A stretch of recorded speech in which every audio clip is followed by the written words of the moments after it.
take the open if you want. Hello, good morning, and good afternoon, good evening, wherever you are, and welcome back to Us Catch World Cup 2020. I'm your host, Elux, and joining me in the commentating booth is Queejibo. How's it going, my man? I'm pretty good. Good morning to everyone out there, and good evening to everyone in the southern hemisphere. Yeah, how are you doing, Elux?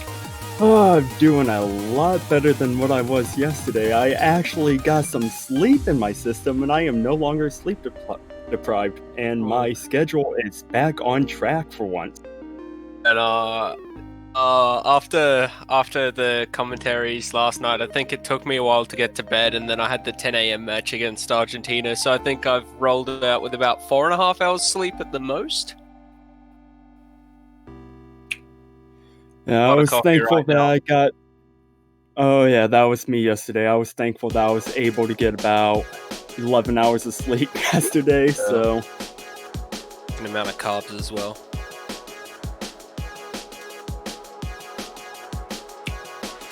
China versus Japan. The powerhouse China seemed unstoppable against Singapore. How do you think Japan's going to fare against? I mean, faced China last year, and like groups, they had a tendency to do a lot of sweeping. But I mean, against China last year in the groups, I'm not sure how they did, but hopefully, if they didn't do too well last year, they can hopefully improve this year. Oh yeah, China definitely one of the teams to be watching out for to make a podium run, as they usually do. But Japan, I always love an underdog. I always want to see all underdog teams do well, and Japan, believe in you guys, you got this. Yeah. Nora Arcat's back again this year. He was in here last year. EKR has returned. So I think the last time EKR played was 2018, before this year. And they also have Rindo Kusakabe 001, Rashiki 24, and Moja. I don't really know too much about the Japanese roster, actually. I do know they've got quite a lot of strong players who don't tend to sign up, though.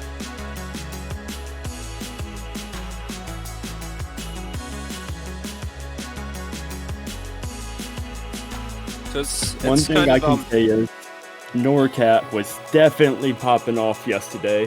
Had several double S's, and hopefully that can stay going on today. I went through a couple of the VODs. I didn't see any of the Japan matches, but I did see Austria and Colombia, and Scrollum having a bit of a tragic story with his keyboard from the looks of things. Ah, that's unfortunate. Always hate to have any mechanical, hardware, any issues whatsoever, but at the same time, it's not a World Cup without any issues like that. And quick update on Indonesia versus Singapore. That match has been going on. Indonesia actually losing their Hard Rock pick B there. Singapore is up 4-3. This is surprising. I was thinking Indonesia was going to sweep them, because Indonesia's usually a really strong team. Singapore putting together a pretty decent fight here.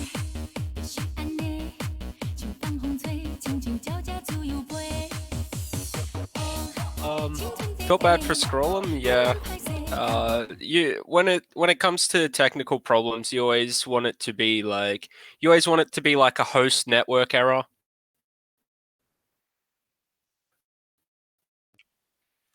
Hardware issue is about the worst problem you can have. Dancing Kung Fu. What a warm-up that name. Kung Fu. Not just any type of Kung Fu, but Dancing Kung Fu. The most dangerous kind. I'm guessing this is the China warm-up?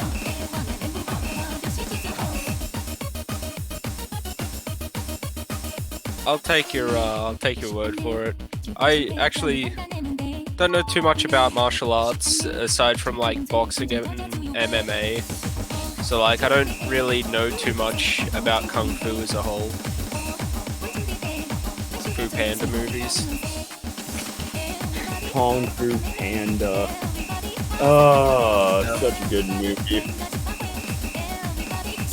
But Guijibo, what do you think's gonna happen here, China versus Japan? What are your predictions?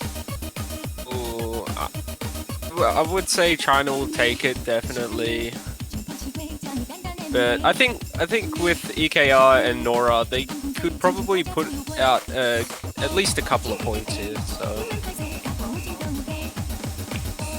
Oh yeah, I'm at least wanting to get China 2 years in a row. Yeah, I'm at least wanting to see Japan squeeze out 2 points against China. That would be really epic. But with the Indonesia and Singapore match, fun fact for you guys: Indonesia 5-1 to Japan, and Japan 5-1 in Singapore. And now Singapore has the lead against Indonesia, so that entire group bracket is in complete chaos right now.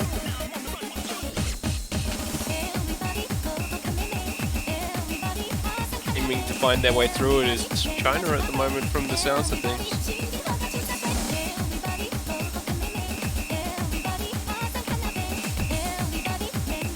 And what about you, chat? How are you guys doing today?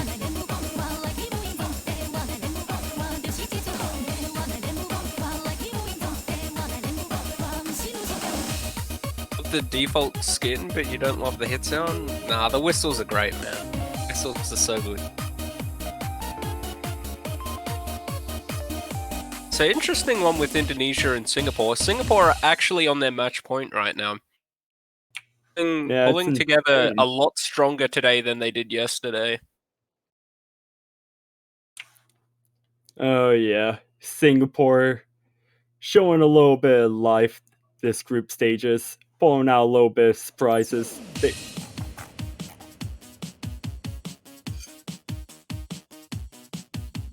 It's good to see.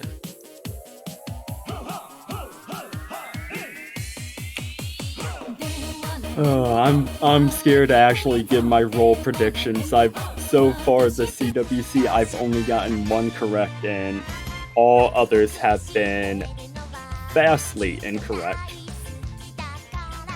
Right. So if we're going off role predictions, it's going to be like Japan will take the role with 74, and China will be pretty close at about 69. 74 to 69. Okay, I'm gonna go the opposite spectrum. I'm gonna go Japan is gonna go 28, and China is gonna go 44, bit on the lower end. Interesting.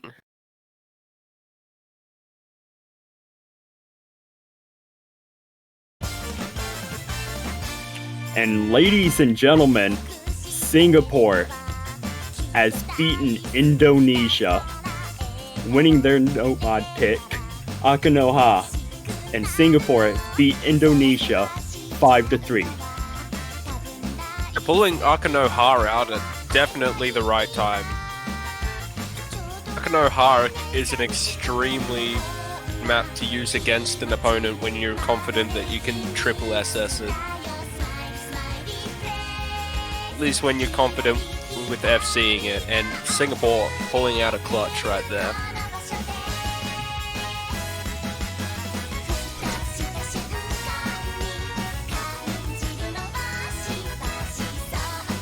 Oh yeah, and correct me if I am wrong, I do believe that Singapore was our lowest unseeded team this CWC. Well, I would have to check. I don't actually remember all the rankings. And if that is true, and the rank 32nd team beat high seed Indonesia. I mean, just more proof that you can't judge a book by its rank.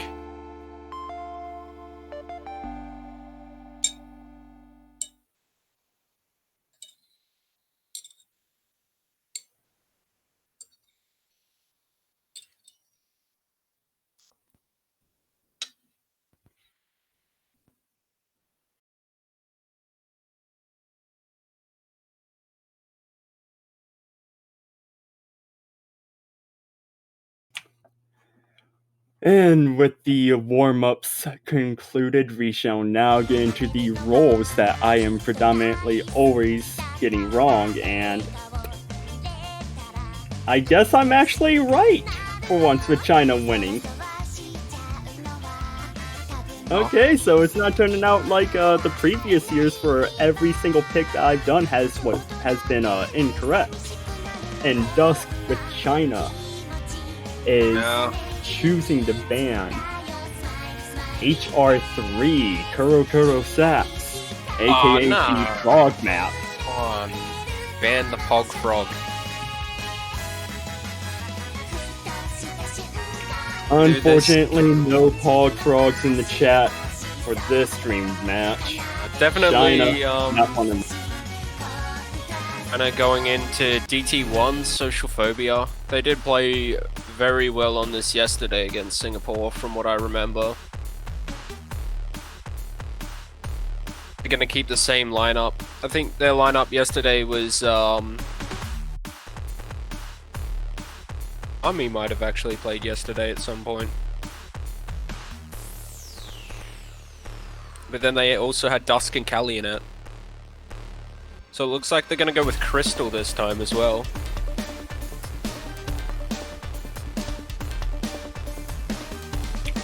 And if Japan wants to have a chance to move on into the round of 16, they need to at least score 2 points against China. So this is going to be an interesting matchup. See what happens. Yeah. That's just to have a chance to advance. Not sure what the odds are on actually advancing, but I guess we'll see.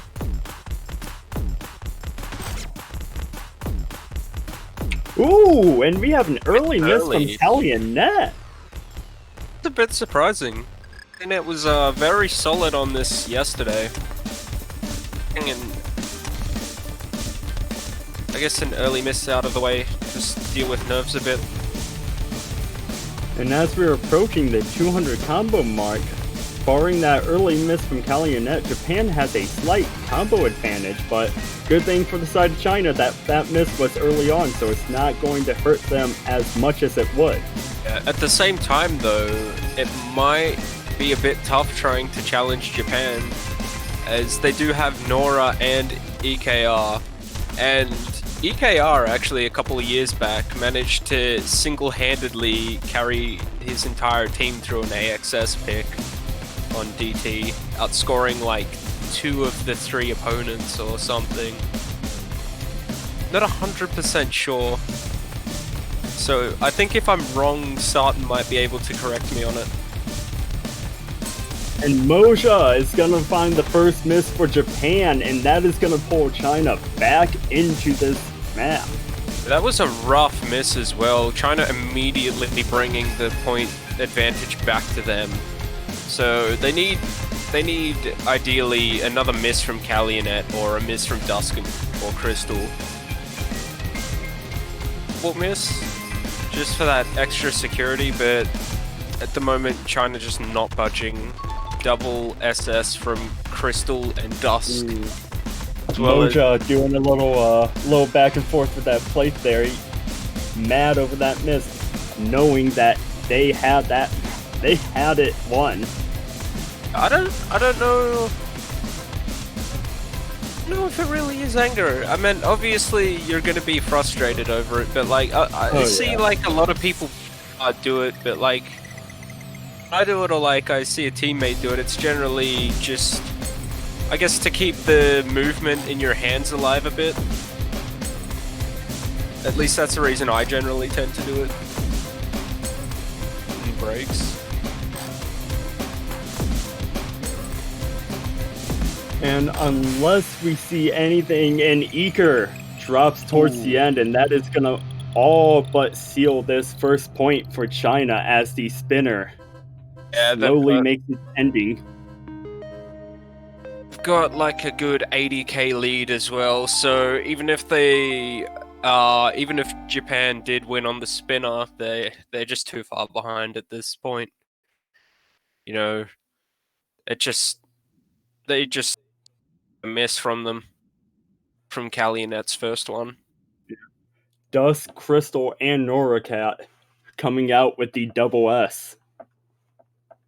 See if how much double S's Noracat can make it today. I want to say that Noracat had all but one double S yesterday when they were streamed.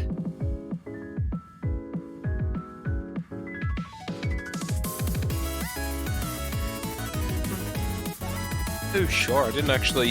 I think my matches were happening at the time of Japan's matches as well, so you wouldn't have seen any of that. And speaking of Noracat, he's going to choose Yoju. Bit switch up, going instantly from double time, but this might be what Japan needs to get a point on the board. The Sinnoh electronic map.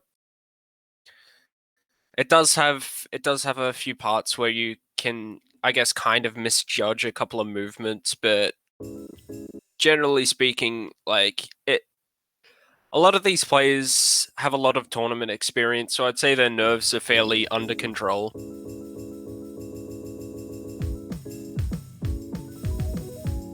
At least in this matchup anyway. Like, you would have a lot of players potentially missing if it's like their first tournament or first World Cup. Like, you have had a lot of debut teams this year, so...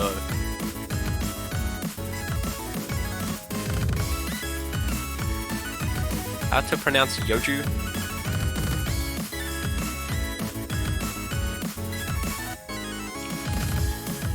And neither team one give the other any breathing room, as we are seeing a double S across the board. If you do end up missing at any point, it's probably better to miss now as opposed to when you're in the stacks. This up yesterday, I'm not 100% sure, but even like a one miss in the stacks is very costly, and Kusakabe dropping heavily there. Well, you were saying that miss will be heavy, and right there we've seen just a slight, I believe that was a slight underjump, and just caused about a 4 to 5 miss right there. And it just goes to show a single miss in a dense map like this is not just going to be one, but it's going to be multiple. Especially when you miss going into a jump, because then you miss every pattern that jump leads into. Or you at least miss one or two patterns that it leads into. Of course, China with the three-way SS, just basically walking that.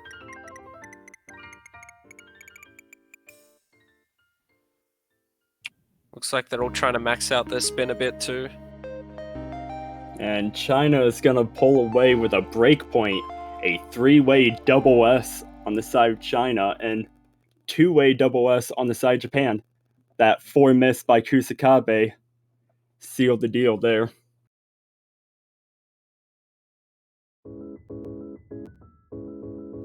And Dusk, as we saw yesterday, wanting to favor double time, going straight back with the back-to-back double time picks. They are very strong on it. They're going for the other specific beat map, the Bunrei Psychogram.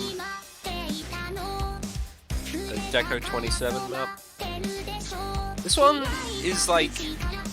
This one's pretty easy. I think a lot of misses that tend to happen in this, I'd honestly just say they're just random misses. Like, I don't think I've ever missed in the same place twice here. Like, at least from my experience, I'll either get dumb brain or just slightly. A little hilarious there in the game chat, Calumet doing the "Where's Calumet" command and unable to find themselves. I don't know where Calumet is either. Even Calumet doesn't know where Calumet is. must be using a good VPN.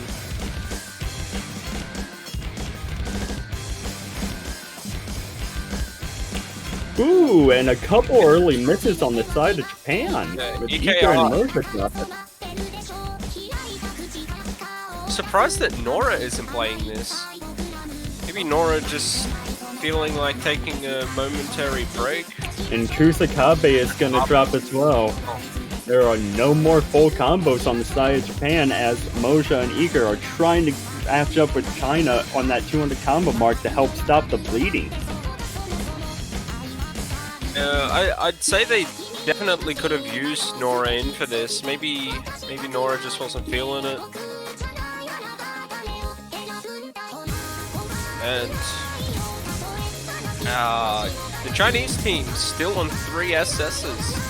We see a couple other drops by Moja and Kusakabe, but Chinese team just again and again, time after time, showing that they are the team that everyone thinks that they are. Just complete domination on all these maps. This is Cup champion team.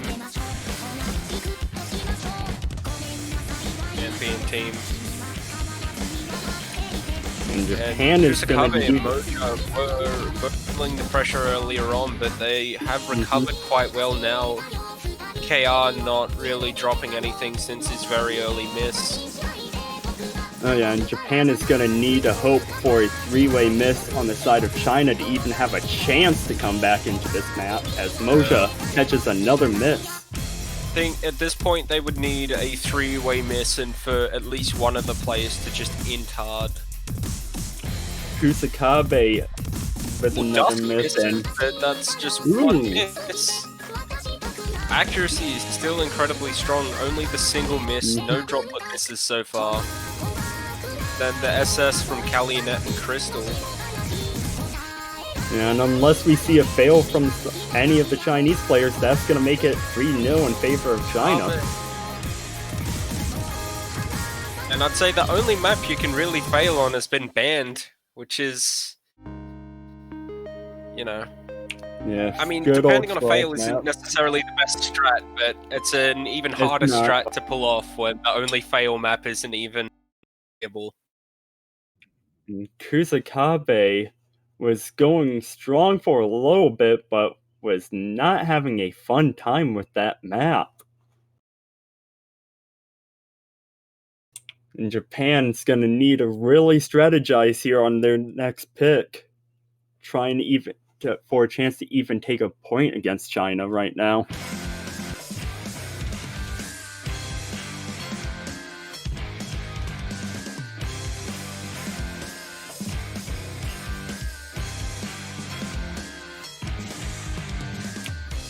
Both teams having HR banned. Don't see that as NoraCat goes with La Fruit de Jour, our HD3 pick. Nora is pretty good at hidden as well. Quite a strong hidden player. It'll be... So it looks like they're going to bring in Hiroshiki. This might be the first time we've seen him actually in the match itself.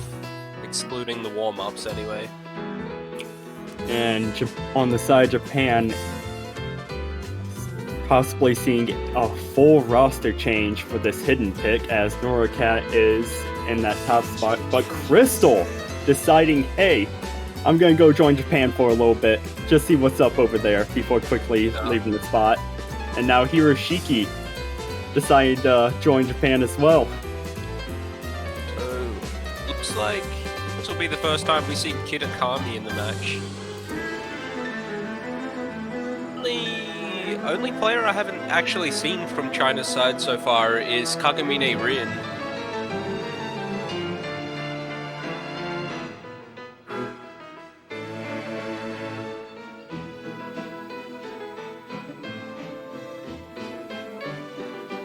Kagamine obviously good at his hard rock and hidden.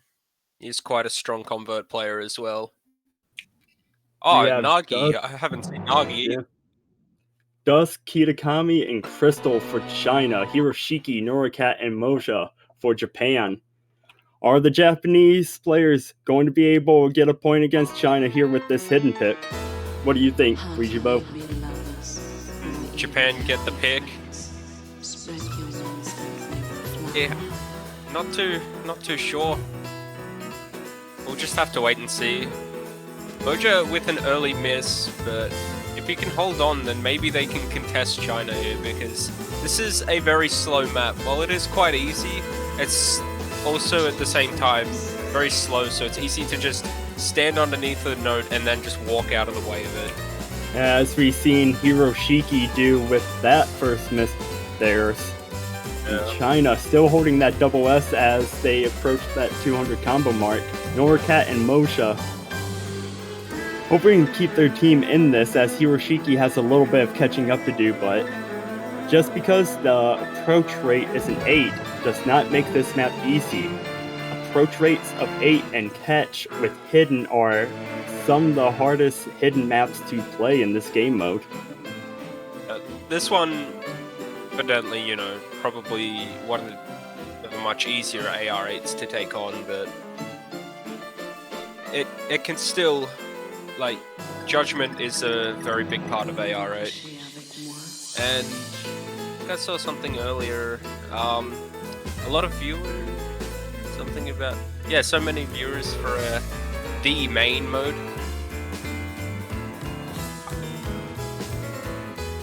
Catch. And Crystal finding a small miss there as well. That's going to give Japan a little bit of life, but they're going to need to see more than just one miss from China if they want to get back into this. And TTBS Raiko coming in with that Twitch Prime subscription. We love you there with that subscription, Raiko. Appreciate it.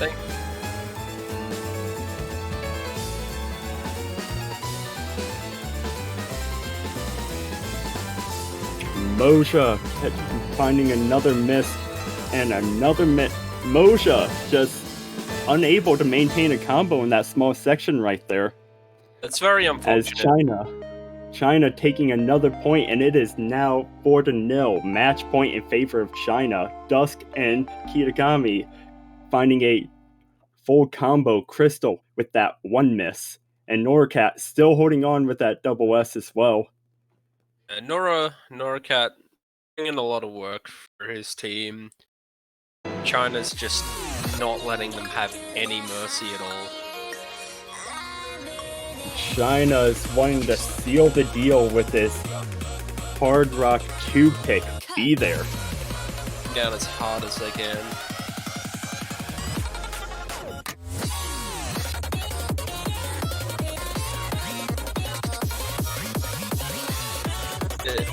I guess a couple of RNG jumps in there.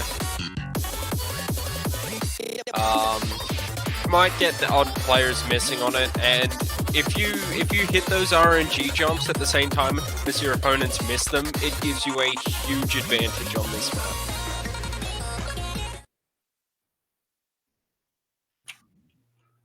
Well, both teams opted to ban a Hard Rock pick, so let's see how they do with this only Hard Rock pick that was available to them. Yeah, I don't know why I don't know why both of them went Hard Rock. Like, both teams have, like, very strong Hard Rock players. Like, EKR is incredibly good at Hard Rock. I think Nora can do it quite well as well. Dusk, Kagamine, and Kitakami too. Pretty much everyone on the China team is quite strong with HR. And the first miss coming in from Rendu, as everyone else gets to that 200 combo mark. But Kitakami is going to find a miss, and that is going to be huge for Japan, as they are going to have a bit better combo advantage. Crystal is going to miss as well. This one is huge. Kitakami and EKR still holding on to their SSs. If they can just keep this up, if they can hold on till the end, then they might be able to take the point here. But Rendu is going to drop again. And it does have 2 combos below 100 as opposed to Japan's just 1. so they can still hold it. China might be able to bring it back. As long as Rindu doesn't drop again, it is going to be very close though. Basically neck and neck. It's gotten back into 200 and there are no drops. Everyone's above 200 and these scores are so close. Around 10,000 from the looks of things, maybe even less. A single drop will instantly switch it over back in favor of China. This could even come down to a spinner battle. There aren't any real RNG jumps left. It's mostly just more of these patterns, sort of sliders into little streams.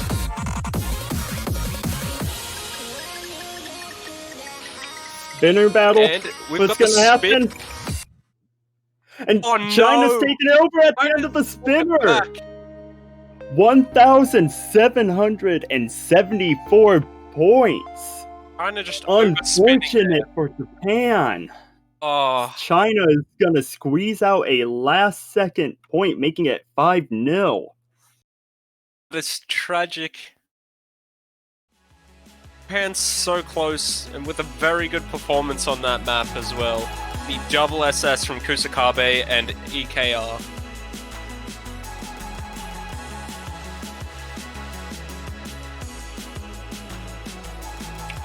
Both Trying to teams just doing their absolute best Strong. in this matchup. so unfortunate. Basically had it, and then just the spinner just undid everything. Well, Koichibo, I guess you can say that if you were part of the Japanese team, losing that spinner will make you go banana. Yeah.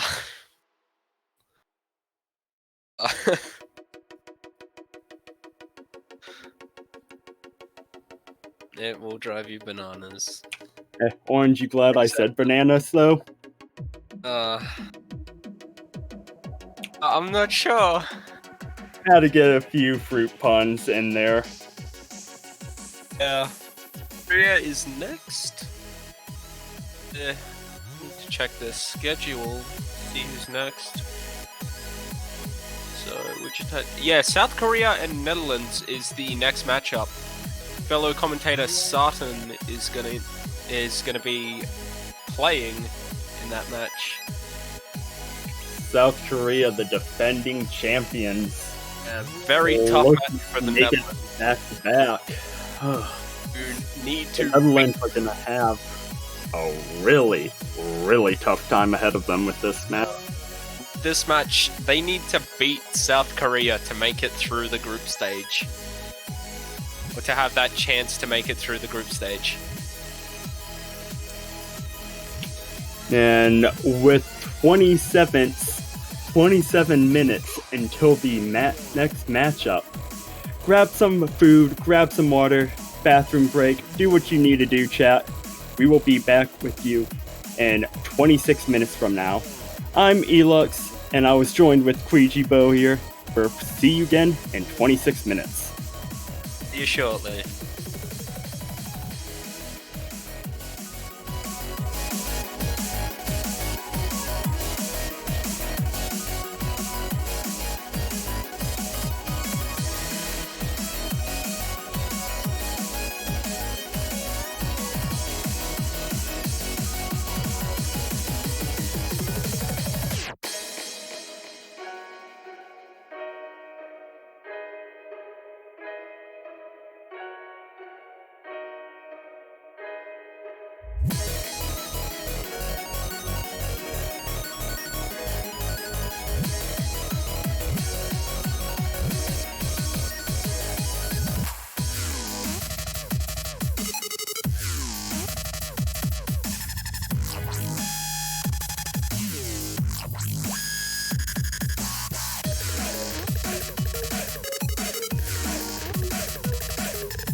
Come on.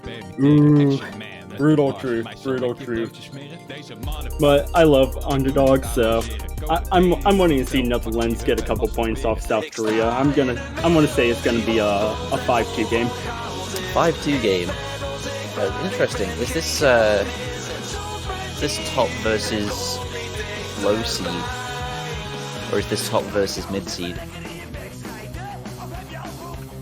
This is top versus mid seed.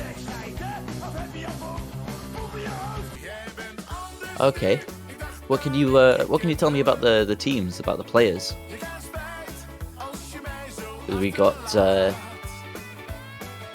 for lineups on both starters, sides. We got Motion, Spectator, Sumi, QWH, Rockma, and R18 on the South Korean team.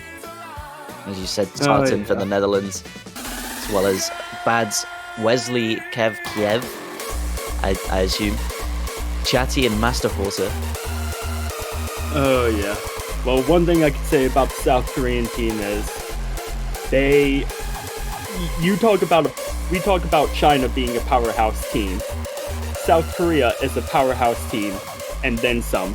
Number one player, as far as PP system-wise goes, Motion, who is an absolute beast when it comes to any mod bracket he plays.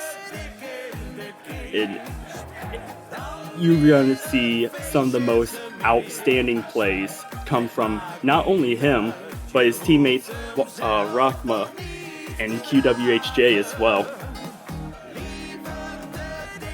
And one thing with the Netherlands teams is that they always love to do meme warm-ups, as you can see on screen. Yeah, that's just almost in. There's almost a constant between every game mode. Have you actually seen the Netherlands warm-up this year, Bubbleman? Is it the same warm-up for every match? Are they playing the same warm-up for every match? Yes, they are. Oh, brilliant. Oh yeah, coming in at 27.6 SR. It takes a lot. It takes a special skill set to be able to make a map like this. Not necessarily a good skill set, but a special one. And whenever Netherlands puts on a warm-up map, it always outperforms their previous years. I like the wording you use, actually. A special skill set to make the map. Not to play it. It doesn't matter about playing it, just the action of making it takes the skill set. What do you mean playing it? There is no playing the map. No, come on, there's always playing the map. There's always someone who overperforms, especially on warm-ups like this.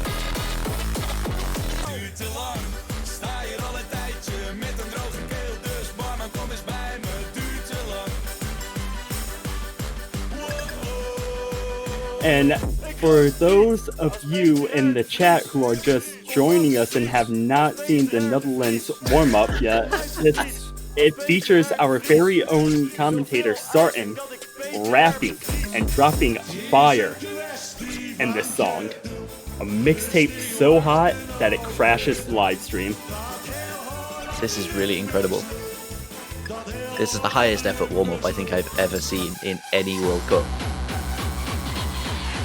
And this is just the quality content that the Netherlands puts out year after year with their warm-ups. Gewoon 4 hele normale, leuke gasten, toch? Uitgeschreven van Bloemendaal.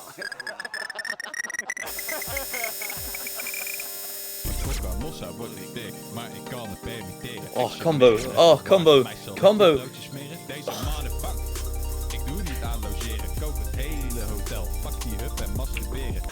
Straight up fire. I love this so much. I'm speechless.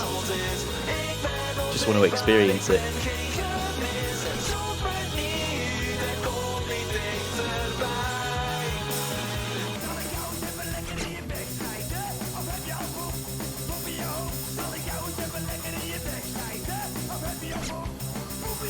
Rockma building up a combo. No, it's all gone.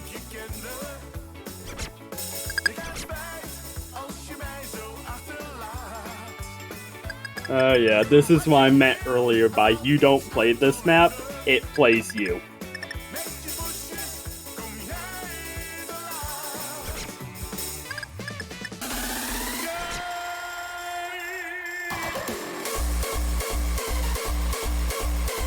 It's 4 minutes long as well. This is a real treat.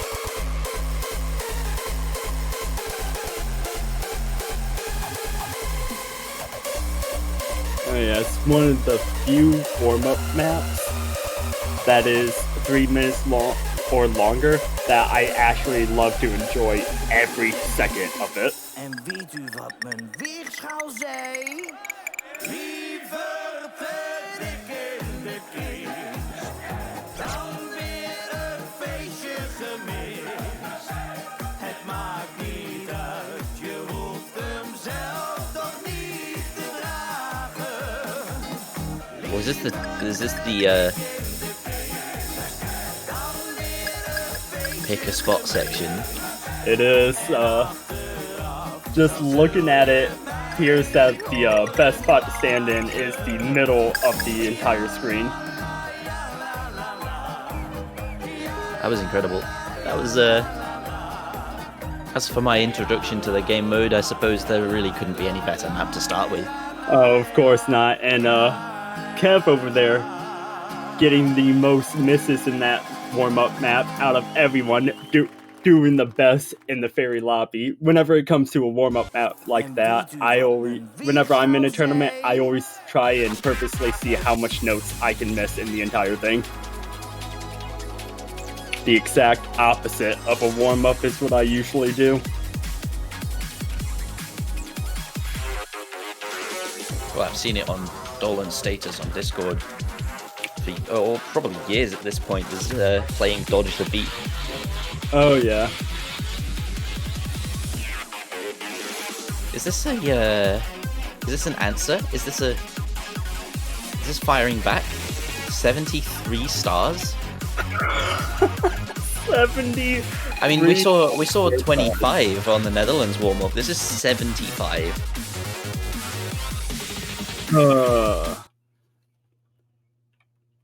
I'm excited for this as well. Imagine the star rating with Hard Rock.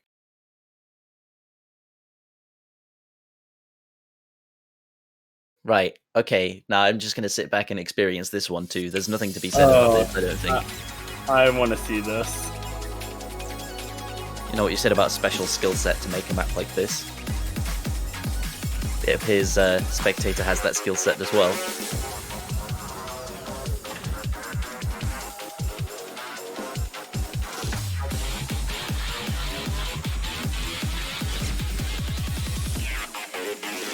Or maybe I was corrected, but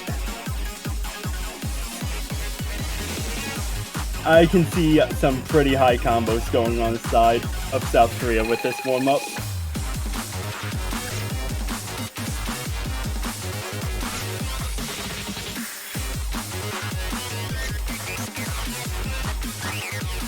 This almost looks playable.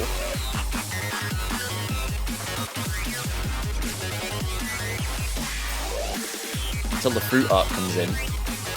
Oh yeah. But... And there's more fruit art.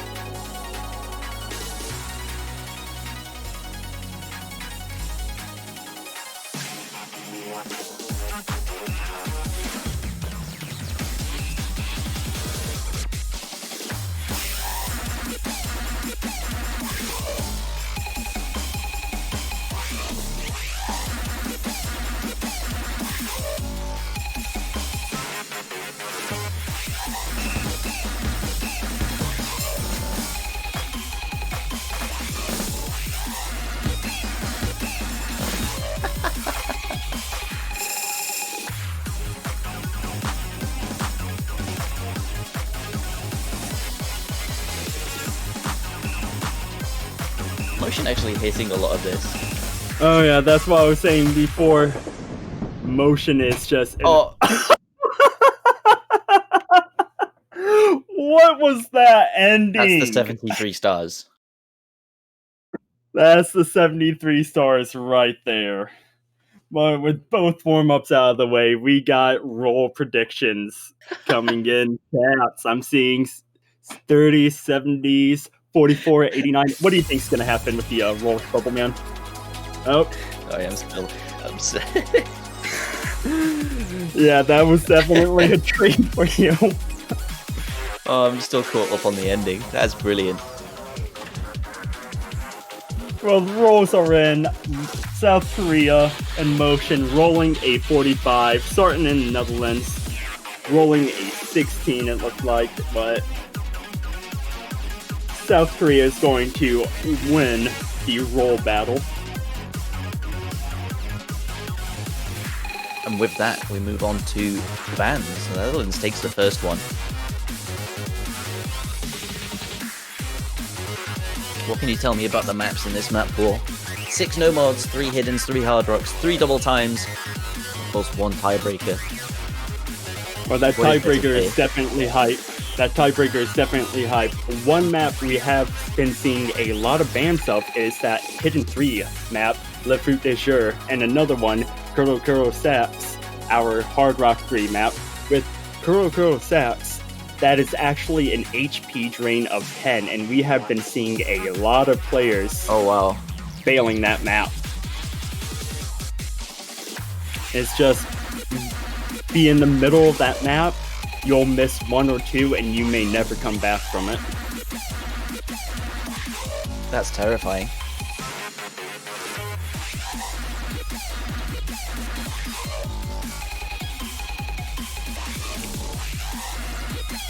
So I was told by my trusty mentor there's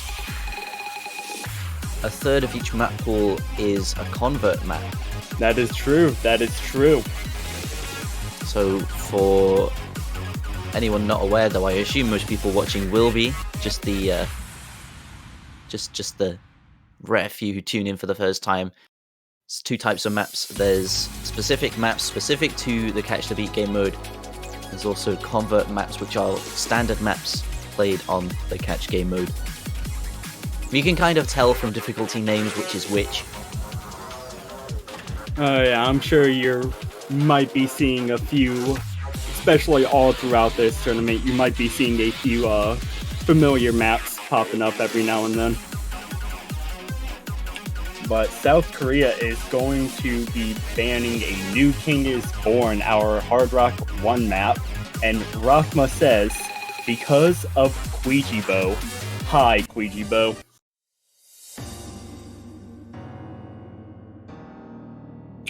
With that, they are going to choose our Hidden 2 pick, Identic Conflict, as the first map of this matchup.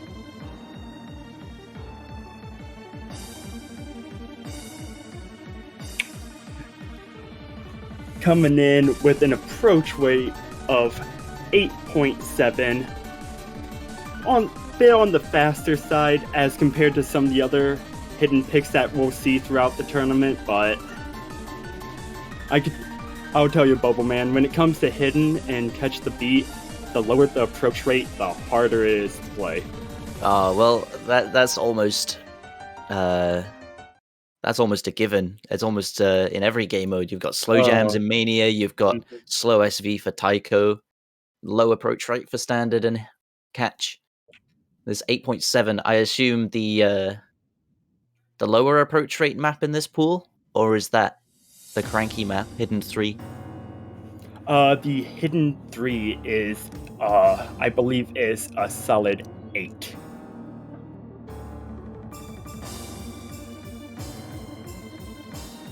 We're into the map though.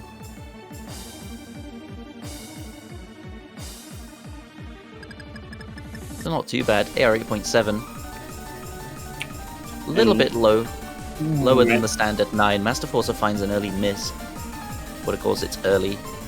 Yeah, lucky for Netherlands that it was before that 200 combo mark.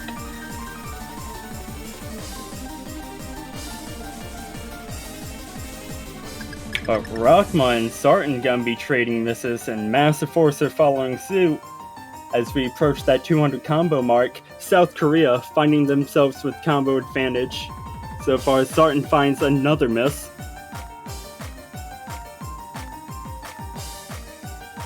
We're already Spectators- 2/3 of the way through the map, actually. Oh yeah, you blink and you miss the entire map.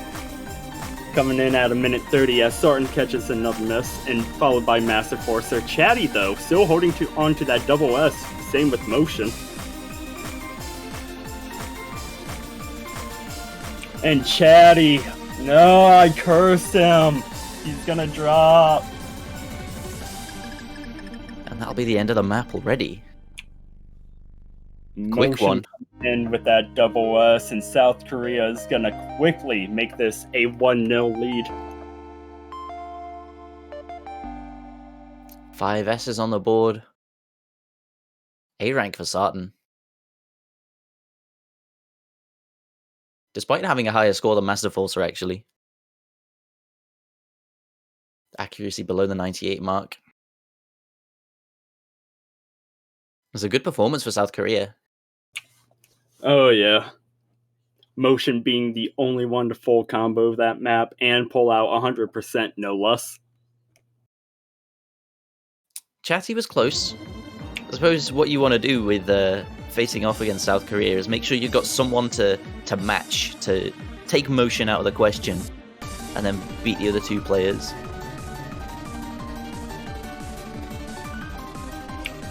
Netherlands are gonna have to think hard about their first pick for this matchup, as South Korea will be good at just about anything that they choose.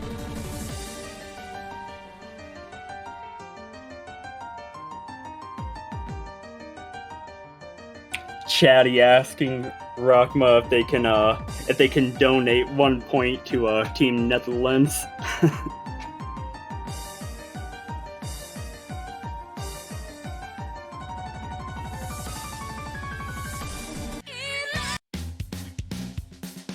And they are going to choose Tengaku, our no mod 5 pick. Anything for bingo. Anything for bingo. That is correct. Of course, if you're wondering what this is, we had it in standard as well. But if you're new to a World Cup in general, there's a internal bingo going on between the players. 50 criteria set out by the game master Mango. Oh yeah, and I believe that there is one number that calls for a commentator to say the wrong name of a player or say it incorrectly, and yesterday when I was really sleep deprived, I caught myself doing that a few times. So Oh dear.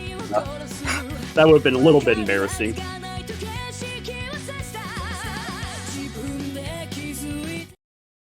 Either way, Tengaku, Crystal's insane. This is a convert. 232 BPM, approach rate 9, 5.4 stars, one of the higher star rating maps in this, I think. If I'm not mistaken. 4 minutes 19 in length, too. Marathon, not a sprint. Gotta keep consistent on less orthodox patterns. Kev finding an early miss there. Lucky it wasn't at the 200 combo mark. Hopefully he can get his footing back in place, and and he's gonna find another one. That is unfortunate for Netherlands, as South Korea is gonna find an early combo advantage there. But again, it's marathon, not a sprint. He's almost exactly 100 combo. I think it's 99 actually. 99 combo behind every other player on the board, but it's not 200, as you said. Combo caps out at that mark. And speaking of 200, Kev is going to find himself reaching back up to that 200 combo mark, joining the rest of his team to stop the bleeding. South Korea's not going to advance towards South Korea anymore.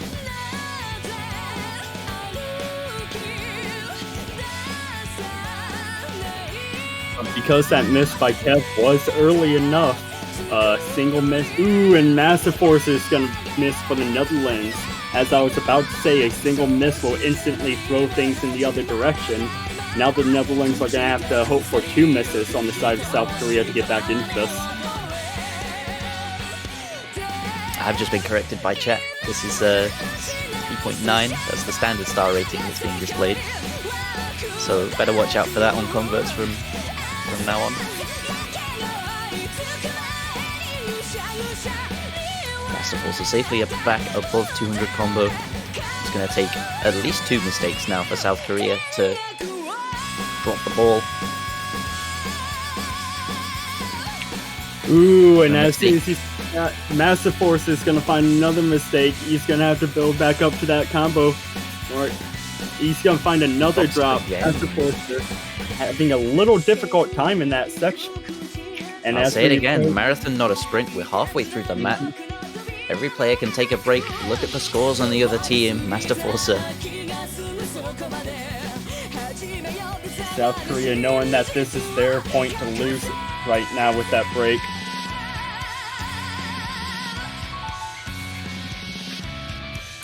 Seeing a double S coming in from Motion, Spectator, and Chatty, all seeing that they are still holding that 100% mark. Will they be able to maintain it throughout the rest of the map, though?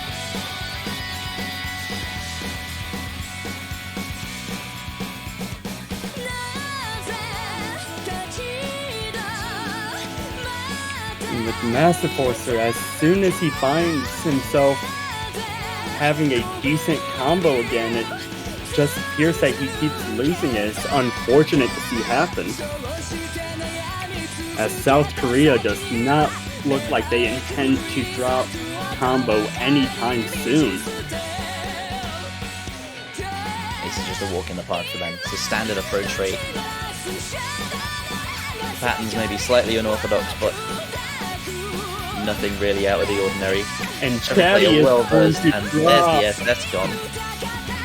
It was holding so strong. No more full combos on the side of Netherlands, as Master Forcer finds a couple misses there, but Motion and Spectator still holding on to that double S. Drachma may have lost the double S, but he's still holding on to a full combo himself.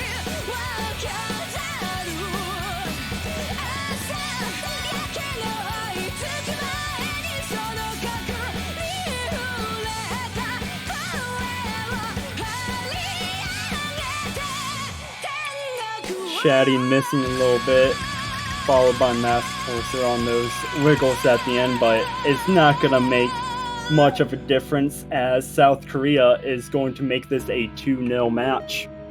A 3-way FC. It's 1 droplet for Rockmer. That's all they dropped. There was space to take that, but Netherlands not quite strong enough to make it a reality. Just a couple of misses, Chatty and Kevkiev. But Master Forcer.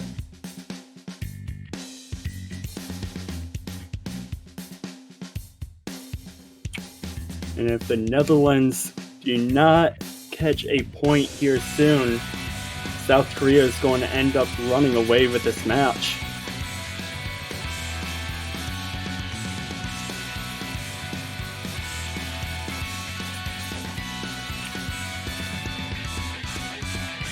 Waiting the next pick the- for South Korea.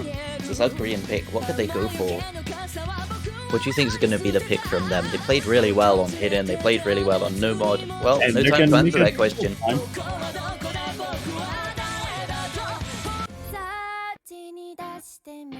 We love good bit of Euroshika.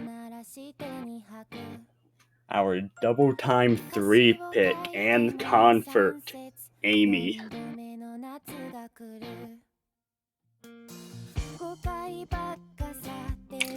Bit slower approach rate, but it goes back up a bit with that double time.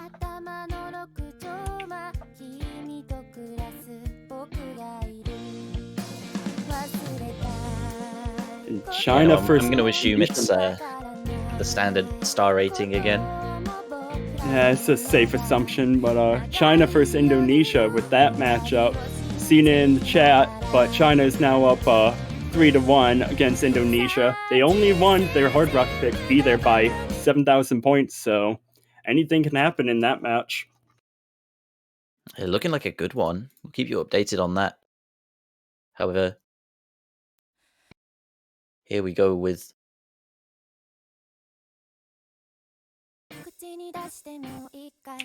Chatty, the only player choosing that hidden modifier with double time. It is purely player preference on if you want to put hidden on with Hard Rock or double time map pools, as it only provides a 1 times multiplier. It does not affect the score in any way whatsoever.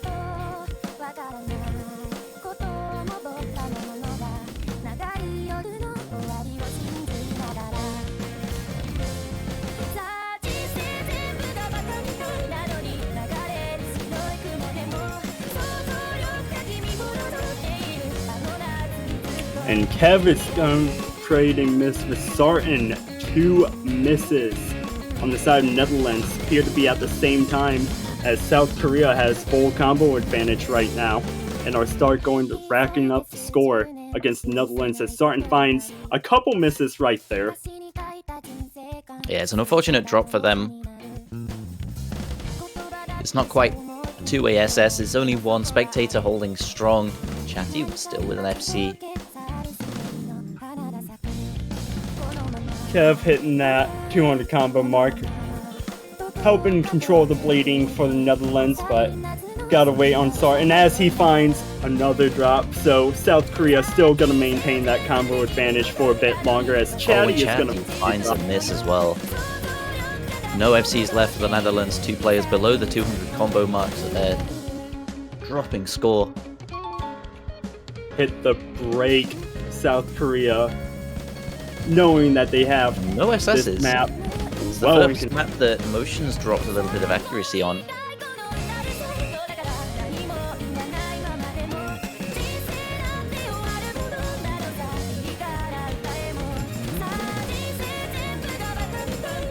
Almost an interesting pattern developing here as well. Kiev finding a miss at the start of the map usually, but holding strong afterwards. Ooh, Chatty holding strong at the start and just almost choking the end.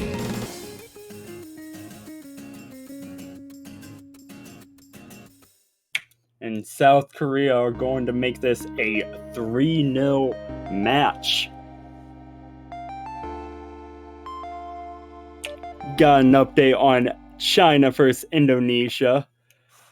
China is making it a 4-1 matchup, as Indonesia lost their Nomad pick. Indonesia is facing match point right now.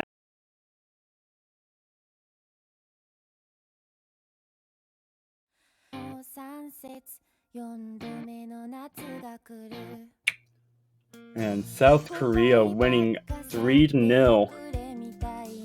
If you're the Netherlands, you gotta be wondering what you can pick to get a point on the board right now. Yeah, South Koreans just not dropping any focus. Their eyes on the prize.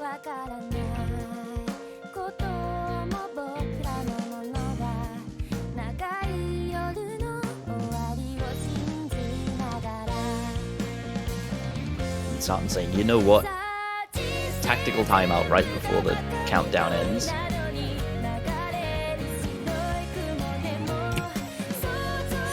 Cool guy Sartin calling for the tactical timeout before the countdown ends.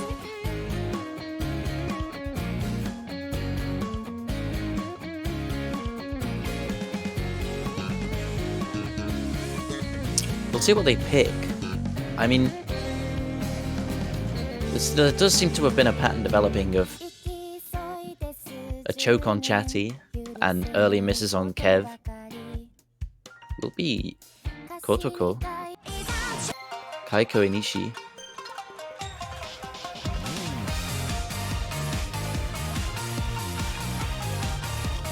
Welcome to Edge-Hell.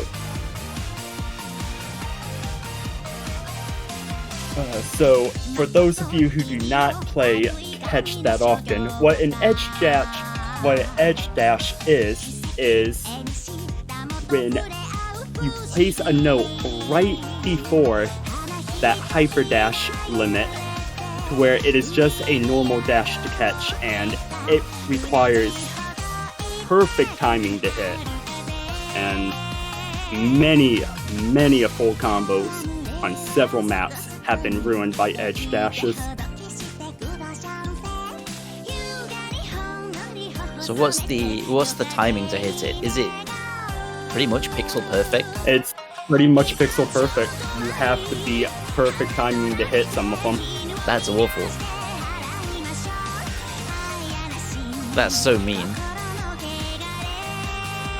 Oh yeah, some people call them edge dashes, That's some brilliant. people call them RNG jumps, but Well, we'll see. Secretly, I think mappers put them in there just to be a little evil, but we'll see if Netherlands can get It's a point off the. It's only 4.3 stars. It can't be that hard, can it? They can't be that difficult. Nah, no way. You know, being pixel perfect, it's not that difficult.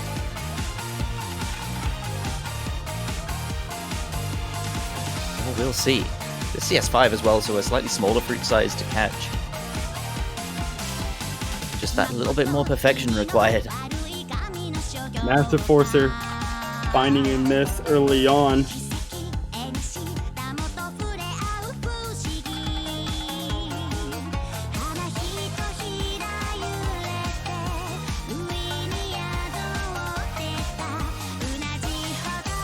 We approach that 200 combo mark. Master Forcer, Yeah, the actually, only one in Netherlands not holding on to a 200 combo, but playing catch up right now. this time he is 100 combo behind, exactly.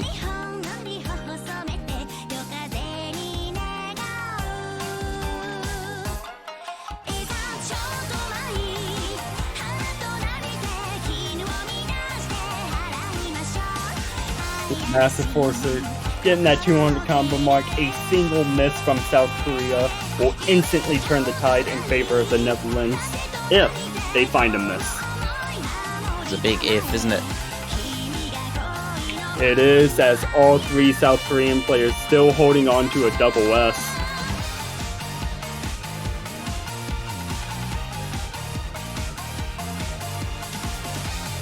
Massive Forcer is going to drop again for the Netherlands as South Korea. Ooh, and Spectator is going to drop at the end. And we are not going to get a three-way double S for South Korea. Not quite. A sad choke. Few droplets missed as well. Will be the victory for them, though. They're in the driver's seat. Match point. Match point and their pick.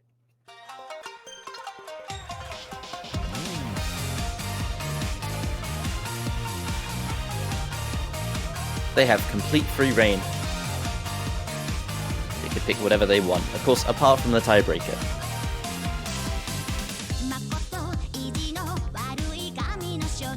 That tiebreaker is locked behind 4 points in a row for the Netherlands. And the Netherlands are going to need a miracle for that to happen at this point in the match.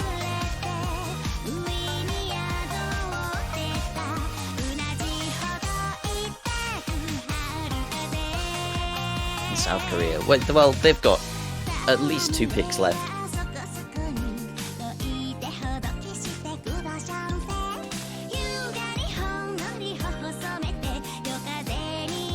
They're safe to pick something that maybe they want to show off a little bit. Maybe they just want to play it safe, pick something they know they're going to win on.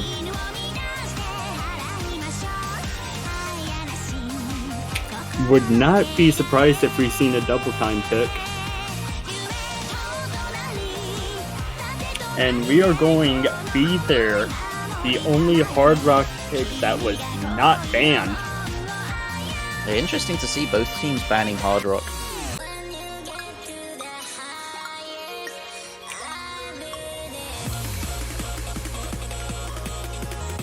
And South Korea looking to Love a bit wrap of up Psyche. Ooh, yeah. South Korea looking to wrap up this dominant performance, choosing our Hard Rock 2 map. In an update on China vs. Indonesia, unfortunately for Indonesia, they were only able to get that 1 point against China, but it was a point as China wins their no-mod pick Tengaku, making it 5-1.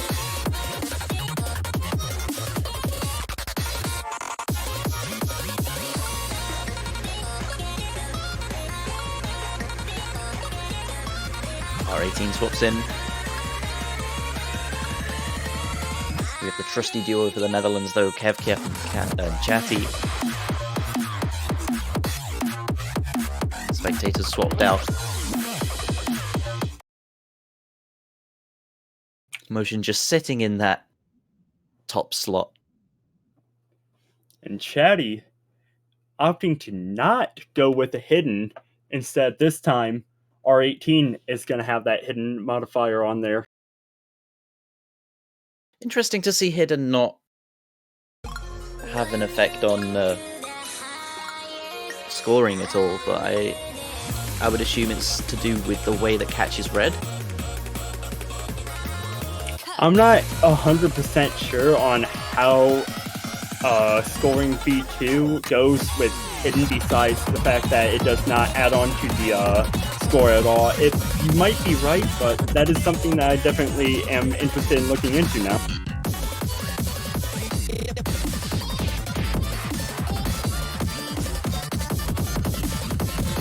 So I would assume where the fruits disappear, it would be about where you're looking to see them to read ahead. So it wouldn't matter too much if you didn't track them all the way down to the catcher. There's a miss for Master Forcer. He, of course, can see the notes, and he saw one fly past his catcher and hit the bottom of the screen. Which is combo unfortunate. now down to not quite the 100 that he'd been lagging behind beforehand, but it's a drop nonetheless. Not a very long map, this one either. 2 minutes in length.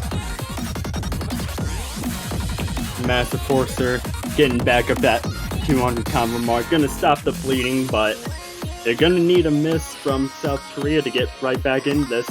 South Korea. Oh, Rockma is gonna find a drop. Yeah, Mr. Come. Oh, Chatty Chatty follows though! it up. As soon as Netherlands gets a break, Chatty is gonna find a miss. That is unfortunate. Yeah, indeed, Chatty follows it up.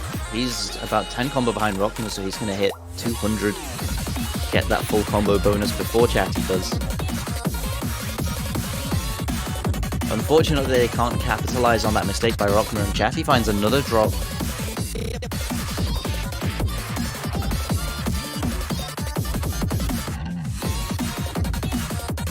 Just when the Netherlands has a break, they and Master Forcer as well. That looks like it'll be it, as we're getting into the end of the map. Just the final spinner to go, and that will seal it. The Netherlands cannot put a point on the board. Korea take it 5-0 with incredible performances on every map in this match. R18 Commiserations, unfortunate. Double SS. But looks like you were right though, Bubble Man. 5-0. Well, yeah, wow. I got the scoreline right, of course. Anyway, commiserations to them. Will be Korea taking that match in good style. Lots of good performances from them.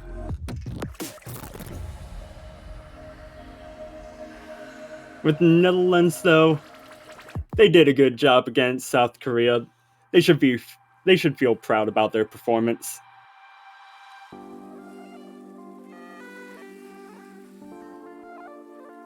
Yeah, I mean, the Netherlands, they came up against last year's champion. What can you expect?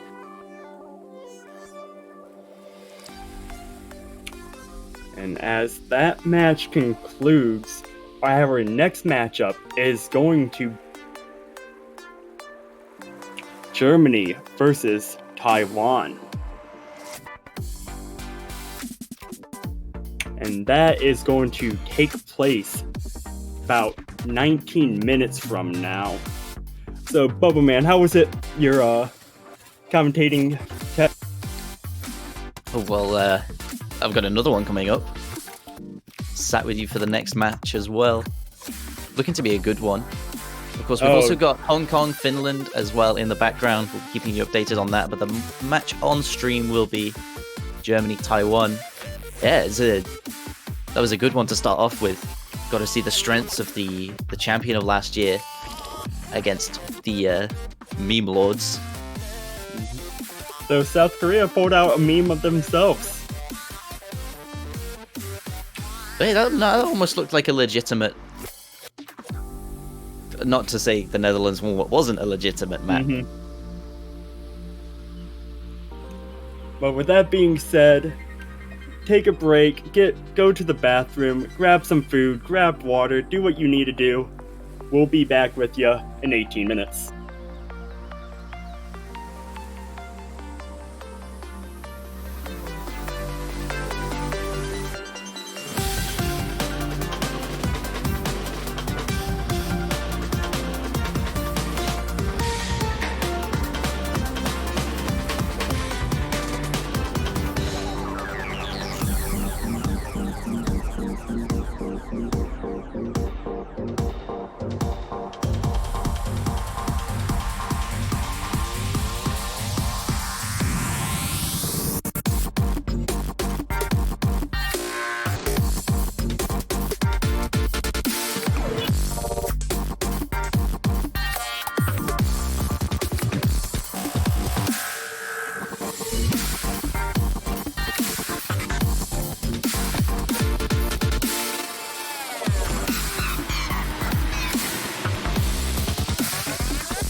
Greetings, user.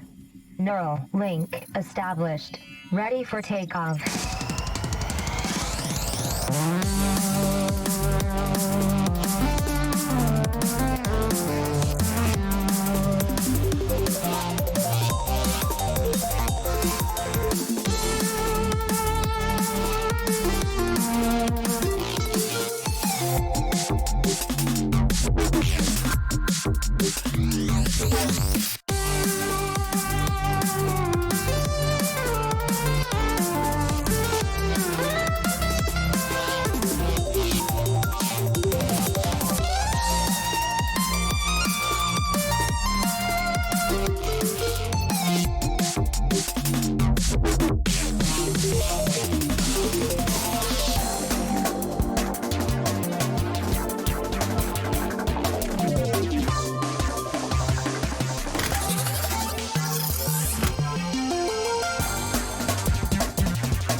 Hello and welcome back to the Catch World Cup 2020 group stages.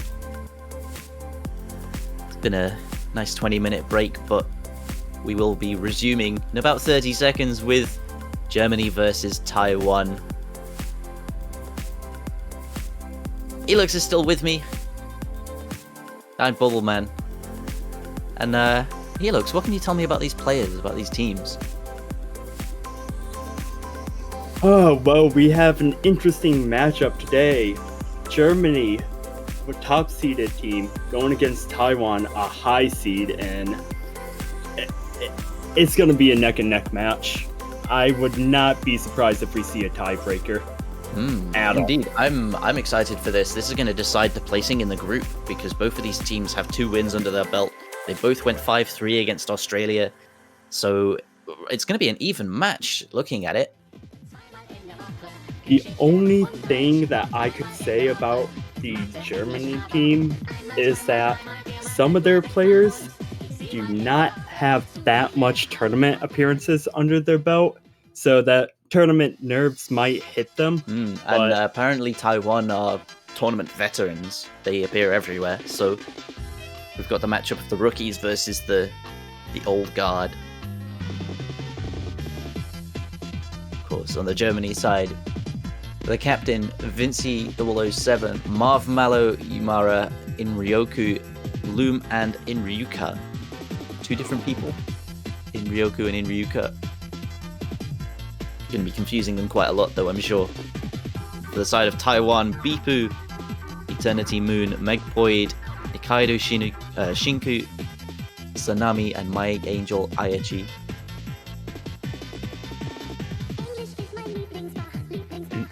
And yeah, That top is- seed versus high seed.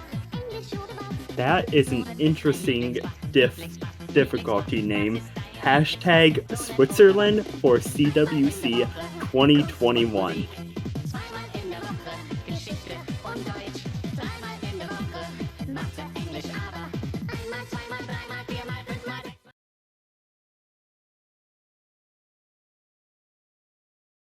And that is a beautiful, beautiful map background, if I do say so myself. Yeah, I mean, this is 3 for 3 on meme warm-ups I've been a part of. I love it. Oh yeah.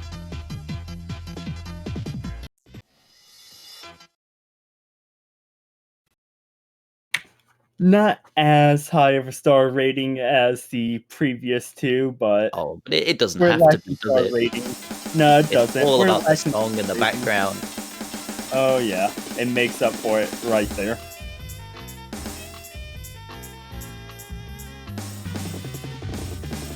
Just wait for all the clients to sync up. There we go.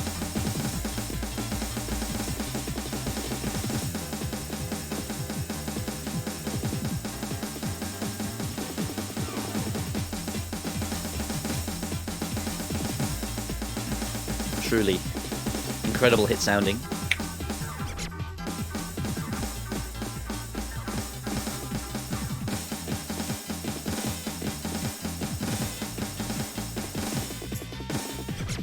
I actually think the hit sounds are louder than the song.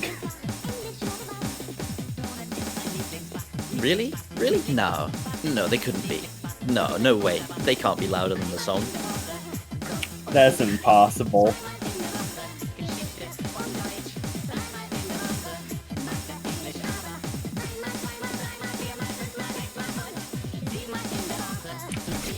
However, I am seeing a lot of Germany fans in the chat, but I haven't seen any Taiwan fans in the chat.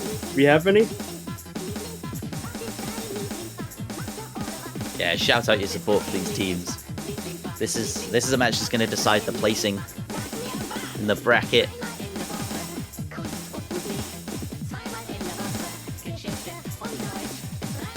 There we go, seeing a few Taiwan fans.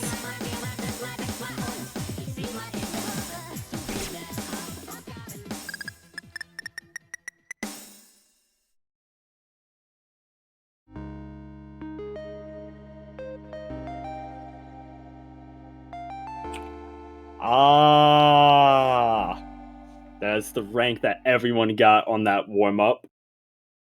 Oh, Ladies and gentlemen, my name is Aryan. Peng Wending Nixon. Peng Penson. Penby Wenson. what is this? 1B Dixon. I am not sure. Next season's go. Next season's stay. Let's go. Let's go.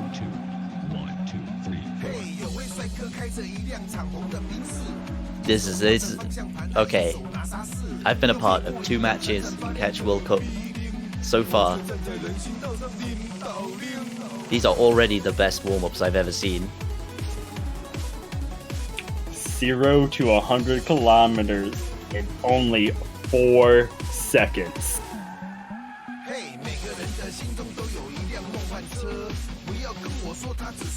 Wonderful difficulty names.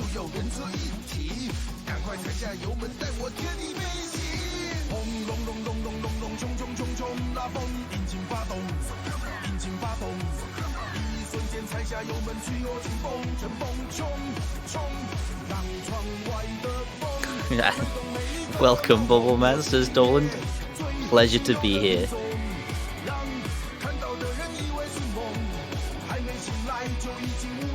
3 minutes 51.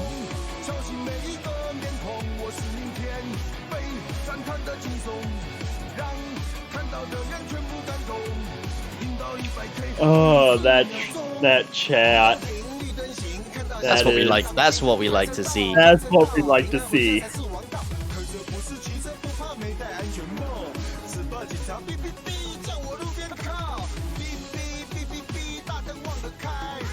Absolutely beautiful.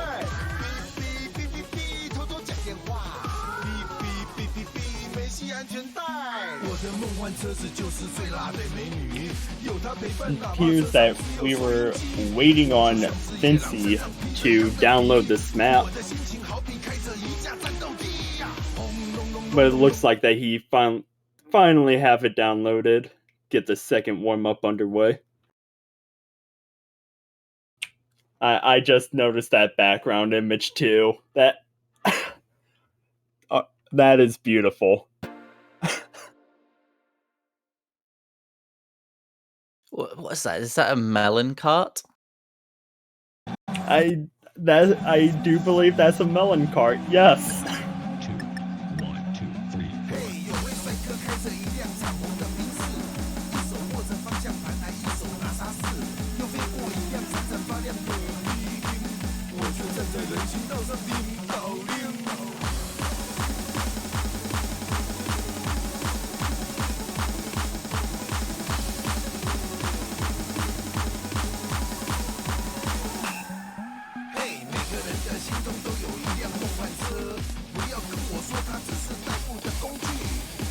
Oh no, that's a triple miss. Germany All on the lost. same fruit. Germany lost their warm-up map.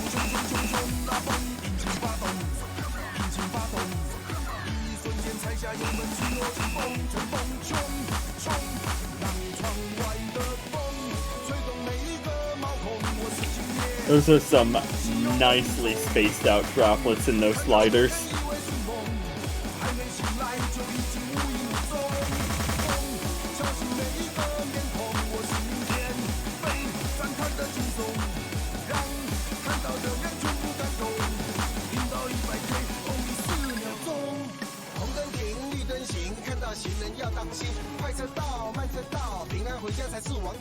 Yeah, hold on, we're almost at 1 million points and we're only a third of the way through.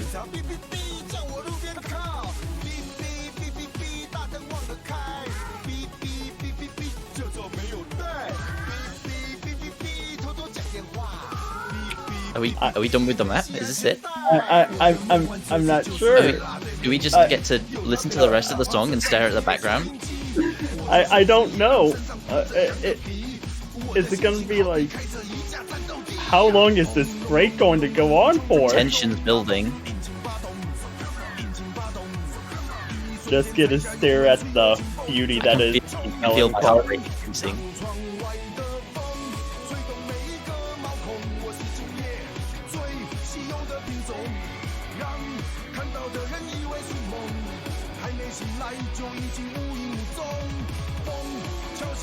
Indeed, this is a beautiful warm-up map to have. Placement of the tick. Yeah, good job. You played the map. Good job. Great job. You played all of the playable part of the map. Now just enjoy the rest of the song as a treat.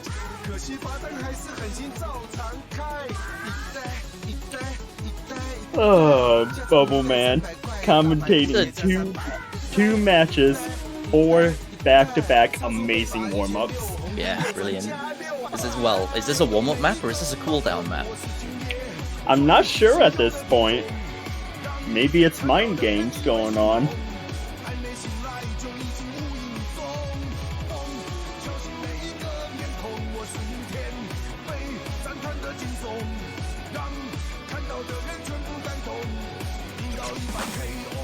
Oh, here we go. End of the map. Oh, Loom holding combo beautiful. and the German team take it.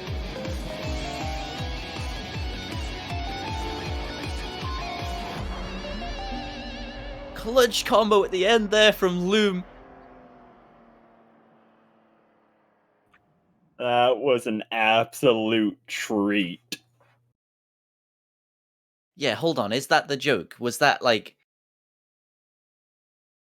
Is that why it's 0 to 100 in only 4 seconds?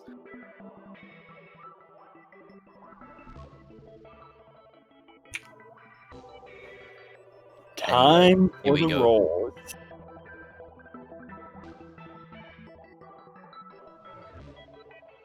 Predict the rolls. See if you can get them right. 79-38 in favor of Taiwan. Okay, well, there's a 19. And I that suppose goes you to got show one of the digits right. Yeah. Goes to show you how skilled I am in predicting these.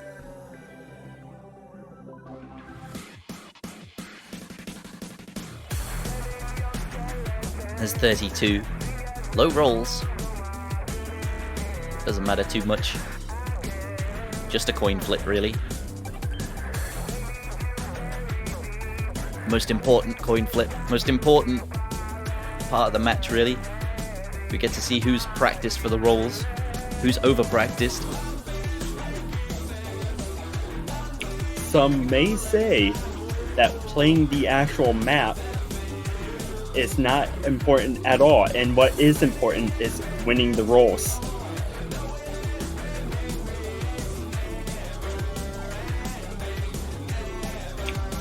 Did you know there was a roll tournament that was hosted? 256 player roll tournament? I think it was best of 3 rolls. And how'd that go? I'm not sure. I didn't follow it. I wonder if you could have the Roll World Cup. That would be amazing. You know, take the captain from every mode's team, all shove them into one, and then have a best of 7 roll tournament. That would be amazing. Best of 9 roll tournament between I every would watch captain. that. We got our bans on the way in. Looks like Akanoha and Kodo Saps are being banned. Nobody wanting to play that Hard Rock 3 map as of lately. No Frog Pogs in the chat today, unfortunately. There's 2 convert bans as well. Nobody wants to play Kero just because of the HP. You missed 2 notes in the middle of it, and that's about it. But F in the chat for Frog Pogs. We are not going to be seeing any frog spams this stream.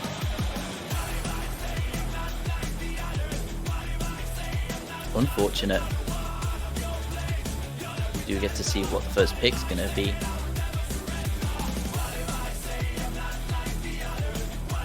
Will be a pick from Germany. What do you think it's gonna be? What are their strengths? What are Taiwan's weaknesses? What are Taiwan's strengths? What don't Germany want to pick?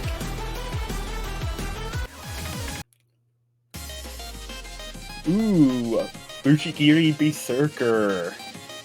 A comfortable no-mod map, and Yeah, pretty one that standard every pick. player should be good. Pretty standard pick to start it off. And earlier in this group stage, we did see a tie on this map, so it is always possible to see another one. Especially from a top and a high seed. Yeah, you're right. And fun CWC fact, we had a match in the past that had 4 ties, all back-to-back on the same map. I remember watching that actually. Had to keep playing it until someone won. I think it was only by 1 or 2 droplet misses as well. Yeah, after 4 times through, everyone getting the same scores 4 times, and then finally the tie breaking. Do you think we could see it in this match from these two teams? They're high skilled enough. It's possible. It all depends on the spinners, to be honest.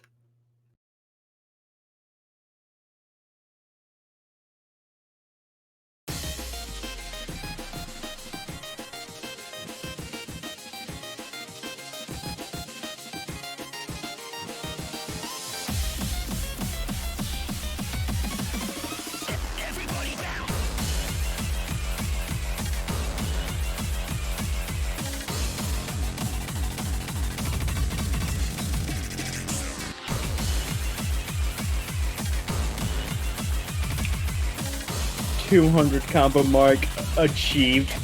6-way double S. Slight- There's a slight accuracy. Yeah. Only a see 5-way double S is a slight accuracy advantage to Taiwan at the moment. It's a droplet or 2 trapped by Vinci. Will flicker slightly. A few more droplets. Accuracy falling actually for Vinci. Taiwan holding that double S. 3-way double S strong into the spinner. Ooh, slight lead change, catching up on the spinner a little. Neck and neck still. Droplets dropped by Bifu. It's the 2 captains actually that have dropped droplets so far. We've got a deadlock now, and Eternity Moon breaks it. He finds a miss. Hands the lead to Germany just before a slow section as well. 2/3 of the way through the map. So that's a big drop. Lots of combo, lots of score being bled away.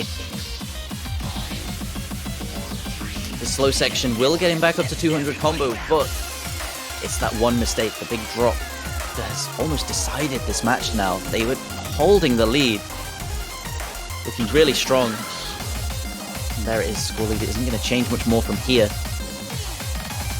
We've got a droplet that's fallen from Loom. Tsunami and Ryoku holding the SSs still. To 1000 combo, 5-way FC at the moment. Eternity Moon building his combo back up pretty strongly, but it is that one drop still is deciding this first map in this match. It's the German pick, so if they take it, they'll put their point on the board. No break points so far, and it looks like they will. They'll run it home. No time to change the lead now.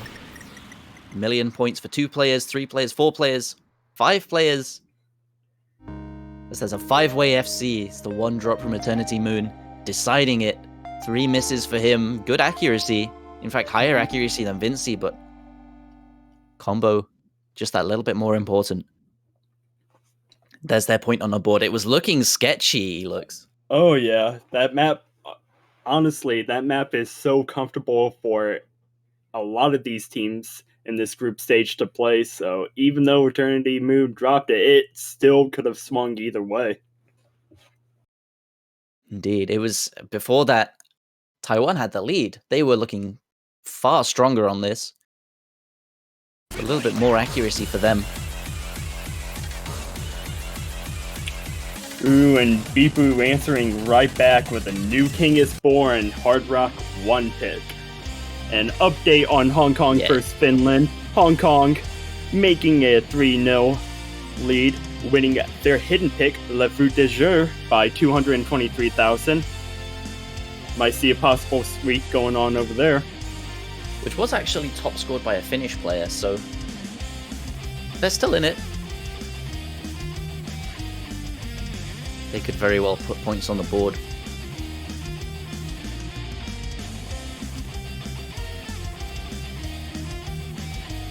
So much Dutch fans. So much Germany fans in the chat.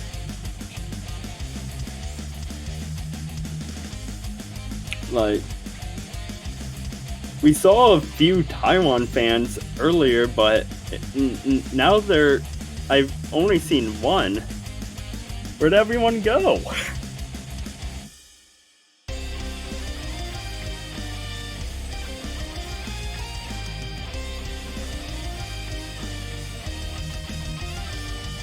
They're still there. They're silently waiting for their time. Of course, this could be their time. A new king is born. A spectator map. Platter difficulty. CS 3.5, so slightly larger fruits, but then hard rock slapped on top of it. 3 minutes long as well. Hard Rock makes this a fun map to play. An absolute fun time playing this map.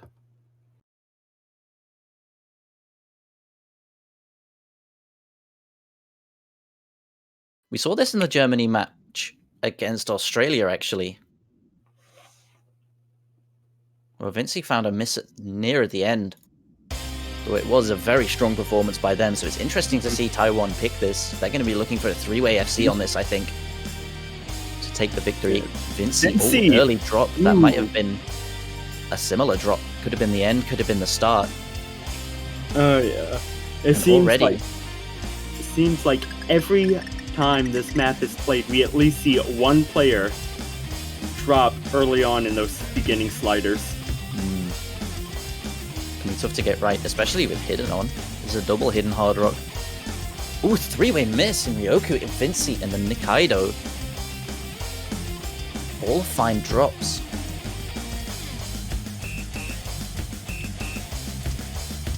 And Loom, Sanami, and Bipu still holding on to that double S as we get into that 200 combo mark.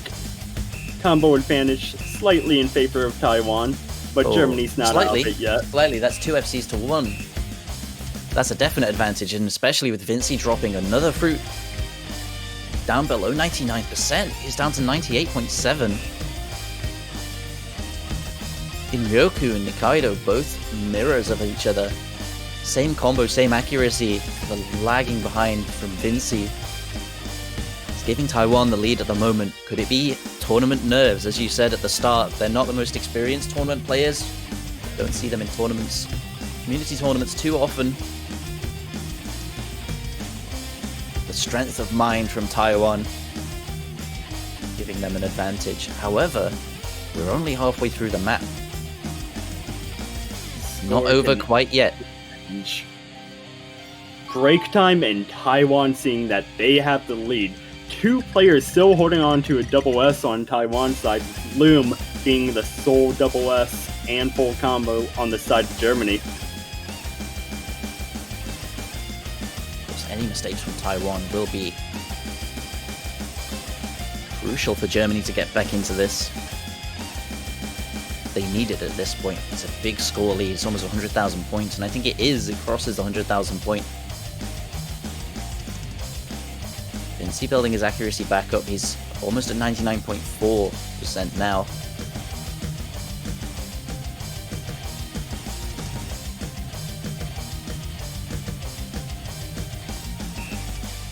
Taiwan looking strong.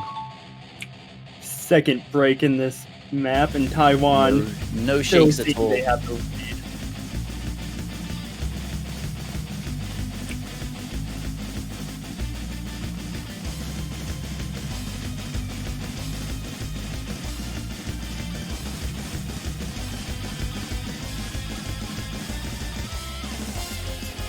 And that, I think, will be a point on the board for Taiwan on their own pick. 100,000 points, I don't think it's quite achievable for Germany to take this point back unless there's a massive drop at the end, and there's not going to be one, really. Does not appear so, as Vinci finds another miss. 2 Taiwan players holding on to a double S at the very end, with Loom being the sole full combo for Germany, but unfortunately was not enough, as Taiwan instantly makes this a 1-1 matchup. Yeah, it's three double S's on the board, and in fact, it would have been 5 in Ryoku and Nikaido, both only with 1 dropped fruit. So they would have had double S scores as well. It was actually 1 combo apart for both of them.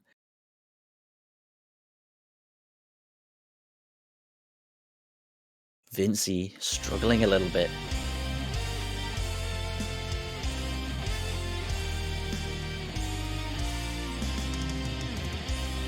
Pick goes back over to them. It's 1-1.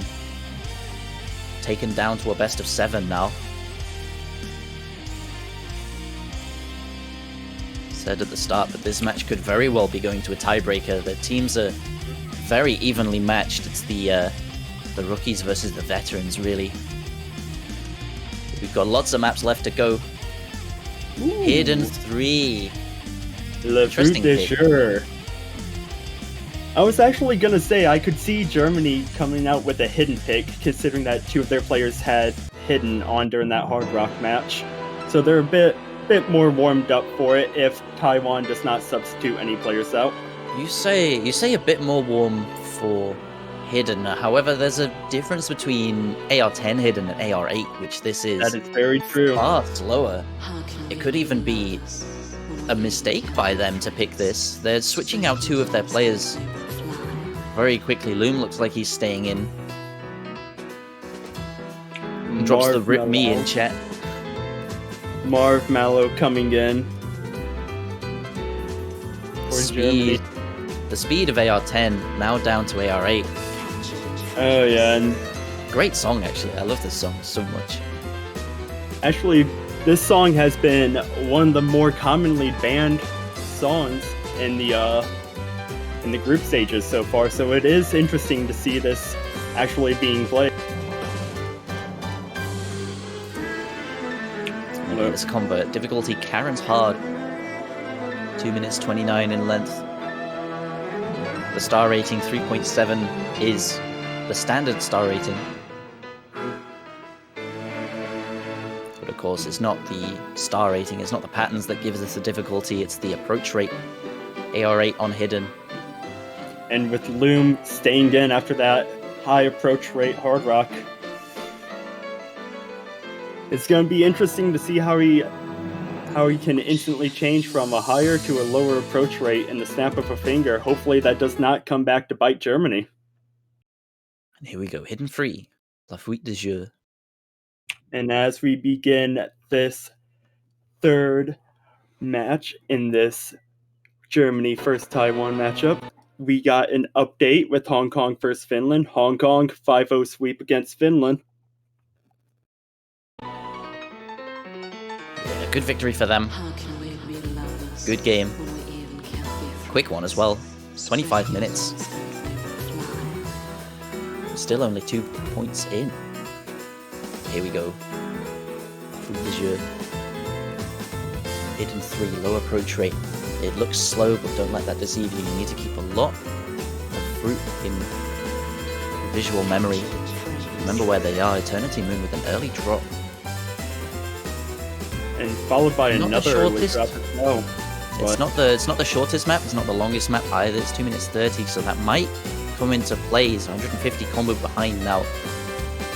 Bipu drops Bipu. as well. Shares it with Eternity Moon. That's 2 FCs dropped now for Taiwan. 3 still strong for Germany.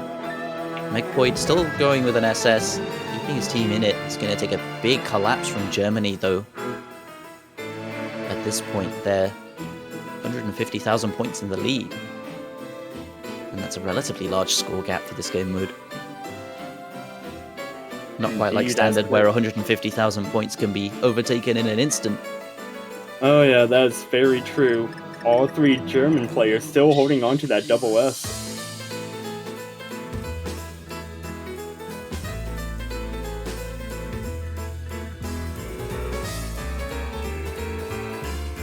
They have a lot of practice with this map, it seems. Ooh, Inside and out, and Megvoid Megvoid is down. There goes the last Deepu. FC for Taiwan. Deepu followed his teammate up with a miss and appeared to be the same area as well, but the German squad looking as strong as ever still. And Marv Mello is going to be the first to lose full combo for Germany. It's not going to quite be a three-way SS, though impressive as that would be, it's still incredible performance from them on this. Given the type of the map, getting into the harder section.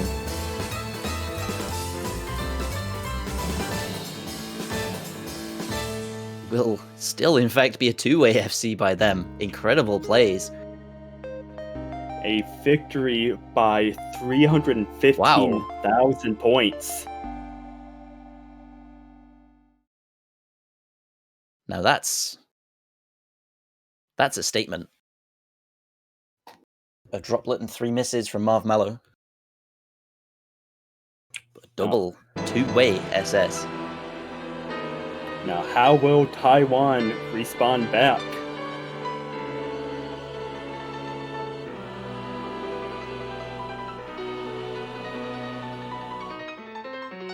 How will they respond? They have choices. They could play strategy again.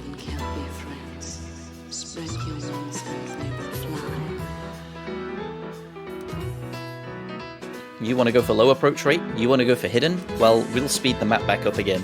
We'll take the pace up. They could pick B there.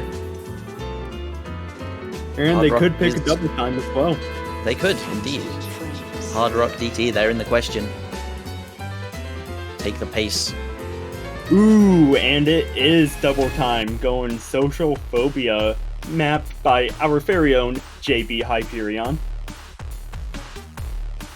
Social Phobia, actually a map that was shared by both teams in their matches. Taiwan edged it out by only about 20,000 points. No, it's 15,000 points. But the scoreline was in their favor. Have they done their research, perhaps? Looked into the MP links, seen what they have the slight advantage on in their last match against, or in their match against Australia. 3 minutes 57, but that's the length before DT. Shrinks down a little bit. 139 BPM goes to about 210. Very slightly below.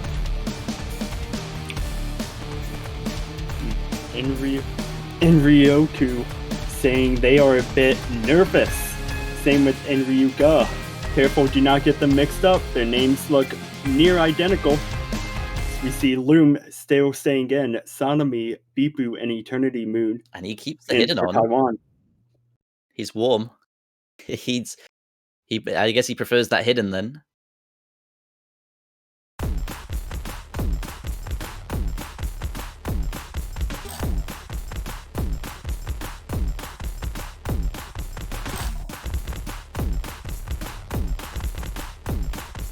So with double time, correct me if I'm wrong, but the map plays at 1.5 times the speed. The catcher also moves at 1.5 times the speed. That is correct. Takes a bit more precise catcher control to play double time maps, as we see Sanami and Ryoku missing in that small section as the rest of the players hit 200 combo mark. It's a lot more precise in you finding the miss. The combo advantage, the score advantage on the Taiwanese side. Doom again holding strong, he's playing incredibly well. But it must be the nerves. Again, we keep running back to this narrative of the new kids on the block versus the veterans of tournament play. They said it before the match, but Enryuka and Enryoku both were nervous, as we see both of them getting back up to that 200 combo mark, stopping the bleeding, but Taiwan still with a healthy lead.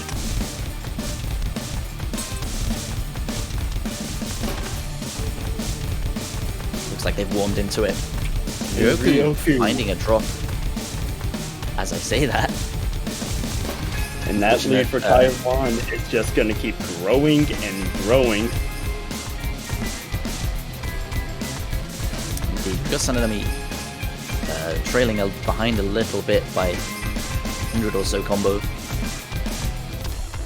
And Loom dropped the only FC on Germany. Right before the break, too, and Taiwan can see that as well. That looks like it will be it by this for this pick. There's still time. There could still be a collapse coming from Taiwan. They'd have to hemorrhage points, though. There would need to be a complete meltdown by Taiwan, though, for Germany to come back into this at this point. Doesn't look like it's going to come. We're in the last quarter of the map. Not many points left to go, and in fact, it might not be even possible at this point for them to bring it back. Will be Lowering the another fail. point on the board. Sanemi Yuka Sanemi trade misses. No, it doesn't look like it's possible. And the final spinner comes out. Unless someone spins, you know, 150,000 points on this. Not quite. You know, it could have been possible. They could have caught every banana. every single one. Yeah. I'm sure that's possible, right? That's possible on every spinner. You can catch every banana on every spinner, right? I mean, Auto does it. Yeah, if Auto can do it, then why can't we? But two-way double S coming on the side of Taiwan. Sanemi only with that 2 miss, and does see that Taiwan is a lot more comfortable on a bit more faster-paced maps than compared to Germany. Yeah, it's interesting to see double SS from Germany on La Fuite de Jeu, and then firing straight back Social Phobia for Taiwan, double SS. They're toe-to-toe, they're neck and neck. Wonder if Germany is going to go back to be like, bet you want to play more fast-paced maps? We're gonna go back to slower maps. Let's see if they stick with that strategy or if they decide to mix it up a bit. If they do stick with that strategy, what will it be that they pick? What's in there that's slower, that's low pace? What could their map pick be? What do you think? I feel that Identic Conflict, seeing how strong they were with Hidden as well, I feel that Identic Conflict would be the best choice for them if they decide to stay with that strategy. Okay, interesting. They do pick it. Good prediction. Identic Conflict, Hidden 2. Approach rate 8.7. So again, a lower approach rate than perhaps these players are used to seeing in their solo performances. 1 minute 31 in length, one of the shorter maps in the pool. Careful now, if you blink you're gonna miss the map.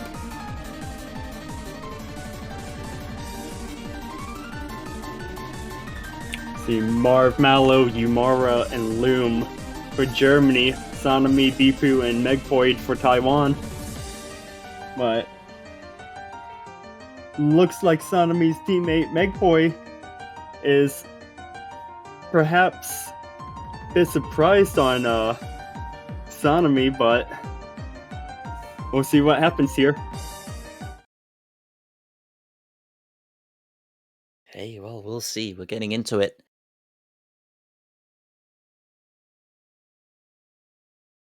Identic Conflict.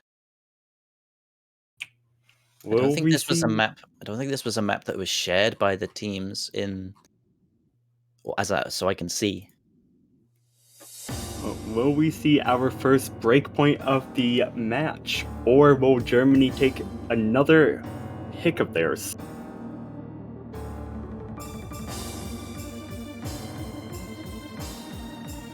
Interesting to see the difference in capture paths on slower sections. You can see how different players approach movements like this. Small Into the spinner stream. battle, and Taiwan has a bit of advantage after that spinner. Score's going to flicker back and forth. The lead is neck and neck. Each player holding strong with Megpoint. Who's Sanemi and B? Marv Mello on the other side. From Taiwan. Mello on the other side, but it will be 2 FCs carried through that section, Yumara and Loom. In fact, it will be SS is carried through that section. And with how Strong short of a map combo. that this is, This map is only 1 minute 31 seconds long, so we're gonna need to see Yumara and Loom both drop if Taiwan want to get back into this. Everyone hitting those stacks. Sonomy is gonna drop as the rest of their teammates go back to that 200 combo mark, and this is about all said and There done. will be a miss from Loom. He has dropped. It will take another drop from Yumara, but the lead is too far out. Too much with the final spinner. Again, a big score lead for them on Hidden. Yumara being the sole double S there. Loom was close. There was only one fruit drop by him. So close.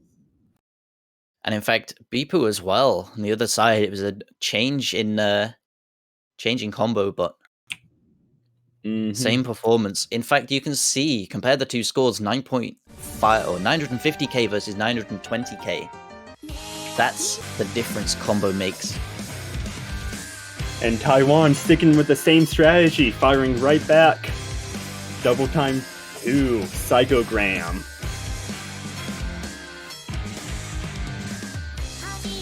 Slightly lower circle size. I say lower, it's higher. It's 4.2. Similar length of 3 minutes 40, which will be shrunk by DT and 128 BPM. So this 11 BPM lower, which when multiplied up will be about around about 200 BPM. Near enough. Roughly, give or take. Player swaps again. Loom sitting in the lobby. Doesn't want to leave. He's made his bed. And during that last double time pick by Taiwan, Ryuka and Ryoku both said that they were a bit nervous. Hopefully, for Germany's sake, they got those nerves under control. Indeed, it is 40 minutes into the match. We're 5 points in.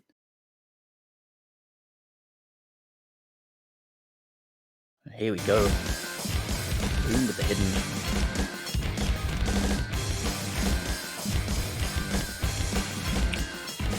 Seeming to be his comfort.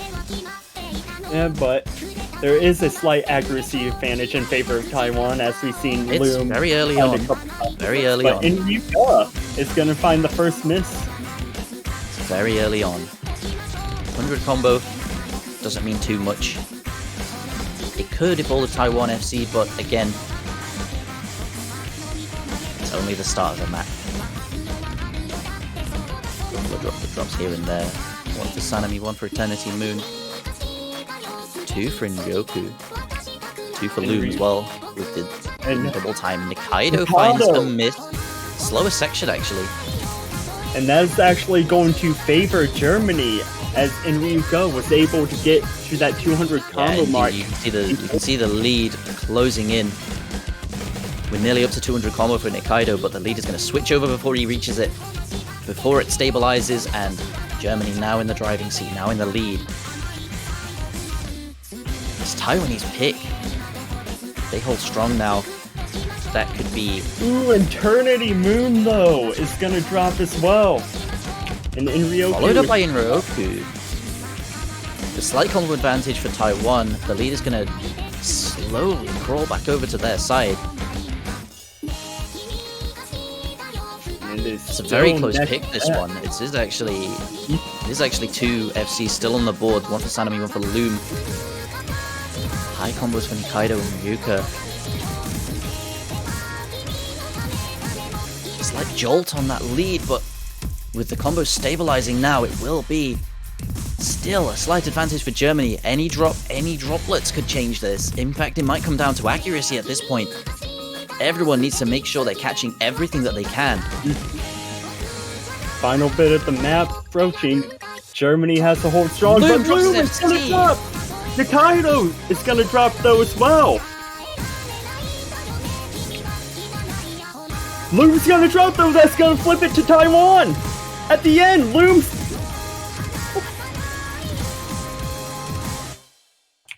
And just when Germany thought that they could take a pick from Taiwan, Taiwan makes it a 3-3 match.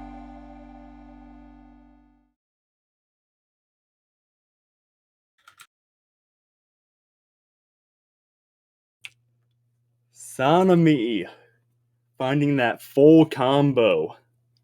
Solid performance by them.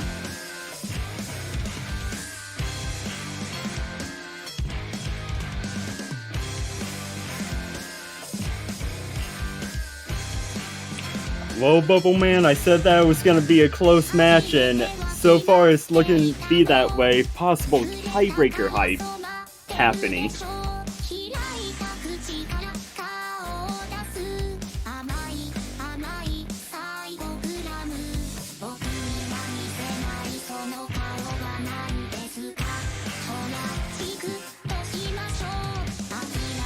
Germany sticking with hidden, sticking with that strategy. Going to OP 25, number 12. Mega Necker Remix. That is all the hidden maps picked by Germany now then. This is their last pick, of course. 3 points on the board on either side. It now comes down to a straight best of 3. Both teams have at least one more pick left. Whatever happens here doesn't matter too much. It's going to take a break point, and neither team willing to concede one. And as I look into Twitch chat, I do see a little mini Bubble Man emote in Twitch chat. Got some fans out there, Bubble Man?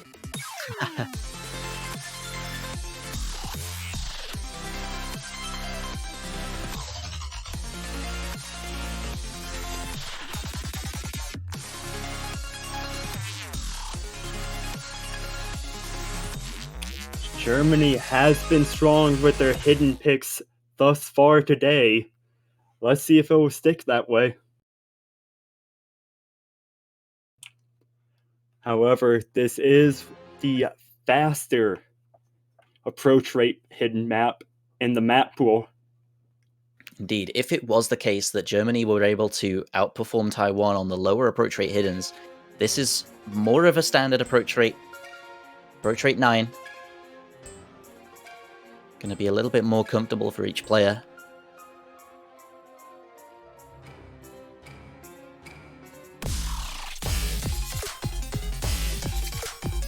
We'll get into it.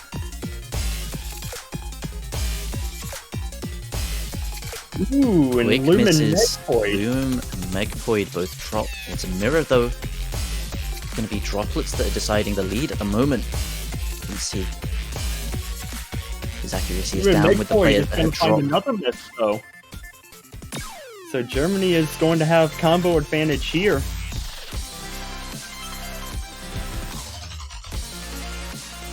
Indeed, it is looking like it is going the way of every other hidden map before it. Germany with the advantage. Germany in the driver's seat. Of course, this is their pick. If they win it, they take it to match point. If they lose it, they're in a very bad position, however. Still relatively close. We're only a third of the way through the map. This is a longer pick. 2 minutes and 47.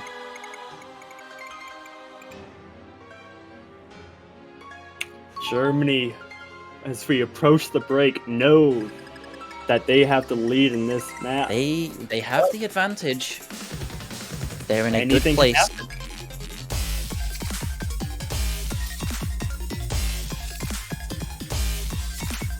Megpoid is going to drop though. And Finding the a few score issues with this. It's all the drops from Megpoid actually that are deciding this lead. Again, down below the 200 combo. All the players on Germany looking strong, not affected by nerves for this. This is their stomping ground. This is their stomping ground. This is their mod bracket. Is it going to be a 3 for 3? They're going to make it, but it's going to be a 3 for 3. And Bubble Man, I guess you can say that this mod bracket is their hidden talent. Very good.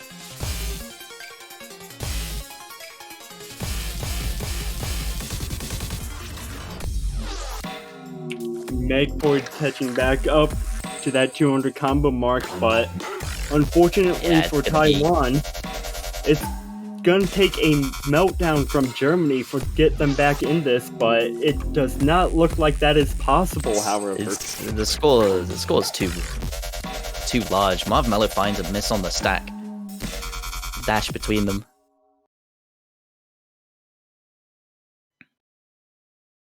Slight connection issue at the end of the map, but it will be a victory for Germany. They put their point on the board. They're in a good position. They're comfortable. This is where the deciding role comes into play. It will be Germany in the advantage. Marv Mallow just wanted to do a little solo performance with that spinner at the end. That's all it was. And if the picks go the way they have, we might see our last double time map being picked with Taiwan.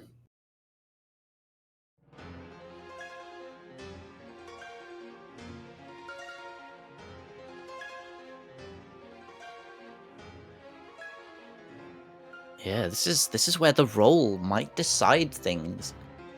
Because of course, if you pick first, ooh! And they are not going with double time. Instead, they are going with Tengaku, our Comfort Nomad 5 pick.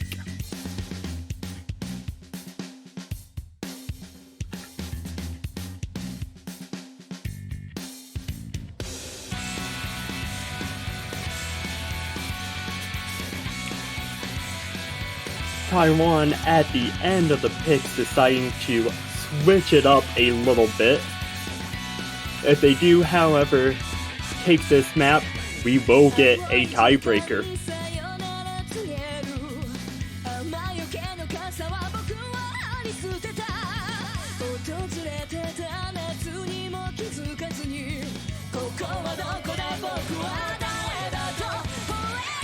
Already see some tiebreaker hypes in the chat.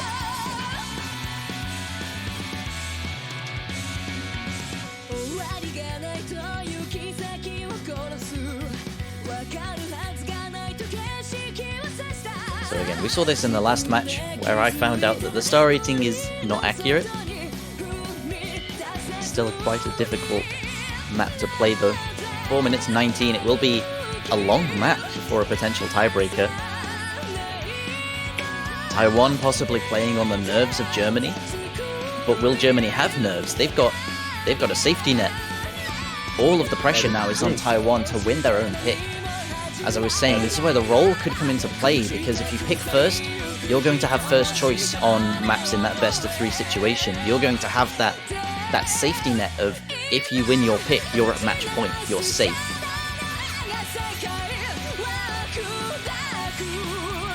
And it would appear in the game chat that Eternity Moon is having some issues connecting, but there we see he's coming back into the lobby.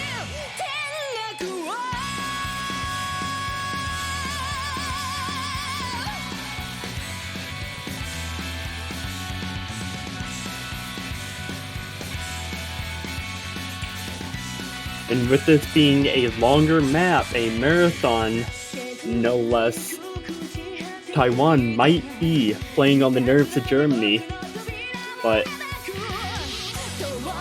anything can happen.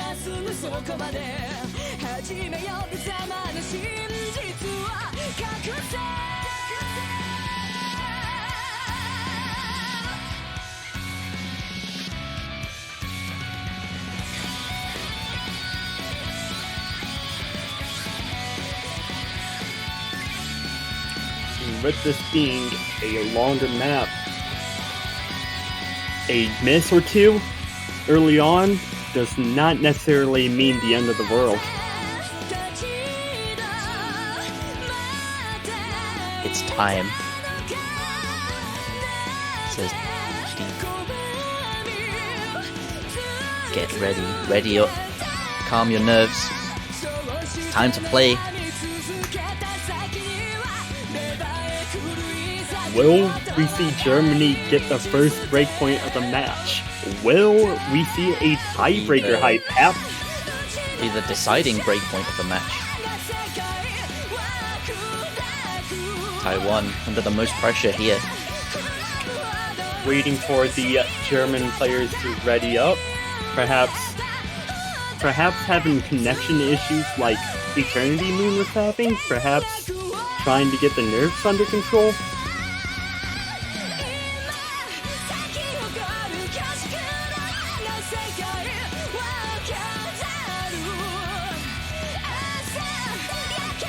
There they are. But as Loom said, it would appear that pressing ready is not doing anything. They are we love unable Bancho to sometimes. ready up. We do love Bancho sometimes. Oh, God love it. Can't have a World Cup without it.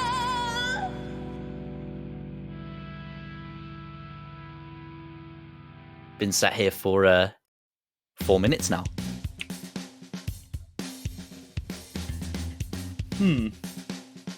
Get to listen to the Possibly a song small again. hiccup.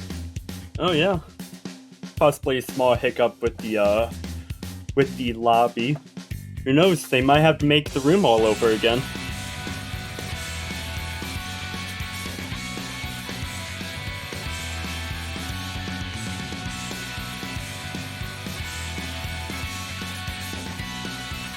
Yeah, small bit of connection issues. There he is.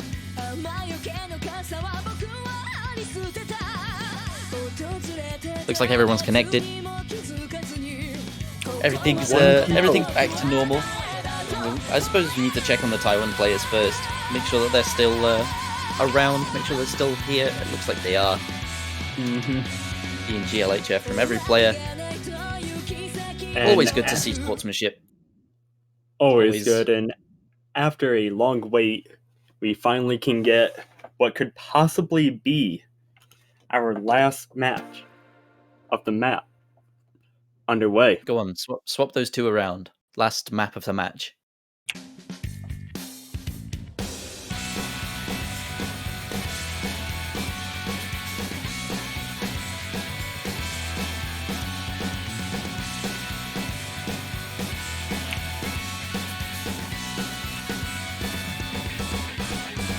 And remember, with this map being a bit longer, a miss or two early on does not mean the end of the world.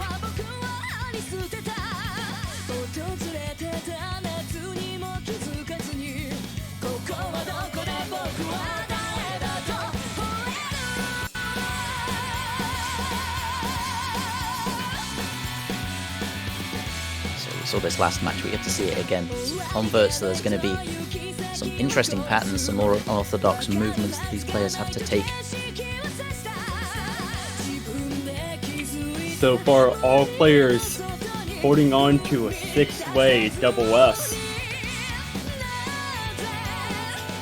Accuracy is going to be important in this, of course. Nothing really out of the ordinary for these players. Far lower star rating than they might be used to playing in solo. All about the nerves, all about the concentration, the focus, not making any mistakes. A slight mistake there for Vinci. Droplet drops the accuracy, drops his SS and gives a very small lead to Taiwan. Of course, that could even change with a spinner. They're in striking distance, but at the moment, Taiwan with the lead to get through the first chorus. Some big sliders, but everyone hits them. Looks like another droplet has gone down from Eternity Moon. Vinci trailing a little bit, but scores pretty much even. It's almost just a point or two in it. Vinci finds the miss though. That wasn't a droplet. That was a fruit that you just dropped. And there goes your combo. Right in the middle of the map as well. That's going to be very difficult to come back from. That's almost the worst place to miss. And it couldn't have been much worse. As 5 FCs on the board and another break. You get to check out how far behind you are already. That's 200,000. Well, that's 200 points. 20,000 points of advantage just in that small section. Taiwan knows that this is their point to lose at this moment with both those breaks that just passed. Indeed, they're looking comfortable though. It is their point to lose, but it is also their victory if they hold strong. To hold strong, it looks like they will. And tiebreaker? Fancy is going to trade it right back, and that's still going to be combo advantage for Taiwan.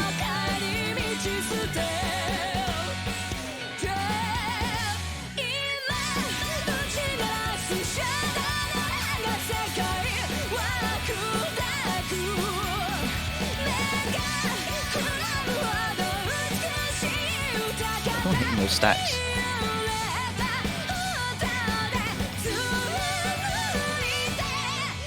Very difficult set of notes to hit that. Looked like everyone nailing it though, and now the two players with the combo disadvantage above 200. The lead's not going to change. It's going to take another miss from Taiwan. Looking strong, looking like they want tiebreaker. Looking like they're going to force tiebreaker, especially with Myth and Marv Mello. That will be it. The ending spinner. Again, but I do not believe the score is close enough to make a difference. Taiwan. As Taiwan is gonna force a tiebreaker. The pressure on them to take this point, not let Germany take that vital break point that they would need to avoid the tiebreaker. They know their strengths, they know their picks, and they picked perfectly. Take it to the Pretender. Infected Mushroom. We get to jam out. We get to jam out for 6 minutes. Oh yeah. On this infamous tiebreaker map. So what can you tell me about this tiebreaker map? Ooh, it is... What are the interesting points of this? It's a very technical map. It's actually not loved or ranked, but approved. And it is going to take every bit of skill that these players have to maintain a combo on this. Even though the star rating is a 4.9, there are several patterns in this map that is easy for even the most experienced catch players to miss out. Of course, you say approved. There are 3 main sections to the, well, I suppose leaderboard half of Osu. There's ranked, goes through a criteria. Loved, which goes through a voting system, is relatively new, almost a replacement to the approved section, which was for marathons and or maps that were incredibly difficult, didn't really fit the ranking criteria, but were going to be given a leaderboard anyway, deserved the leaderboard. Maps with a eternal tick. They're not qualified, they're approved. So any map that is approved, you can kind of tell the age of it because that section became obsolete 2 years ago, 3 years ago? Maybe even 4. Nothing getting added to that. Past that, so you can tell the age of some of them. 6 minutes 26 for this. The Pretender by Infected Mushroom. 174 BPM, so a pretty standard speed. 4.9 stars. Though that is deceptive. It's a lot more difficult than that. Looks like we have our lineups in the room. We've got Marv Mello in Ryoku and Loom for Germany. And for Taiwan, we've got Beepoo, Megboyd, and Eternity Moon. And indeed, with the approved section of the leaderboards, you are correct, Bubbleman. It is a bit older, this map being approved back in 2013.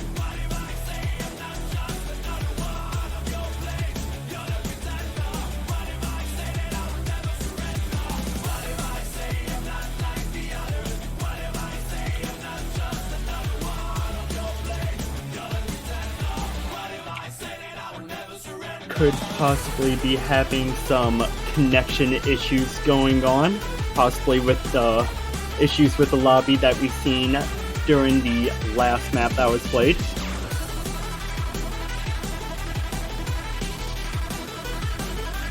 Just be patient. I mean, it's tiebreaker situation. We can sort of be patient a little bit. There's nothing really extra to be added onto this. It's the last map, the last time we'll see these players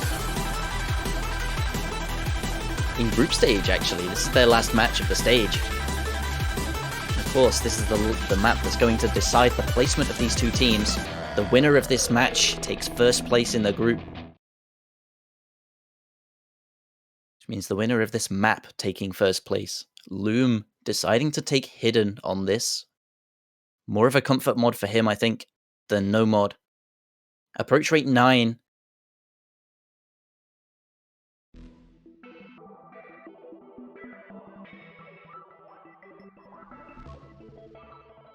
We'll see how he performs. So we get into the tiebreaker of this Germany-Taiwan match. Marshmallow in Ryoku and Loom against Bifu, Meg Poid, and Eternity Moon.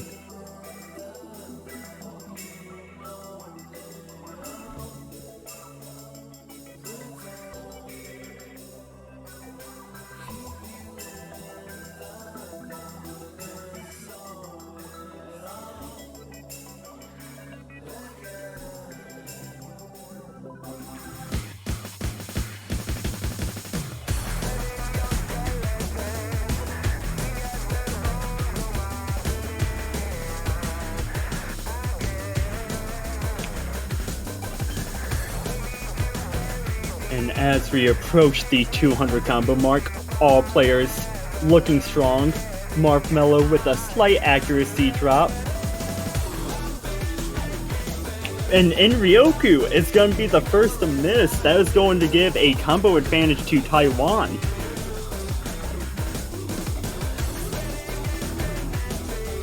As you said, in Ryoku with a miss.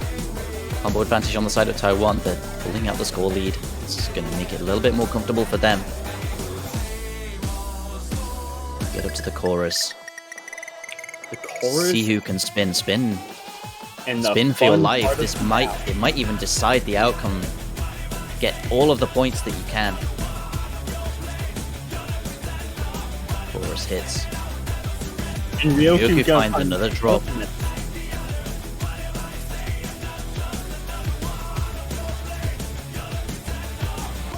Of course, it could be nerves for him. He could stabilize. He could. Here we go.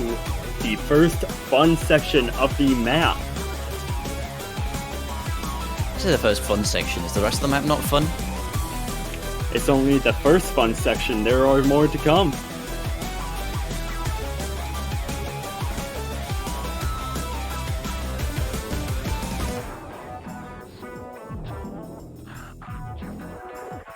After that chorus, we take stock, take a look at the situation on our hands. We've got 20,000 point. I'm going to continue to make that mistake. Widening out. In fact, about 30,000 points. SS on Loon, SS on Bipu, SS on Eternity Moon, and we get into the second chorus.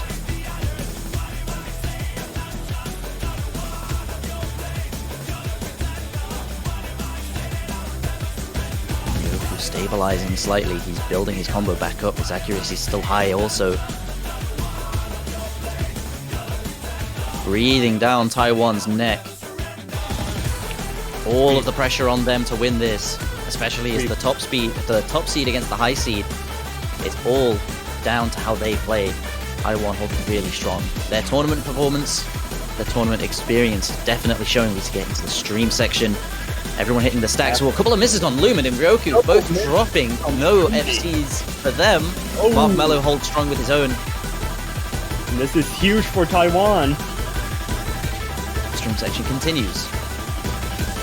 Everyone hitting those hyper dashes. Combos being built back up to 200. And Lumen and Ryoku both found a miss again. Marshmallow drops his FC. that will And be the a Taiwan big team. disadvantage to Germany, especially coming into the last few sections of the map. That disadvantaged, it might even be GG here. As we get into a slower free combo section, you can almost just take your hand off your dash key, press the tab button and take stock, see where you are. I'm sure they know. I'm sure they can feel it. Triple FC still on the side of Taiwan. A good performance from them. Megpoid getting all of the bananas he can. All momentum on the side of Taiwan right now. An amazing performance so far as we are approaching that final quarter of the map.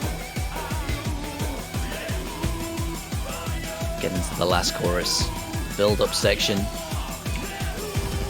Eternity Drop. It Moon. could.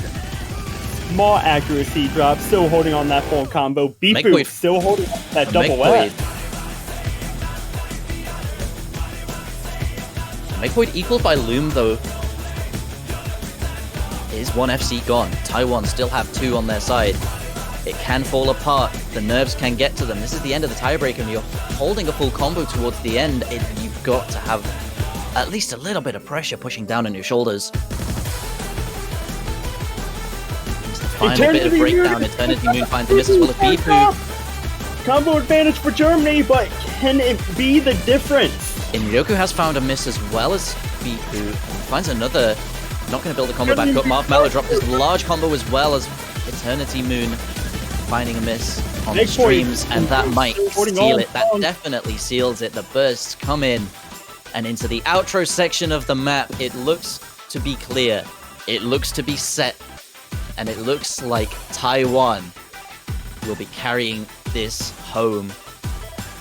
The outro section isn't going to change very much.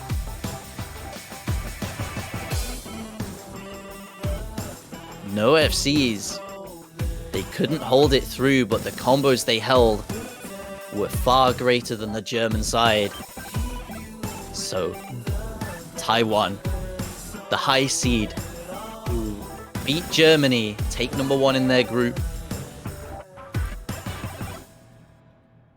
Well played. Good game. Well played indeed. Incredible tiebreaker to end it off as well. We look at the misses, it's only 1 miss for Beepu. That might have been an SS choke there. He hit every droplet too. S's across the board, but it will be 1.6k, 1.9k for Taiwan. The combos take it home. And they put them the top of their group. They avoid China. Knew it was going to be a Victory. close match. Congratulations. Very well played. Every player involved. We could have almost predicted the outcome of that tiebreaker. Seeing Germany only picking hidden. Almost a little worrying that all of their points came from the same mod bracket. Indeed is. But still, They only very well have- played by them. Only one of their points came from their no-mod pool, which was Ichigiri. So, Still, could have gone either way. oh yeah. Every player incredibly skilled, and every player definitely had the potential to FC. But that will seal it. That will be it, and that will be it for me, I think.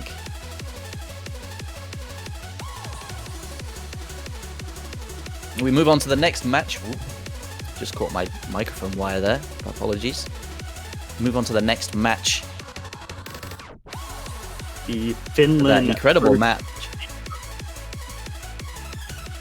Yeah, indeed, it will be Finland, Malaysia, and it won't be me. It won't be Elux casting this. It'll be Doland and Quijibo. Did I say that right? Hello. Quijibo? Quijibo. Quijibo. Okay. I'm in here. It's a mouthful. Different What's a mouthful? emphasis. Different Your different name. emphasis in the name. Yeah, your name. Ah. Okay. Quijibo. Okay, I'll remember that. I'm sure I can remember that. That's not difficult to remember. What do you think of that match then? Were you watching? Oh yeah, tiebreakers always hype. Tiebreakers all day, every day. Always hype. Oh yeah, hell yeah. Did you Taiwan expect? Did you expect smacked Taiwan to win that? Get Bubble Man or I didn't expect that dominance from Taiwan. They didn't miss for so long. They held full combos for an incredibly long time. Yeah, those were big plays Imagine if from they them. just FC'd like all three of them. That would be a statement right there.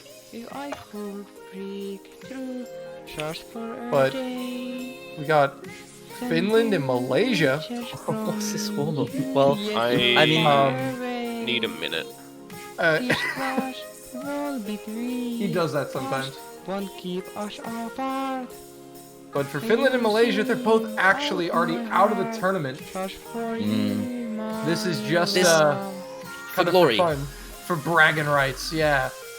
It's for glory. We won a match, yeah. Okay, that's Both my these teams technical 0-2, difficulties looking fixed. for a win.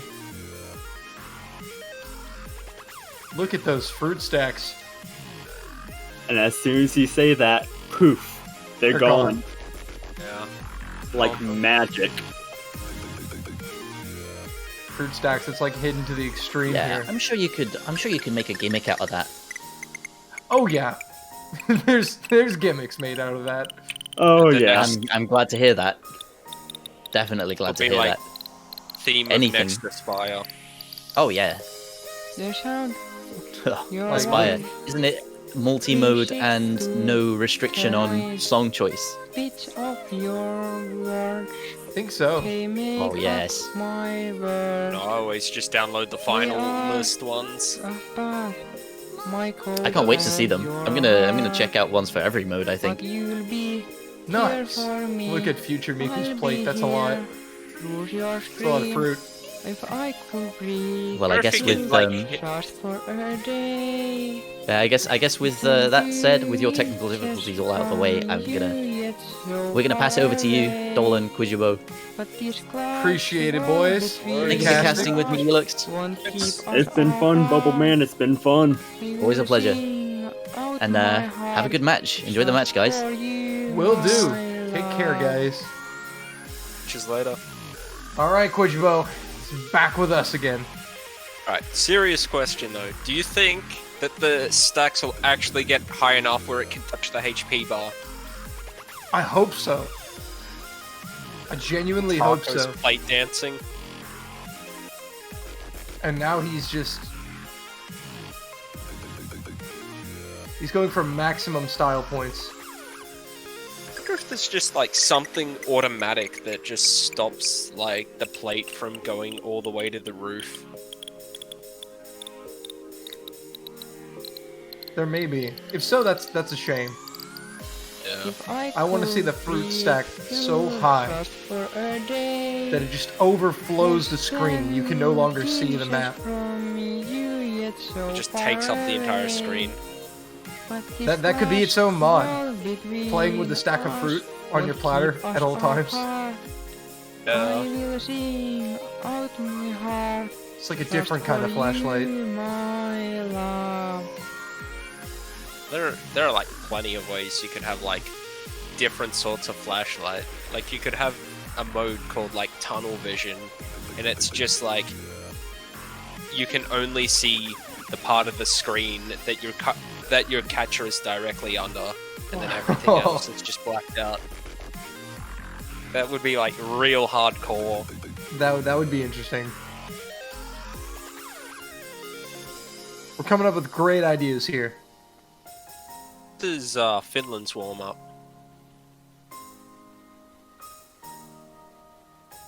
Yes, so for By both of Kaguya. these teams, they are, as we said, they are already eliminated. In Group C, Hong Kong has already won, with Philippines taking second. These guys are playing for the glory of third place in the group, for the honor of Yeah. winning a match.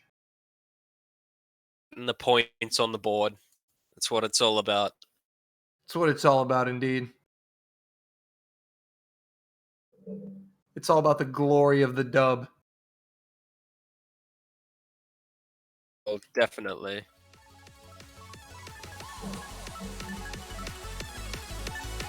That's one warm-up down. And it looks like we did miss the other warm-up, so we're getting into the rolls, and Finland is going to be taking it. 83-21 on the roll. 321. Let's see. I'm gonna take a guess at what people are gonna ban. So Finland's gonna ban Kero Sax, and Malaysia's probably gonna ban a DT.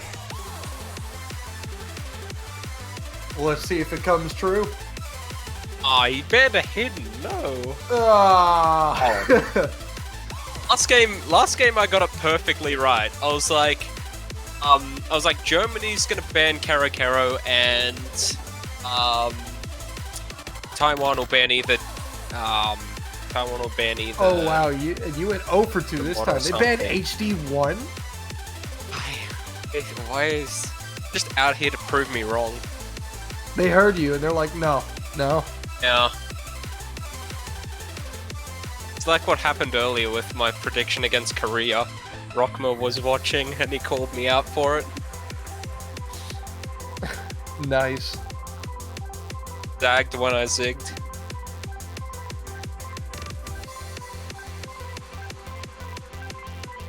That's like a 40% guess rate that's correct, so that's still pretty strong. We'll take what we can get. Yeah. Cool. But this should be an interesting match. So for these teams, let me see if I can get their group stage results. So both of these teams, Finland has had one match where they lost to the Philippines 5-3, but outside of that, every other match result has been a sweep, resulting in these two teams being on the losing end. So both these teams looking to get some points. Malaysia looking for their first point of the World Cup still. Wait, Malaysia hasn't got a point on the board yet? They have not. This is very unfortunate. You never know. They can definitely put a point on the board right now. And we've got the Pog Frog this time. The And Pog Frog. Player like Future Miku can definitely walk away with the FC. Yeah, Malaysia are definitely capable of it. Yeah.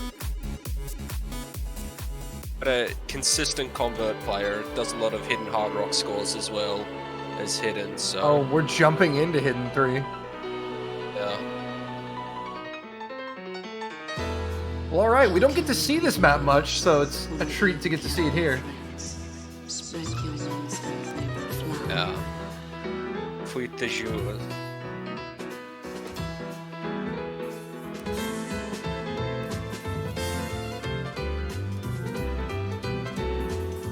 Should be interesting. Finland, a very strong hidden team. They are known for it. They've got Noxu, Jonsku, and Kurtzi. This is the first time I've seen Kurtzi in this entire tournament, at least from what I've been watching. Like, I'm sure he's played at some point previously, but I haven't seen him. You just didn't catch it. Just missed it.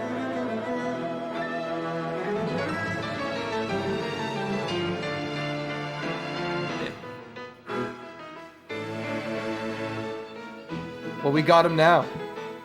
Discussing the Pox strats.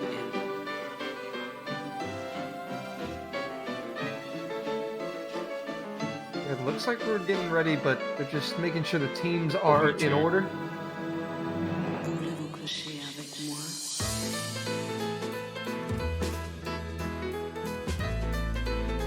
Well, make sure you've got your CWC food handy, folks. This should be a nice, chill, entertaining match. Malaysia actually have a lot of history in CWC. Back in the day, they were one of probably the most feared unseeded team. But then they kind of were on hiatus for a few years. We didn't see them, and now they're back. Missing, I think, some of their more key players, but At the same time, and they decided to come back. Everyone's just been going as hard as they can at the game in farming and tournaments. It's like you've got so many just powerhouse players now, and they're all spread out across all the teams.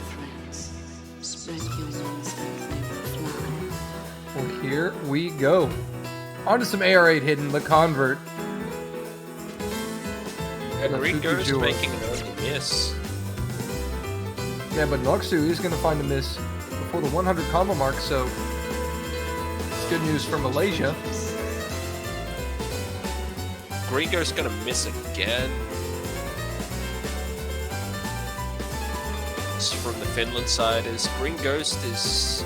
I think he might just be Though. misjudging a lot of these because it is quite a slow map, so it's easy to just stand under where a fruit is going to be and then be like, oh, I probably caught this, and then just keep moving, and then you just miss a bunch. A lot of the struggle is leaving too early. Kurtzy lot of misses again. Now I think it's starting to look pretty good for Malaysia, who still have 2 SSs on their side with Future Miko and Marut Attack. Yeah, Malaysia in a fairly comfortable spot here halfway through. Green Ghost has gotten back up to 200.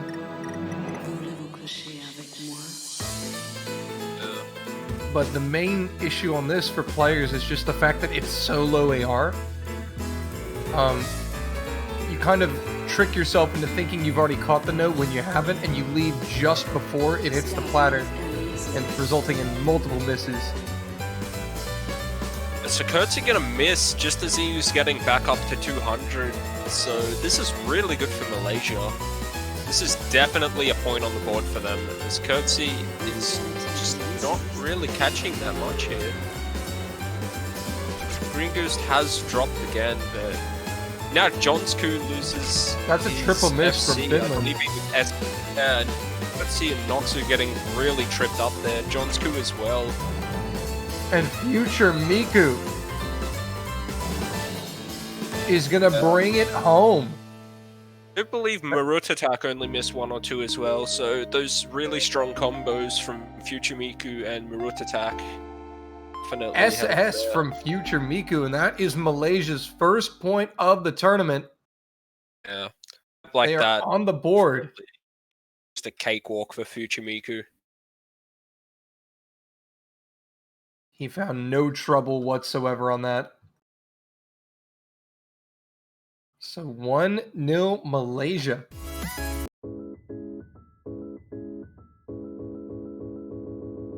But it looks like Malaysia are going to counter now with Yujo. That was also a break point.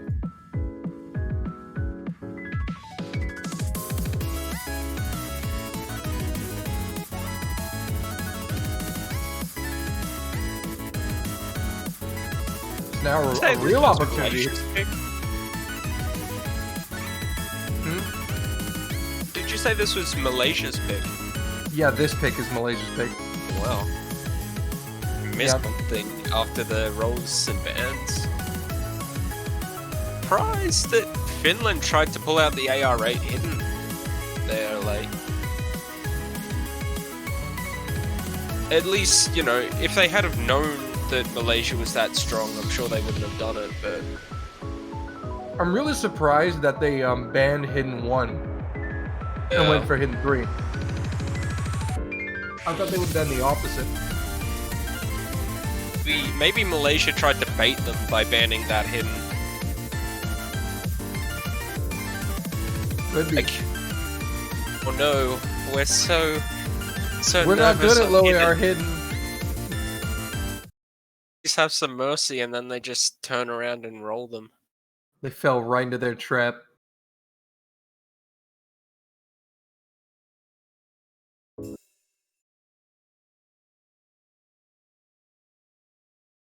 But here we go on to Yujo, Nomad from Malaysia. Waiting for client. Here we go.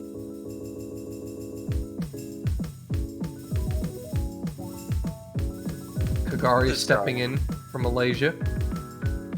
Yeah.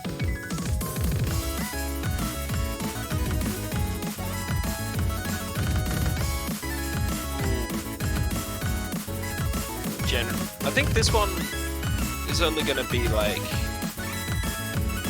it's maybe in the tourney. Like most players have already played this at least twice in tournament settings, or at least once. It's a fairly popular pick, so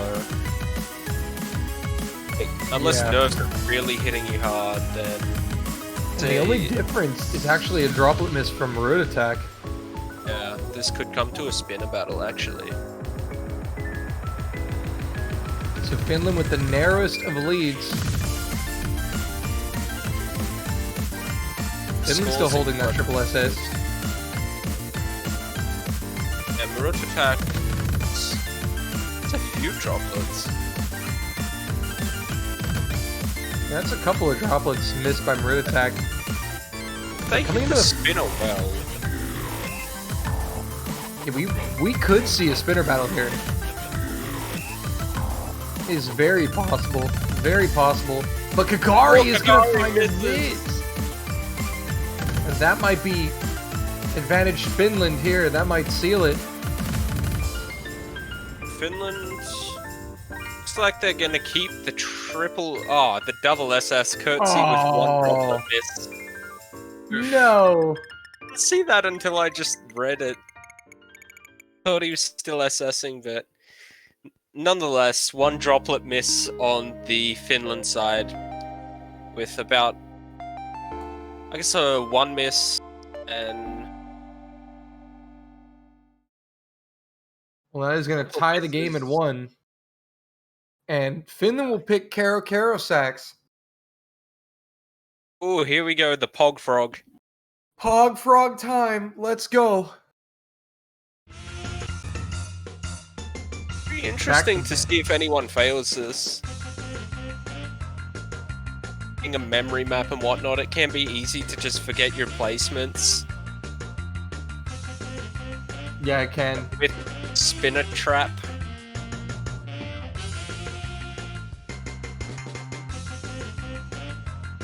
Spinner traps are evil. Parts of this that are like they stand out, but like then you've got the 320 jump where it hits a triple and then you've got to quickly dash. Just after that, there are a couple of like I guess you could say slight pixel jumps where it's like if you're slightly off place, you might miss it. But basically just keep eyes on it the entire time. Just stay focused. As well.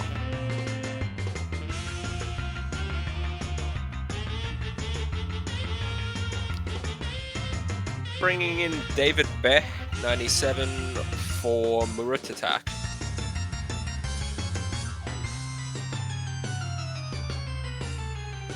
And beaming. They're putting chemicals in the water that are turning frogs into jazz fans. That's an interesting theory.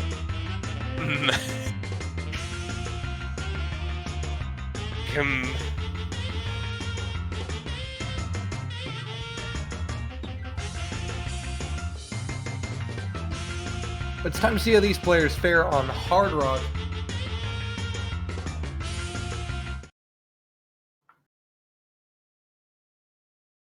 We will started and looks like David Bear having a bit of lag loading in. Panic button clickaroo. Our And future now Miku's not rendering. There we go. Future Yes. Miku will also take hidden. Yeah, looks like Kurtzy had an early miss too. Kurtzy is carrying Finland as he's the only one playing. Oh wait, here we go. Here we go. And Kurtzy did have an early miss. So Malaysia have the lead, but David Bet is going to trade it. Ooh, David Bear misses again. If he misses once more here, he will pick up the fail. And if you failed this map, any point, know how hard it is to try and recover HP. It's absolutely brutal. Yeah, and I Kurtzy think is if you slipping as fail- well. Yeah. Kurtzy's gonna be careful too. Noxu now. Noxu. Jonsku. Kurtzy triple miss Finland. I think they're all still alive though, but they're Kagari misses. it's Future Miku with the carry. Yeah. David Bear. David Oh, Bear David has Bear is failed. down. That's a fail. Needs to basically full combo the rest of the song to have a chance of getting his HP back up. Oh, Kurtzy. I have- Ooh. Finland just have to basically make sure that Oh. none of them fail, but Kurtzy is Kurtzy dangerously close. Yeah, he's failed. He's failed. So Kurtzy and David Bear are down. So now Jonsku needs to hold on against Kagari. Anymore. Yeah, Malaysia's still in front. Future Miku still holding the FC. He has made, I think he's lost one droplet, maybe Oh, two. Future Miku. David Beck drops as well. Yeah, Finland now the chance to come back in here, but it's basically Future Miku and Kagari against Jonsku and Noxu at this point. Kurtzy and David Bear are both just basically dead. Can fail like a good 150 to 200 out from the end. Full Finland combo is running the it red, back. and still keep failed. Oh, Kurtzy. We'll have to wait for the MP link. Oh no. Kurtzy, bring it back. Did Finland bring it back? The score shows Finland ahead, but we'll have to wait to see the MP link for the fails. Do we have the link in here? Finland Yeah, versus the Malaysia. MP link is going to show that only David Bear failed. Oh no. So Malaysia Finland lost have it. taken it. So Kurtzy actually managed to. He never died. I would say very close. It does kind of look like he failed with the HP drain. The MP link Rough. is showing only David Bear from Malaysia has failed. Yeah. Looks like he, if that was the case, then he would have revived. DT3 coming out from Malaysia. It did see his HP bar at one point touch 0. Could it have been at like 1? Possibly. That's what I'm thinking, because if it was at But- 0, because it never fully recovered, so that would mean that he would have had to have never failed. He just Suppose it came is as possible. close as you can to failing without failing. Yeah. Would have been bad if he had have caught it that low on a slider though, because the slider would have drained him to 0. But keeping track of our other matches, Russia currently leads the United Kingdom 3-2. France leads Vietnam 4-0.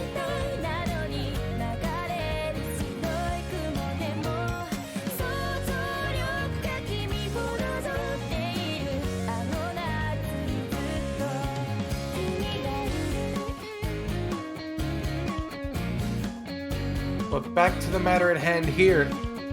David Bass says he hates the frogs. Yeah. Can't blame him. It doesn't Still my look like a fun favorite map time. though. It's so fun. It has been the most popular map of the group stage for sure. Yeah.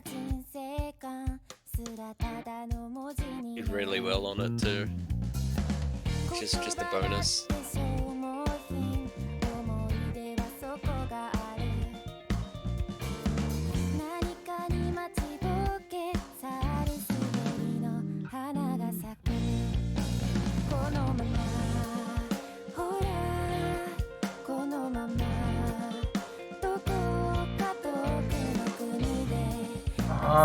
So apparently, what happened there to Kurtzy was passive HP drain brought him to 0, but he didn't miss a note and go down to 0.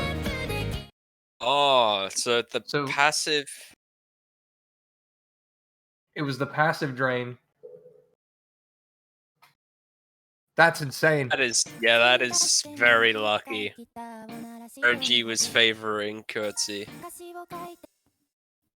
But on to double time, Future Miku will throw on the hidden. That HP is so fierce.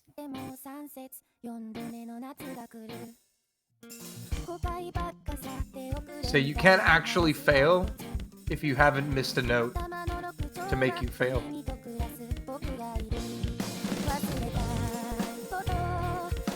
But on to double time. Malaysia looking for the equalizer. David Bet and Noxu will trade it. Green Ghost, though, just before the breakdown.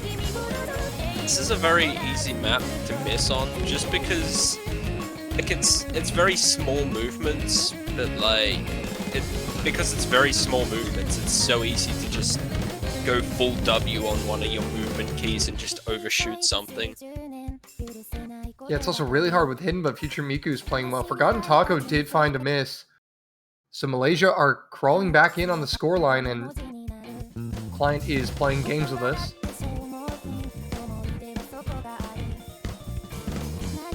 David Bet will find a drop, though, just before Malaysia take the lead. So advantage Finland.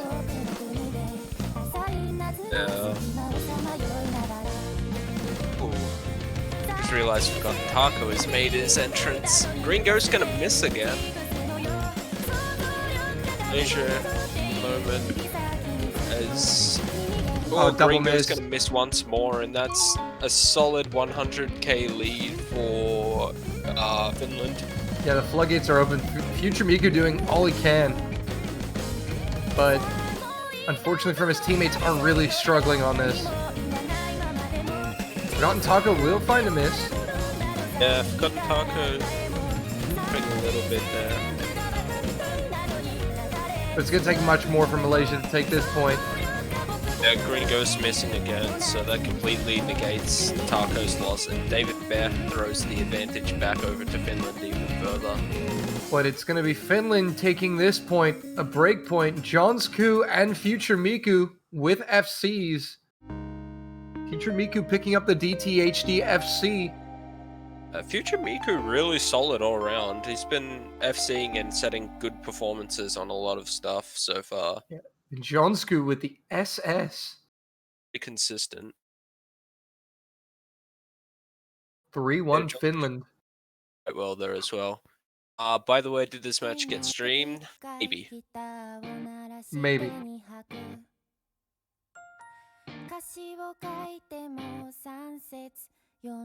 It's a possibility.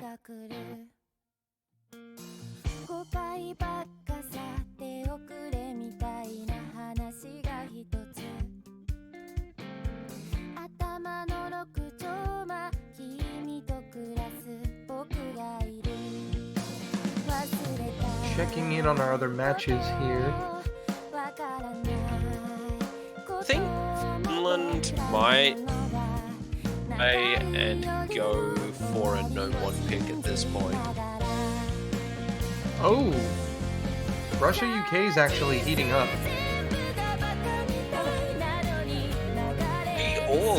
They're tied at 3, yeah. So UK take the last point. It's tied at 3.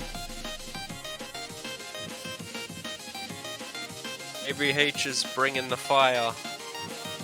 Yeah, the UK are yet to win a match, so they would love to get a win. Imagine if they do that, throwing off Russia. Also, they're technically not eliminated yet. If they do beat Russia, that would bring all 3 teams except South Korea to 1 win, 2 losses, so it would then go down to the point differentials. Would be quite a sight. But unfortunately for them, I don't think it's actually possible for the UK to advance, because prior to this match they had a -8 as their point differential.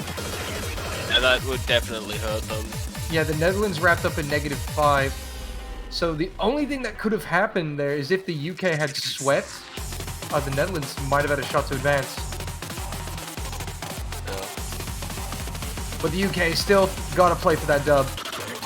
Russia, of course, got -1 there, so they're safely in it.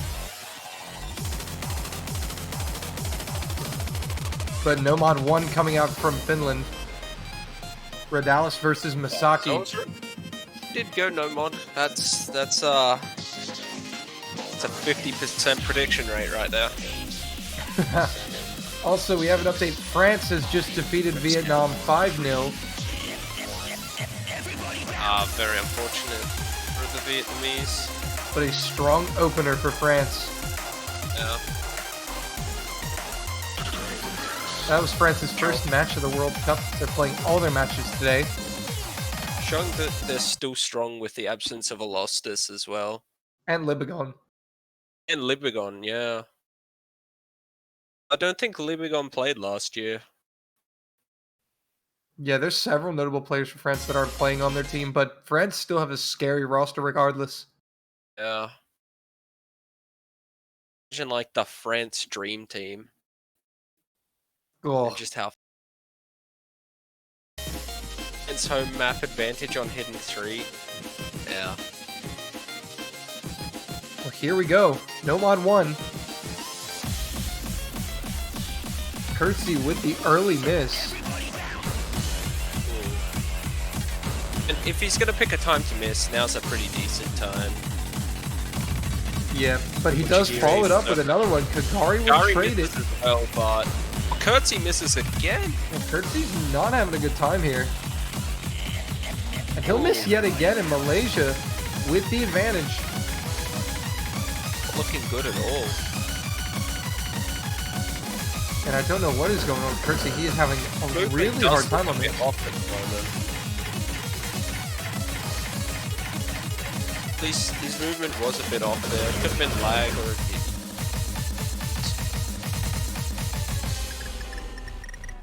But everyone else playing fairly well. Still 2 SSs on the side of Finland.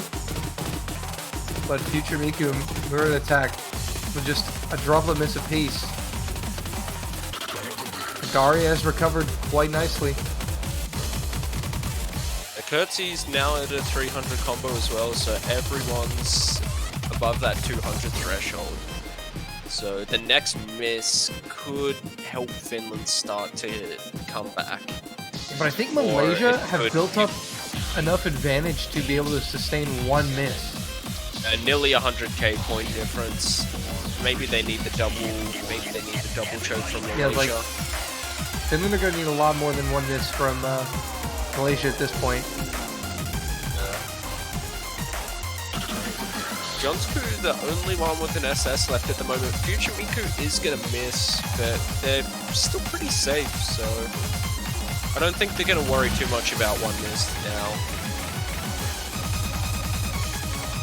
Yeah, they're still playing very well, but the Finns have recovered quite nicely. Yeah, definitely. Future Miku now back up to 200. Finland still need more help, and the map is drawing to a close. And looks like Jonsku gonna hold the SS all the way through it. Murut attack with only the single droplet miss along with Noxu. And that's going to be Malaysia's second point of the match. End of the tournament. 15 misses. It's very surprising. Yeah, I'm not sure what happened to him in that opening. But he definitely struggled, and Malaysia able to take advantage and capitalize. So 3-2. For We have Malaysia. an update for you. Russia now lead the UK 4-3. Oh, tiebreaker hype. Tiebreaker potential over there. We will keep you updated. But a new king is born is going to be the pick from Malaysia. This is Hard Rock 1.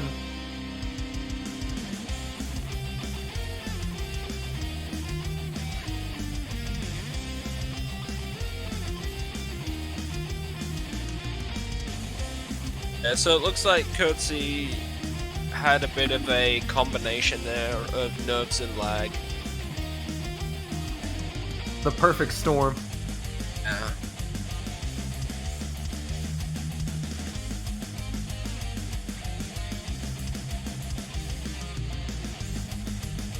It is a shame.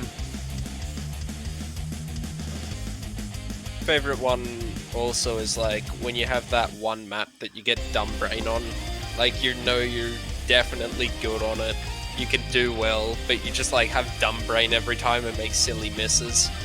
For me, that was rightfully the no mod pick. Oh, I kept like making silly misses on it.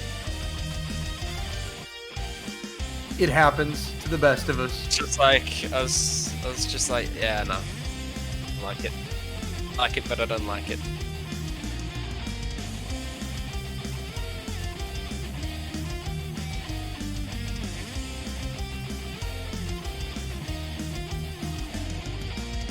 So Malaysia going for the Hard Rock.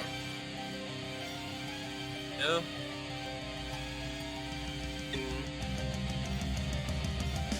Rock pick, but that was just, you know, an unfortunate fail. Yeah, Karo Sax is a whole other ballgame.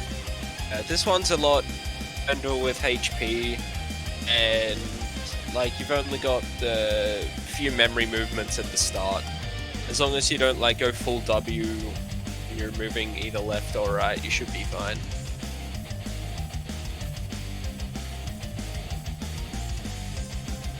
Yeah, we have seen these opening sliders catch several players off guard.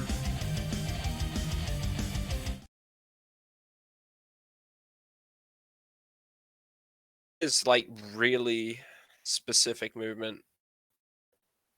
Like you've got to move straight away. You've almost kind of got to get a running start at it too. Yeah, you kind of do a bit. Kind of It'll get choke it a curtsy. bit. Yeah. We'll see how everyone else goes. Yeah, it's got Maroon Attack and Future Miku. Yeah, and Mitchell almost broke on my end.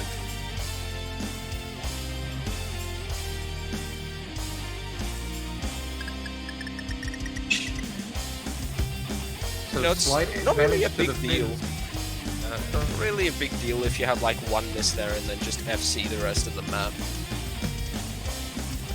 Yeah, David But you're and gonna drop Curtsy- with David.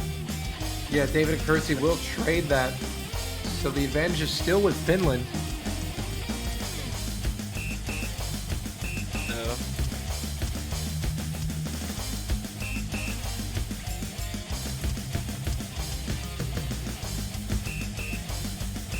Malaysia trying to hang in there. They really need this point to bring the score level. David will find another drop though. It's about to get back up to 200 as well, so they're about to make a lot of score back off with David Bear's miss. Oh, he misses again. Trade with him. So that is going to stunt Finland's growth here. And stop them from completely running away with it. Curtsy will find another miss, so now Malaysia is actually pulling back a little bit of score here. David Bear holding on, but Ooh, double Marut miss! attacking David Bear. Curtsy's going to trade with him, but Noxu and Jonsku both still SSing, so they're just really carrying Finland right now. Yeah, Noxu and Jonsku look super comfortable on this with SS's. I will say, I really like this tournament Klein's design. I know, right? Flight has really outdone himself. It's just very soft on the eyes. Kersey with a miss. Malaysia will need much more. They're getting their combos back to 200. Gonna need a break on FC at this I point. think Malaysia is still realistically only about one miss away from potentially tying this up. They just have kept missing when Kersey misses. They need a miss and a full punish. Yeah, they need to If fully they can punish. get that. Might be a bit late to get a full punish off, and David Bear's gonna miss. Curtsey's up to 200, which means that Finland's gonna get the full punish. Yeah, unless we see a late choke from Finland here, but it doesn't look like they're going to show any signs of that. Finland trying to maintain that 2-point advantage.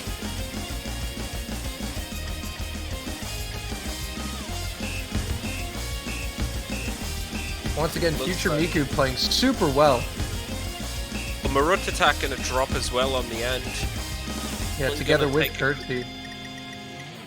But Finland maintained that 2-point lead, 4-2. Yeah. About 90,000 points there, so that towards the end was really good for them. And Jonsku and Noxu holding very strong, both assessing. Yeah, now this is a really good spot for Finland because not only do they get the break point, they get the pick at match point, a chance to put it away here. Yeah.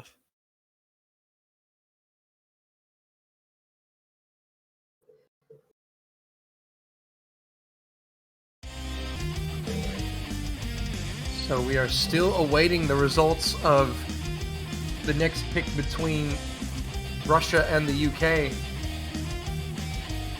They're still playing. They're currently playing Psychogram right now, the DT pick, DT2.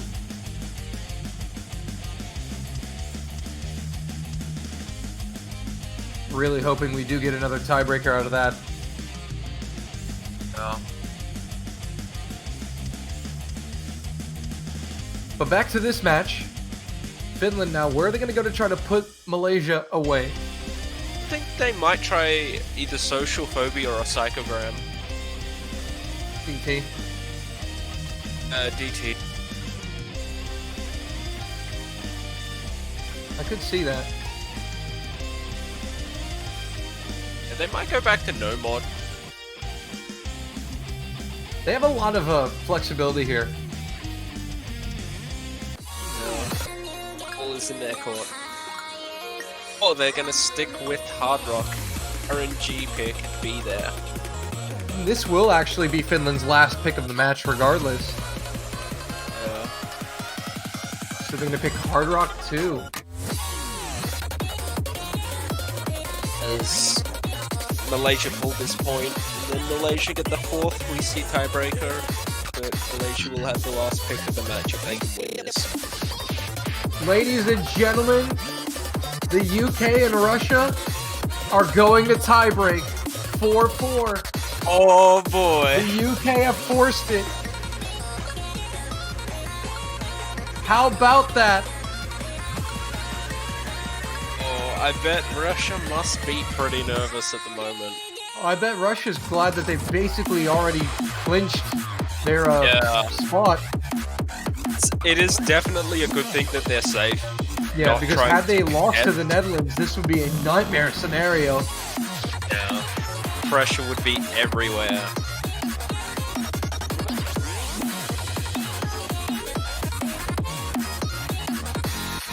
So they have just wrapped up that double time pick. Just about to get into And this pick. we may actually switch over to TB. Yeah, UK. if the bright side is if Finland do win this one, we get to go see TB afterwards. Yeah.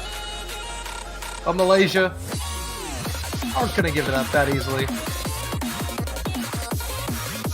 Thinking Kagari for Marut attack.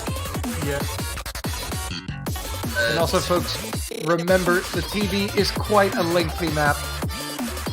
6 minutes, 25 seconds. Yeah, and this one is only 2 minutes, so we're going to be able to get to the TV if Finland do win. But if Malaysia take the point, then we're going to have to stay right here.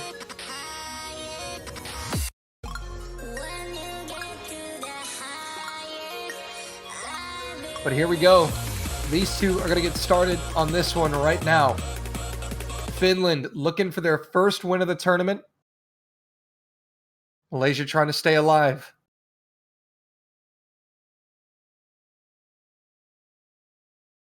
We're just waiting for client to load.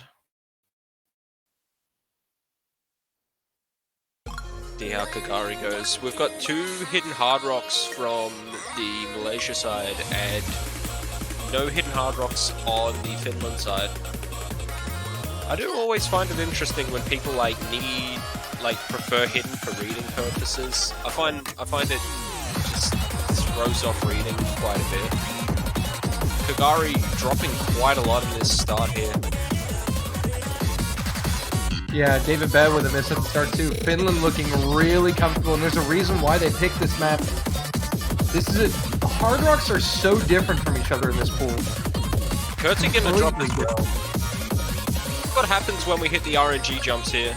Yep. Kurt's gonna drop before it. He misses one. Kagari and David Bear have missed again. Kurtz misses. Yeah, but it seems Malaysia have 2 players struggling, and Finland only has 1. Future Miku does give it up. John Yeah, not Essing again. They're absolutely killing it right now. And this one is very tricky. As you said, the RNG jumps are absolutely brutal. It's not so much check it out. Makes them that bad. It's more so the tilt factor. Yeah. Tilting to miss one. It's hard because those jumps are at a level to where you look at it and they're readable, but it's really hard to actually hit the jump. It's real 50-50. Like, yeah, it's not like outwardly hard. It's just kind of troll. Yeah, a little bit. But Noxu and Jonsku are going to carry on. Kurtzy and David with misses. Kakari also struggling. Jonsku and David... Oh, not David Bear. Jonsku and Noxu keeping the SS. Kurtzy dropping Finland. really hard. Kurtzy failed! Yeah, Kurtzy is gone. Wait. Oh my Kurtzy God. failed. Double SS is just not enough here. Wait. Malaysia take it. Malaysia have got their 3rd point. Double SS from the Finnish teammates, but Kurtzy fails.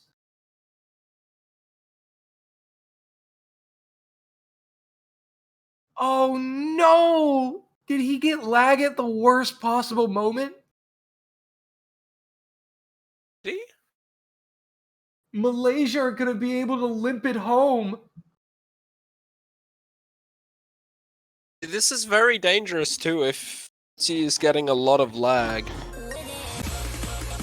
Yeah, you hate to see that because now Malaysia have a real chance here. Definite idea to maybe swap Kurtzy out for this next pick, just so they can bring home the match 5-3. You hate to see it.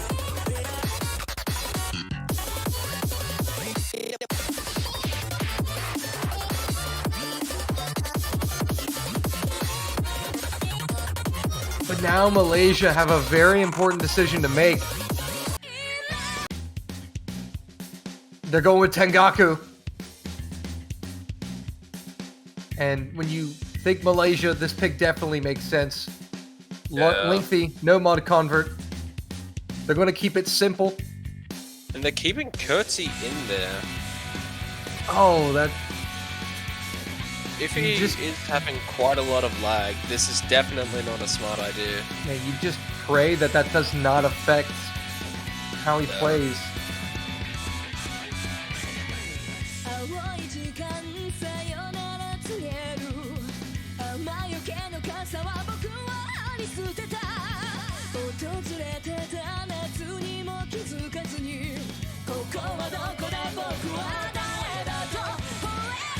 But we will be keeping tabs on the ongoing tiebreaker between UK and Russia. We will update you once those results come in.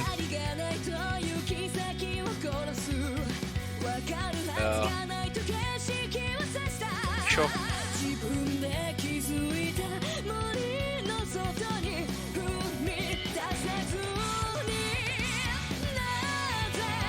Go's quite a fan of the song. So it looks like we'll see Green Ghost and Muruth attack in here in place of Kagari and David Bear. And no roster changes on the Finnish side.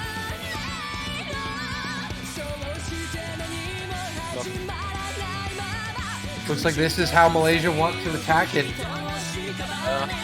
Malaysia going for the tiebreaker. If Malaysia can successfully convert this point, we will get a tiebreaker.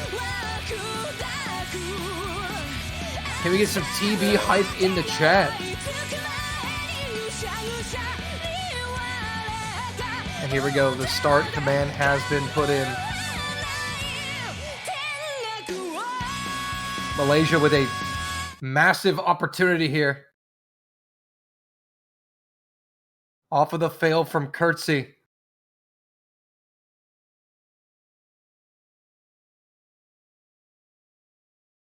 And here we go. On to Tengaku. 4 minutes and 19 seconds. Malaysia want to play the long game.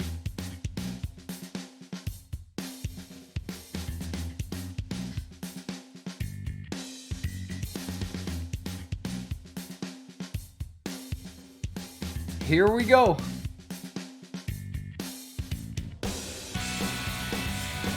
They are off on Tengaku. Early double miss from Malaysia, but again, very early. Early combo is like probably, if you're gonna just one miss, that's the best place to do it. So Besides just zero miss. slight advantage to Finland here off the double miss.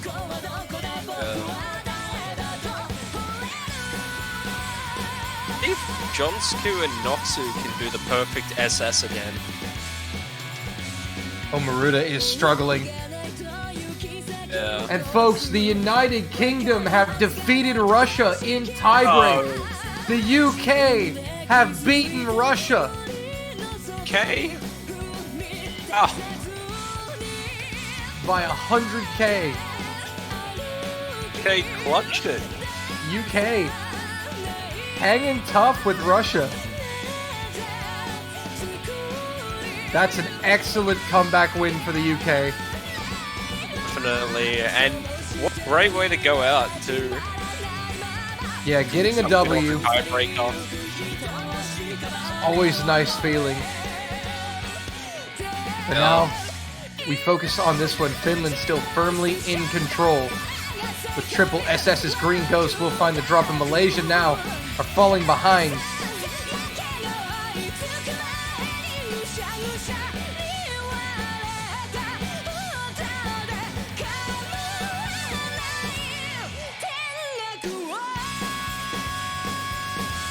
So they're not completely out of it, but they do need heavy losses from the Finnish side. Yeah, Finland are playing super well.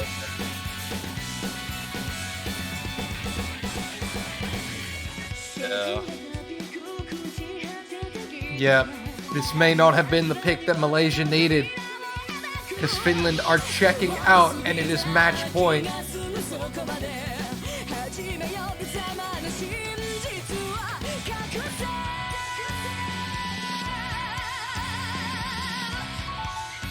Just hold it together for a bit longer, and maybe he can start to work his way back up. Yeah, a double miss though would definitely open the door for Malaysia if Finland are to find some misses. I think they need a triple miss at least. Yeah, they might actually need a triple, you're right.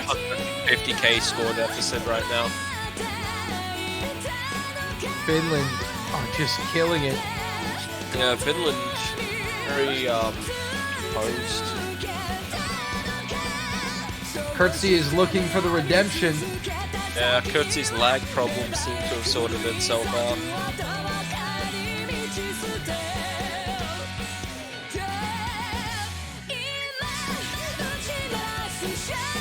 Malaysia fighting, trying their best. Future Miku still with the SS as well for Malaysia. Just Ruda attacking Green Ghost have found misses, and Green Ghost drop.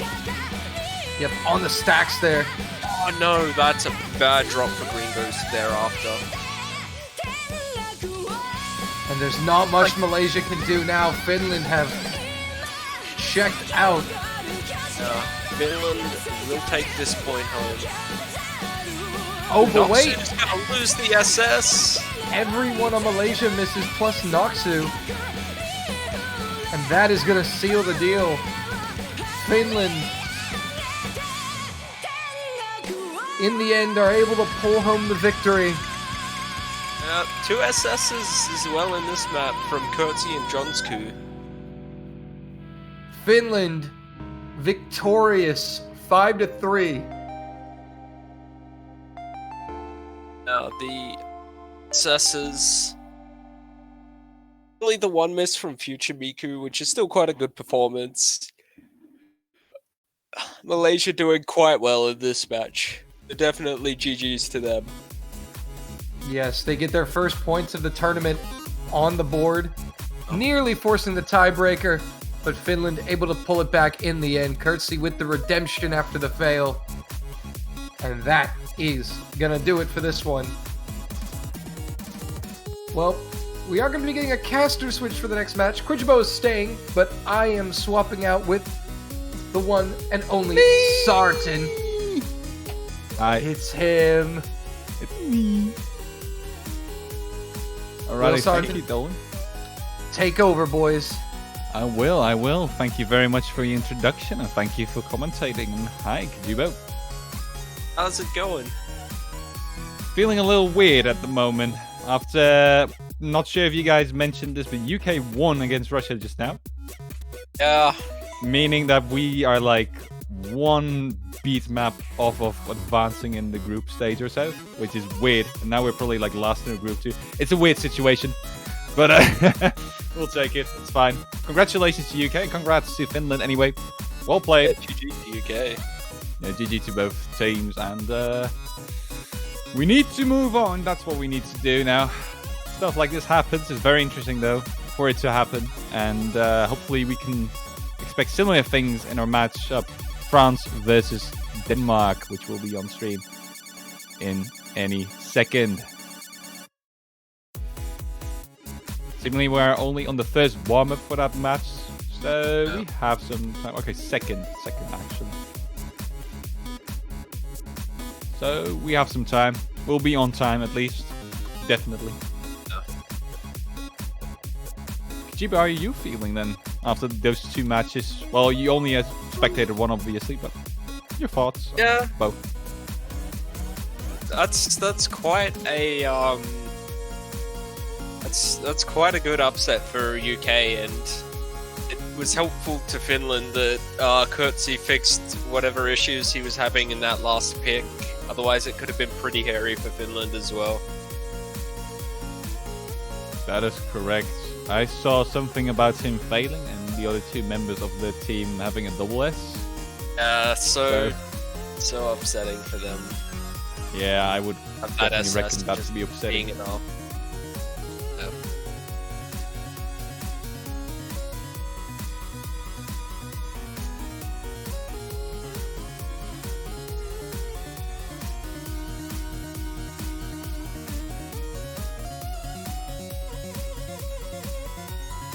Right here. And your predictions for this match then? We have France with Electro, Boros, No Life, Hollow and Chayard. And then we have Denmark with Sharpen, Schnitzel Bay, Captain, Wafe Latte. Only one Magma and Carrot. Who do you think is going to take this one?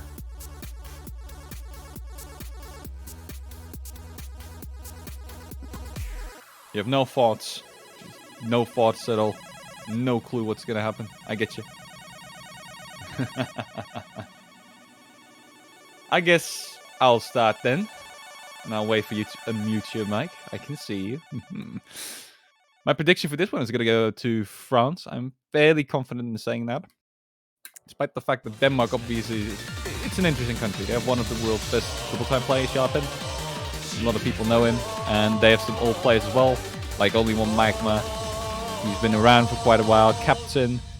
Not sure if they are on level with France. With players that also have a lot of experience, have been around for a very, very, very long time. And the new players in France are also very skillful.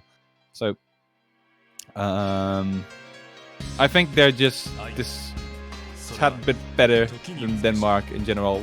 Just a bit of a higher level.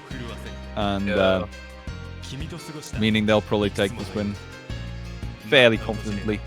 Do you think so? Starting your laugh sounds evil. It was an evil laugh. Definitely was. Now time for your predictions, Kajibo, because you just unmuted. Roll predictions? No, just match predict. I mean, you can do some role Match predictions as well. predictions. I don't know why I got roll predictions out of that. I think Denmark can get a point on the board here. They've definitely got a chance to get point.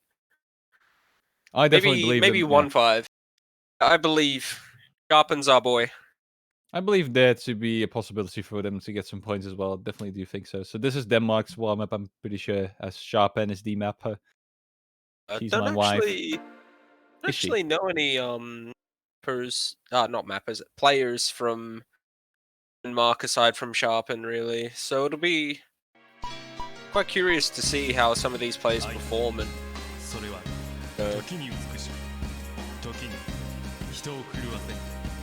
there you go. Yeah, I mean, they are pretty old school players, most of them, so they have a bit of tournament experience, but obviously Denmark never made it out of the group stage, so they don't have a ton of experience either.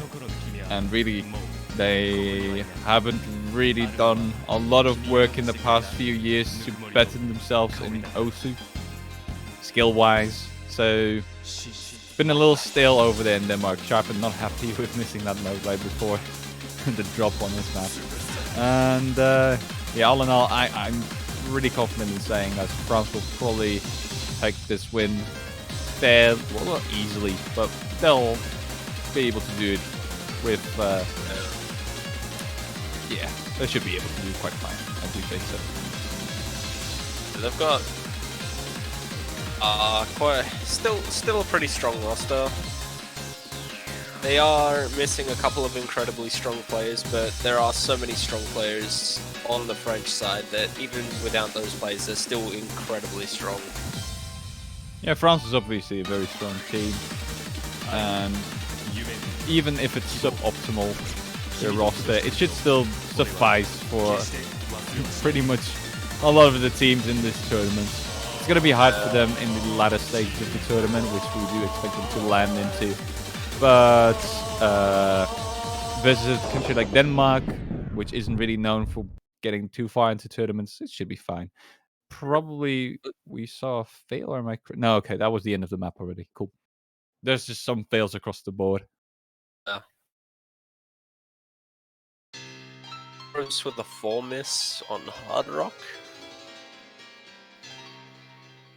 See some Frenchies in chat already. Allez les gars. Allez la France. Do we have some Danish people in here as well? Holke Fedde Franskes Wien or something? No idea, but that's Danish. Yes. Give me some Danish. Go ahead.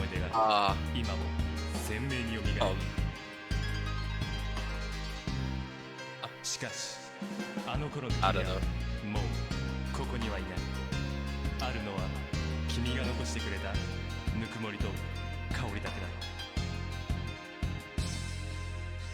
The Danish I know is Denmark.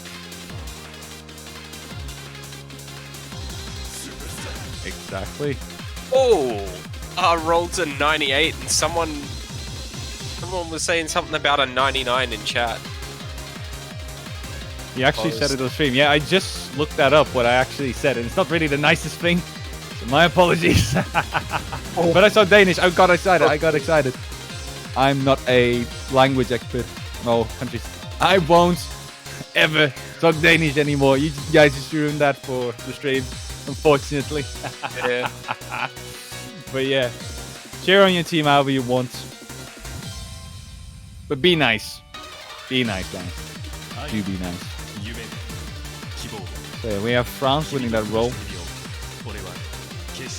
They're gonna ban Hidden. So they're gonna ban. Which one is that exactly? 8.7. That should be Identity Conflict.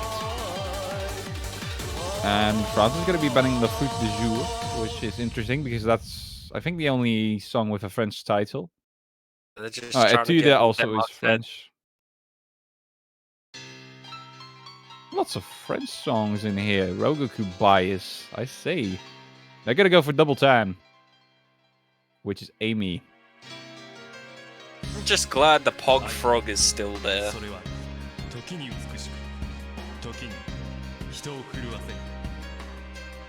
Pog Frog. Yeah, ribbit sacks. Actually, your stance is really dumb. Yeah. When you say it like that. I only know what that is, you know, plus Ultra. That's the only reason I know why. And I know why Kero is Ribbit. Ribbit. Or a croaking noise. That First is pick correct. is Emi E. Convert DT pick.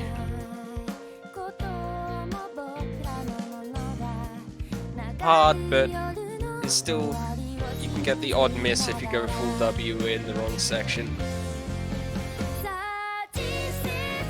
I mean, it's mostly micro movement, this map, and Oh, it's yeah. a long map too, so. But easy to go full W on micro movements with the wrong keyboard too.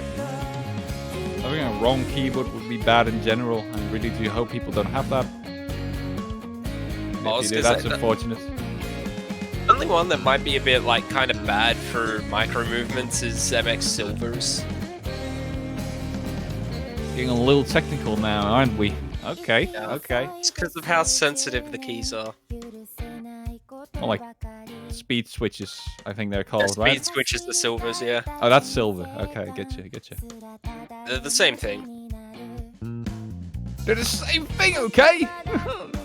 Much, Maybe yeah. like black switches would also be a little hard to play with because those are really heavy, right? Sure, they are kind of slow though. Like 60 grams. Reds and blues are pretty decent. I don't know the full specs. I only paid attention to the silvers because they were the fastest, so it helps slow get you. hands. Yeah, there should be people in chat knowing better than I. So Yeah, if you want to and correct me. us, morons, you could. That's fine. Yeah, I only know about my own keyboards. Yeah, we only know a little bit about keyboards. Like, we know the names. That's fine. There's plenty for most people. Map pool may have frogs, but I've got ducks.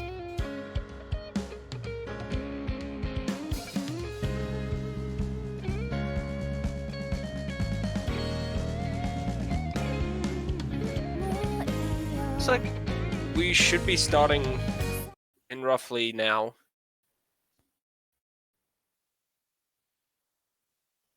So, Electro and Schnitzelbay both gonna opt for hidden.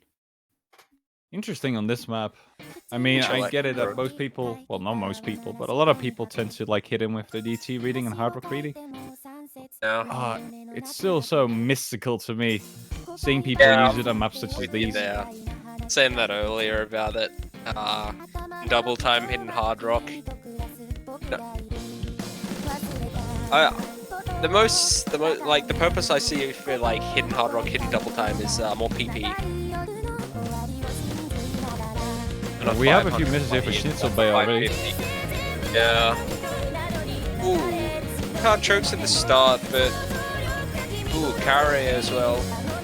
If they could both get their combos together and just hold for a while, then if Brents can miss a fair bit too. Ooh, Brent's and we really have, strong in the start here though. yeah, definitely looking solid. Sharpen just accidentally moved to the left on that one. He knows he's not satisfied with that. He shouldn't be doing that. But right now, France is looking extremely dominant over Denmark. Having 200k score over them already at this stage of the map. That's wonderful. We're on FCing, no life, still with the SS.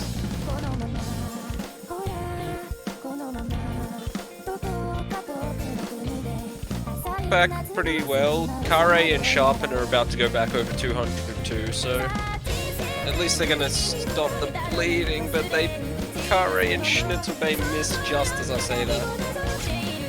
Yeah, and so does Sharpen. It's not looking solid. No Life's miss is going to provide Denmark with a little bit of slowdown for France. It's advancement in score advantage, but look at the score advantage. You know, It's a it's huge over gap. 300,000, going to 400,000 by now already. I don't think there's any possibility for Denmark to take this one back. Definitely not. Unless there's a fail, but and then Electro gonna drop Boros just gonna walk home with the FC. You sure about that? Oh, but if he wants to prove me wrong, He's not got this. proving you wrong. You're cool. You're cool. Alrighty. Well done by Boros indeed, but wow. Look at that score difference. Only singular misses there for France with no life in Electro. We have 8 misses for Car, 3 for Sharpen, and 12 for Schnitzel Bay. Very solid victory there for France. the hidden double time seeming to look like a bit of a hindrance for the Denmark side.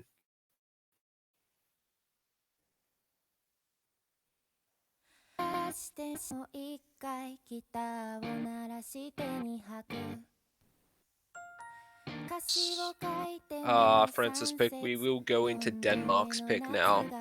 And I'm guessing they're going to try and go for a no mod. Maybe Akanoha or Yujo.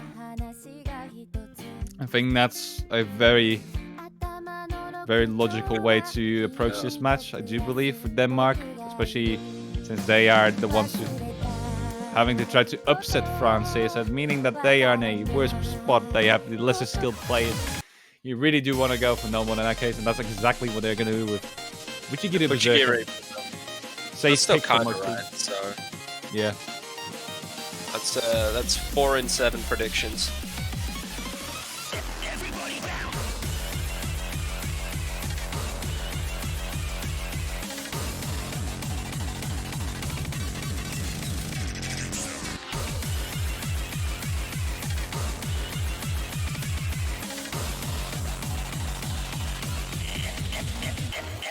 Let's see if there's any player spots. Even when Stallion is going to move into the lobby. Cheyenne taking Boros' place. Yeah, Cheyenne, one of the most consistent normal players around. Not really... Exactly. He's not really that highly ranked at the moment for what he can do, but he used to be one of the top players in France, let alone in the world even. So... shouldn't underestimate Cheyenne. We have Captain moving in for Denmark as well. Just gonna take the... It's having a lot of strong combo players, like Shayat and No Life.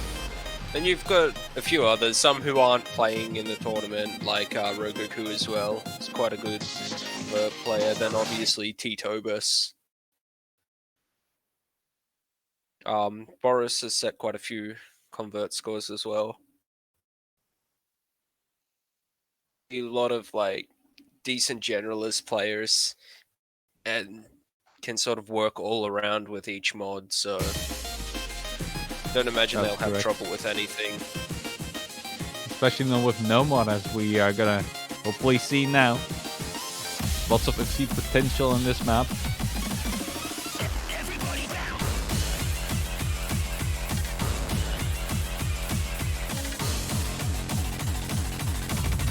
No misses, nor droplet misses thus far. Yeah. We see a 6-way SS. I don't think we've seen it yet, but that would be pretty cool.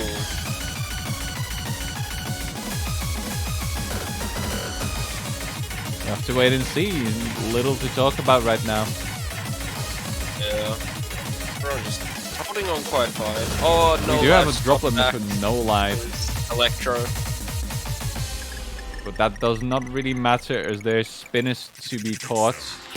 Yeah. And it's looking like Francis has a way better spinner there. Yeah. He had to have hit at least one max spin there then. And Kare is going to be the first to miss in the lobby, meaning that France will even further advance in their score gap. It's very strong at the moment. Yeah, triple FC thus far. 2 versions to the map.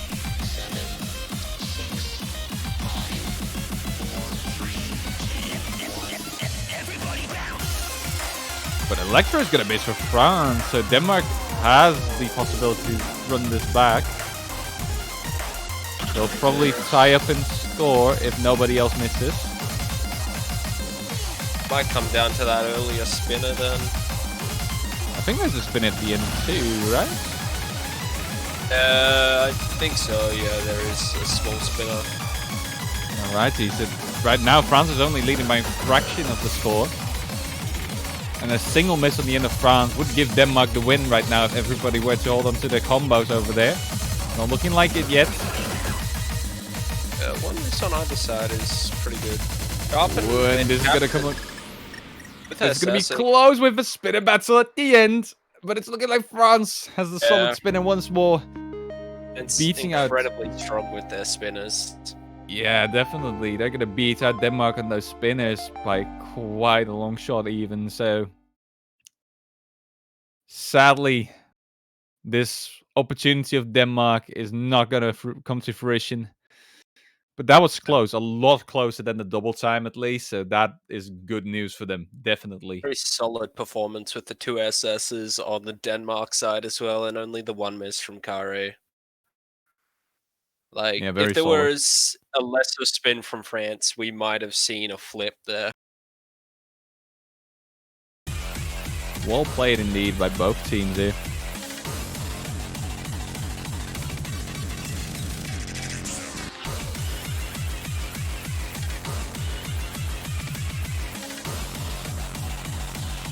Now we get to see another pick for France. I do believe that double time is the way to go for them. And as I say that, straight for it. social phobia coming in.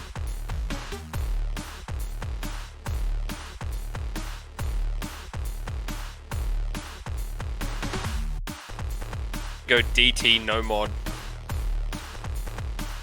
Of course, once France exhausts DT, then they'll go either hidden or hard rock.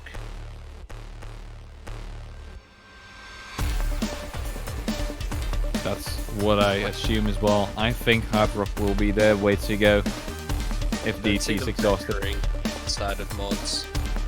Looks like they've got in. That's trying not to yell, so it's like a very monotone It's like a visit to the dentist.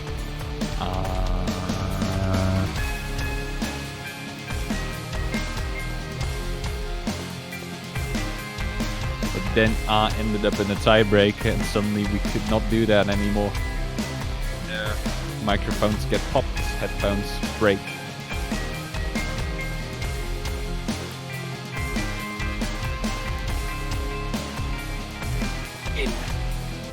As long as you're not throwing it, just throwing the headset across the room, it should be fine. It's a I mean, made the of drivers can plastic. break.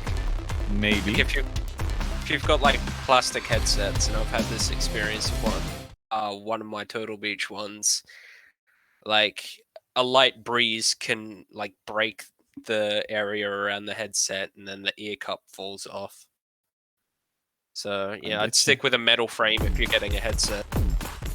Well, here's your tip For of the day, security's people. sake. We're getting into the map. Of course, we really shouldn't be talking technology. I mean, you just heard it. You just heard us talk about switches. That didn't go too well. Only one Magma Carry and No Life all missing at the exact same spot there. So France is gonna get an early lead here. When you break a plastic headset, you know not to use plastic, so Only one Magma is gonna miss once again.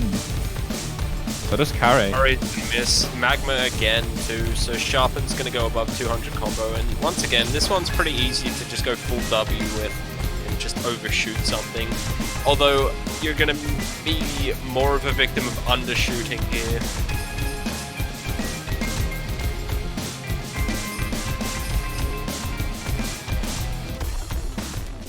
So, again, only one Magma will miss for Denmark, and France is looking steady. No Life, the only one that has missed so far. Double S's for Boros. Sharpet is also looking pretty good so far. Still holding a full combo as well. Sharpet is a very prominent double time player, but this is not the type of double time he's We're used to gonna playing. miss again. Yeah, and the Wait, lead no, of... is that? I saw no other misses than Kare. I thought I thought Kare had like a double miss there. Could very well be. Well, Kare and Magma got a But it's- missing there, and definitely Again, screaming about Two that misses miss versus right now. one, meaning that France's lead will only grow bigger. Yeah. More misses for Kare. Now they can see each other's scores, and Denmark will probably already get the memo that there's little that can be done here. 2:13 to the map. Only one Magma coming in with another miss of his own. It's just getting a lot of room to just punish and mark with this combo.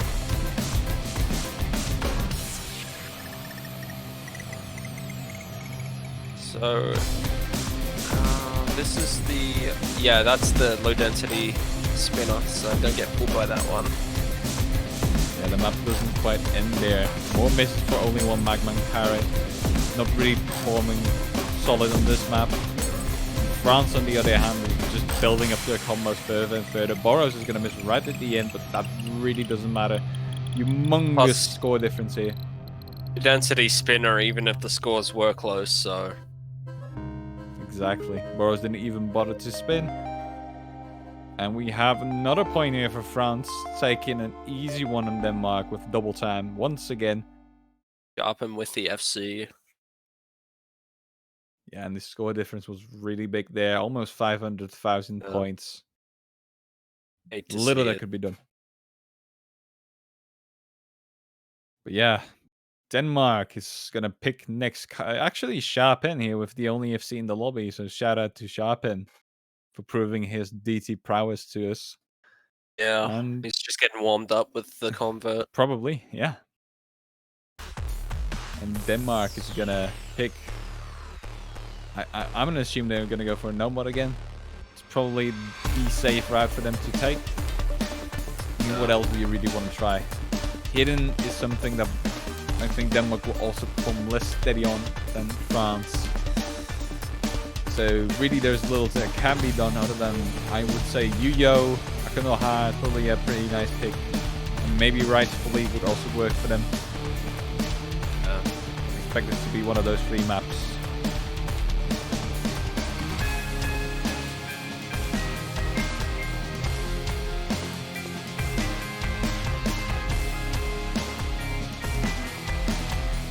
They're definitely not going to go outside of no mod, so definitely a no mod here. Let's go 6 and 8. Tengaku. It's an 8 prediction. That's a good 75% rate there. I actually did not expect Denmark to pick Tengaku. This is one of the harder no-mod maps in the pool. Definitely something that even the higher end teams can miss on and have missed on in this tournament. And again, you would try, as a team like Denmark, try and pick the easiest possible maps and try to outspin France, hope for some chokes from their end. This is still a pretty aggressive pick, which I'm not entirely sure if that is a good thing to do in Denmark's decision, but they're gonna do it. We have Hollow jumping in for France. So Hollow, another player who's pretty good on converts as well. So they got the full convert squad here, so this is kind of dangerous for Denmark, honestly.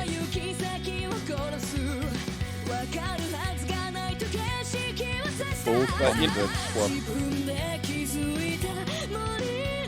I just like that a lot. I just want to repeat that. Go ahead. Full convert squad. The full convert squad. They all just put on sunglasses. Got like matching shirts. It's like ESM full convert squad. It's like a pixel jump printed onto the thing. Yeah. Wonderful. Righty, cheer up your teams. Go give them your support in chat. Whether you're for Denmark or for France, they will need it as they go into Tengaku, the 4th map of the match, picked by Denmark. There's a double miss here Hollow for only one Magma. Trading misses there, so it's an interesting start. One really with an advantage yet. But we'll see if anyone misses on this little slider stream. Nobody actually. go through it. Sometimes it's just missed by a millimeter.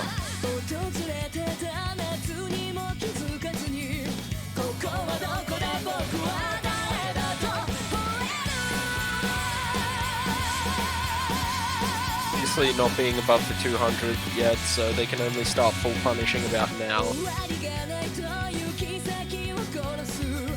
Yeah, France is going to But take they'll an still early get a lead. good 60 or 80 combo in there.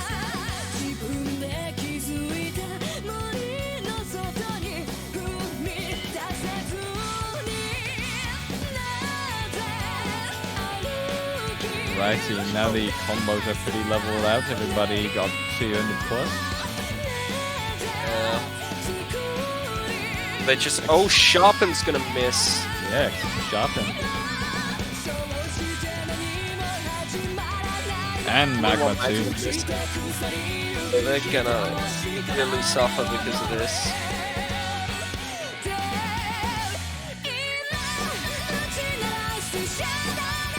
No life side.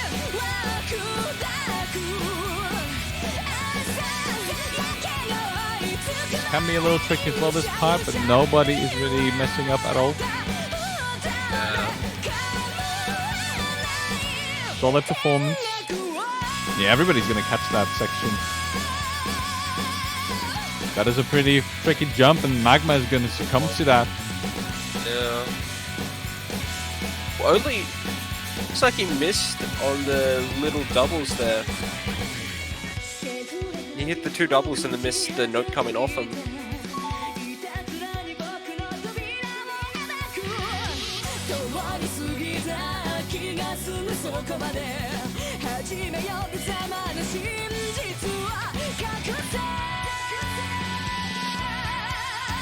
Alrighty, and another break.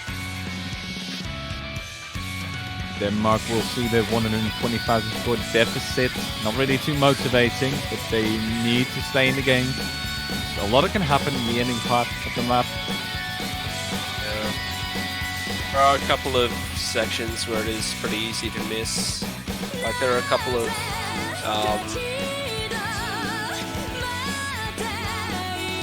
jumps. I don't know if I'd call them stair patterns, but Yeah, there's sort of stairs. Not really. stair line. Yeah. Yeah. Triple. You can miss the end on that, but then you've got the triples there where you just need that slight bit of movement. I believe there's one more slider stream to hit as well, so Magma also missing that one.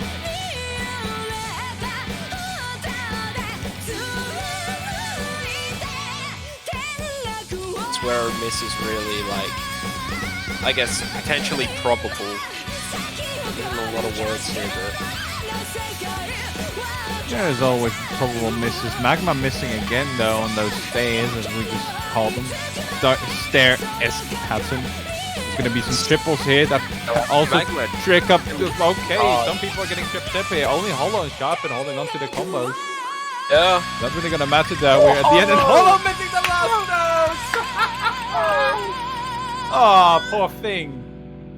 Why would you do that? Oh my goodness. Doesn't matter for the score itself. France is gonna take that one, but poor thing. France are on match point with that performance. Wait, the captain also miss at the end? Or am I crazy? Did he? Or was that at the beginning? Captain has a singular miss too. Ooh, I did not catch that actually, but the one from Hollow just stood out. Yeah, no FCs in the lobby, but France is going to take that point anyway. But I almost got close towards the end, but those trippy patterns are almost too late for teams such as Denmark. Even if they catch them, they won't really provide any humongous score for Denmark. And as you can see, that it just didn't quite work out. For the next pick, it's France's pick again, and I think they're going to go with the Pog Frog. Still got Psychogram. Nah, they're gonna go Pogfrog. I'm calling it. Pogfrog.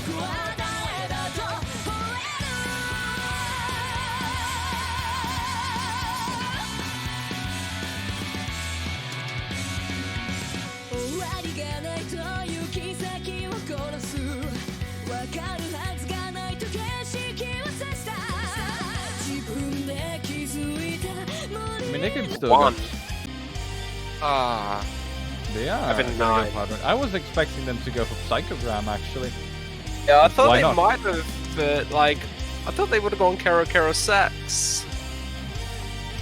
I mean, Kero Oh, Sax is a interesting hard rock pick. It's not really like a hard rock pick where the best hard rock players will come on top, I do believe.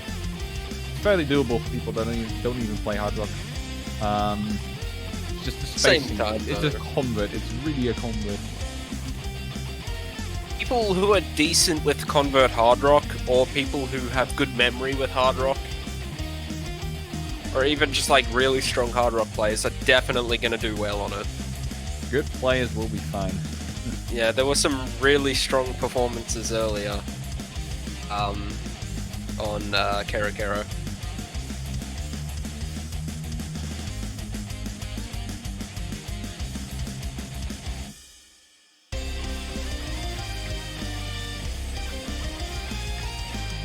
Prediction rate so far.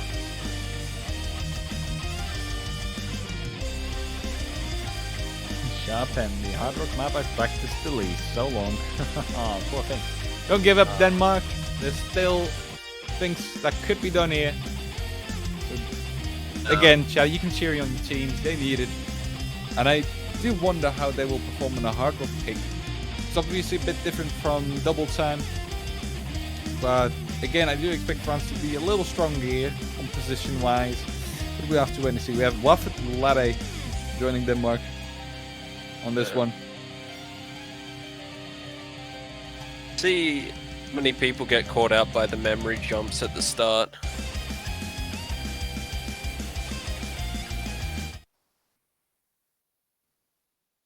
So it I looks mean, yeah, like they're like- Hollow is the only one going hidden hard rock.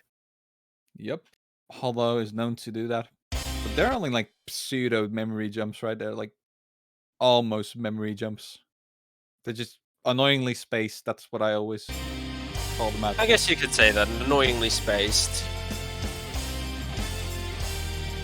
I'm just saying memory jump because you need to remember to move straight away, otherwise you'll drop it.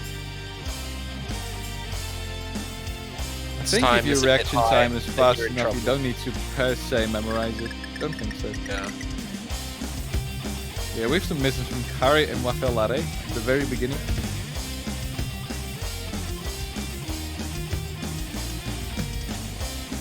RTX for good reaction time. That response time is right there with it. Ray tracing to catch the beats.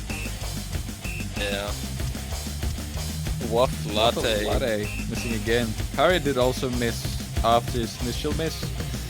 And again, France is pulling up the lead here with about 125 Sharpen. Dropping hard there. That is Kari. very, very unfortunate. And with the triple SS, it's like once again just gonna full punish Denmark for as long as they can, especially if Denmark can't get back above the 200 combo. Brutal real quick. So Waffle Latte is gonna drop again. Sharpen's almost at the 200. Kare's working his way back up. Kare and Waffle Latte both drop. Electro also dropped missed as well. once. Yeah, so that means that, well, not a lot is going to change, but at least France is not going to run away at a rate that they would have if they had triple FCs. Yeah. I mean, Still that the- doesn't really make the situation a lot better, does it? But At least 300k in score difference. Kare and Waffle Latte really need to get back above the 200. Both are going to drop again. So this isn't looking good, but Electro drops too. Yeah, the point is every time 2 players in Denmark drop, only one tends to drop on France, and that's when you get the big score difference that we are currently viewing. We are, I think, just over 2/3 of the map, maybe 3/4 already, and the score difference has grown to 400,000 in favor of France. Despite Electro's misses, Kari and Waffelada don't seem to be consistent at all, and it's not really working out for them at all. And Sharpen, the only player on the Denmark side who's actually gotten back up above 200 combo after their initial miss, which is very unfortunate for Denmark's side, as it is almost a 500 to 600k lead now. Back above 200, so France is fully recovered. And it looks like Denmark's on their way to doing the same for the end. Yeah, it's looking like there's very little to be done here for Denmark as the lead is growing bigger and bigger for France. Yeah. We're gonna see France taking this match 5-0, leaving Denmark nothing.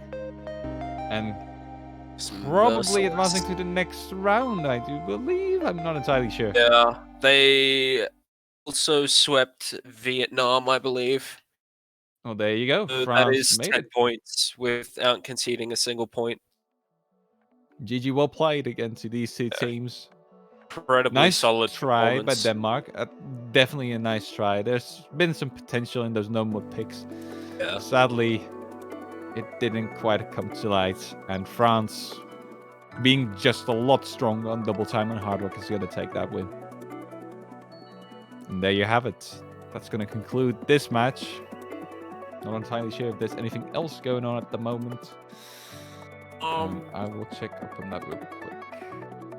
The schedule is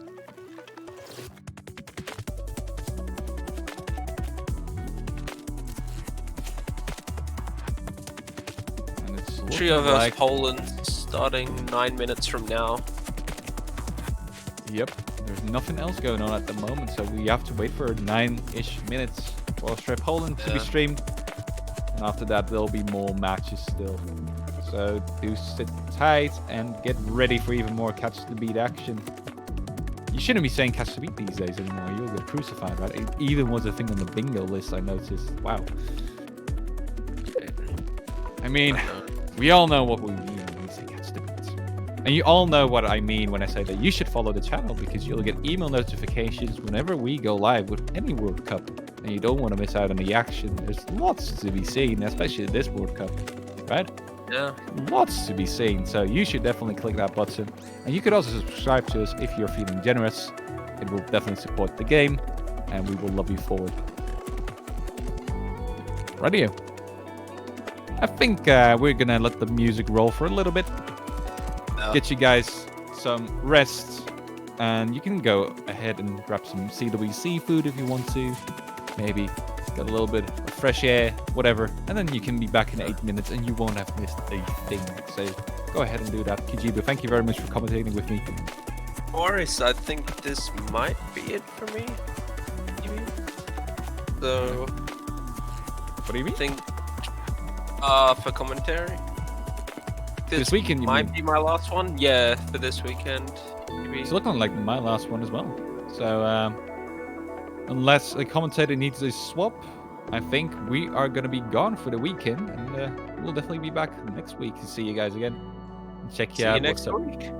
So do take care indeed, and have fun with Dolan and Snow Leopard. No, I mean, spoilers. There's Baby Hyperion. and Nurse Hyperion, the couple, in our next match. Yeah, that's gonna happen, people. That's gonna happen. You want to be there, so stay tuned.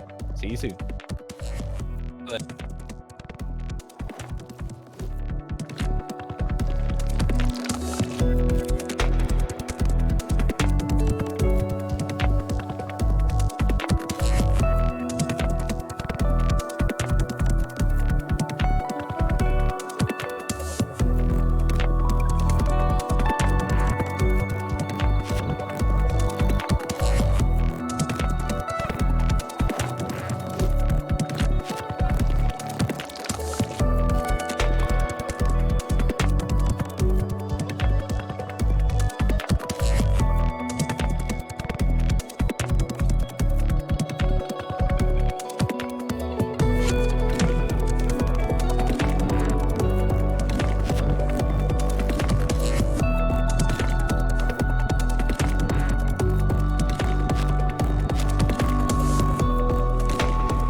Hello, everybody, and welcome back to the group stage 2020 of the Catch World Cup. I am JB Hyperion, and I'm joined by Ness Hyperion. And if we just completed your bingo card, you are very, very welcome. Congratulations! Coming up next, we have Austria versus Poland from Group B. Austria, the top seed, Poland, the high seed. So, this is going to be a very, very good match. I was just having a look over the statistics earlier, actually, and Austria have played one match along with Poland, and they both banned Hidden 3. That's interesting. Poland have some pretty impressive hidden players. Austria, definitely more along the no-mod and hard rock side of things. Poland have won their first match. If I just scroll back slightly through the statistics from Group B. They beat Belgium, the unseeded team in their group, 5-0. However, Austria have not had quite as good an introduction to the tournament from their one match thus far. They lost 5-2 to the low seed Colombia, so they need some work to do if they want to get back on track in advancing to the knockout stages for the first time. They're going to be trying their very hardest to get themselves through this match in the best fashion that they possibly can.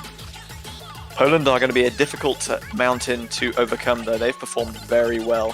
They typically prepare meticulously for tournaments, and I'm sure this one is no exception, even though they do have some new faces on their team in the form of Verti and Fob. Trying to get the new people in, build the team up to make sure that it keeps going. Well, the new people they may be, but inexperienced in tournaments they are certainly not. I know for a fact that Fob is going to be playing in the grand finals of the 4-digit player tournament, which is taking place in a few days from now. So he's going to be playing on a map pool that is very similar difficulty to this. He has a lot of experience that his rank does not quite indicate. Should not be underestimated. I don't you can think see him. Of the players are underestimated. Yeah, you can see him playing with Hidden here. He is a Hidden specialist.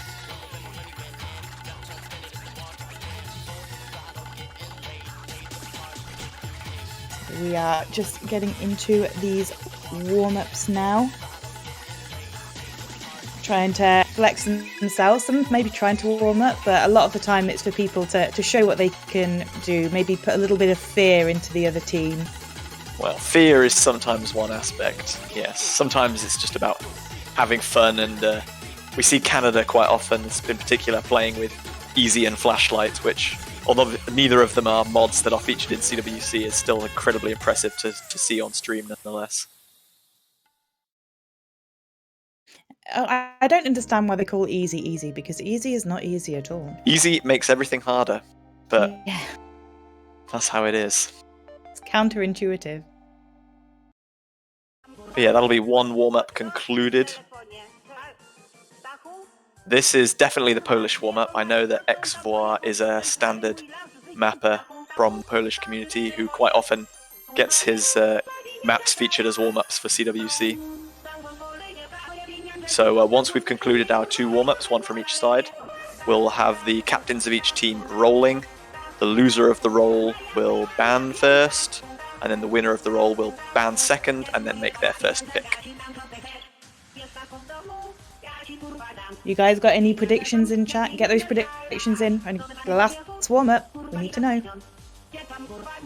Are you a Perfect Math Class fan, Nurse? I believe this is a remix of that song. Oh my god, I've played that so many times, and the great thing about it is that I've now found it on Beat Saber too, so it follows me everywhere. It's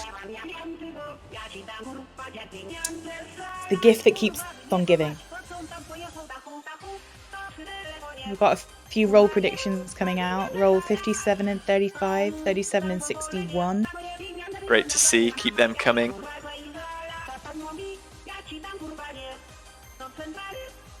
There you go. Get this second one underway. So 6.5. It's not quite the 14-star one that we had yesterday. Well, out. star rating can be a little bit deceiving in Catch, so True. there's no saying that this won't be disgusting too. Verti and Fob both playing with easy and combinations of flashlight and hidden. Everyone taking no fail.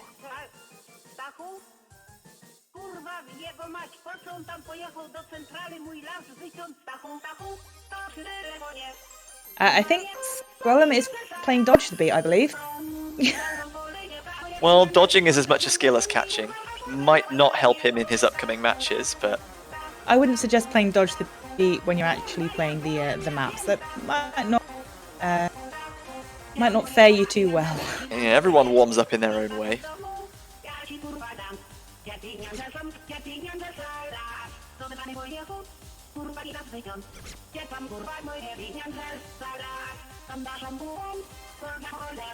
So how is everyone in chat doing? How is your day going? You enjoying your CWC so far?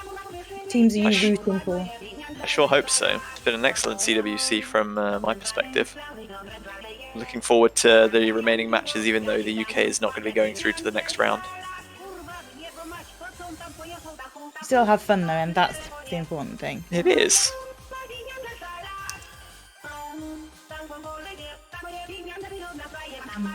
Got about 1/3 of this warm-up still to go. Having a little bit of stress is okay, but and yes, it's sad when you don't make it through. But as long as you've tried your best, no one can ask you to do anything else.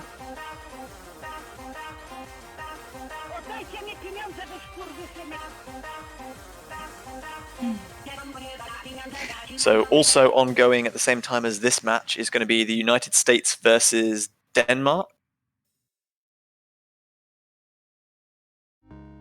And also Italy versus Norway is going to be ongoing as well. So we will bring you updates on those games as and when we receive them.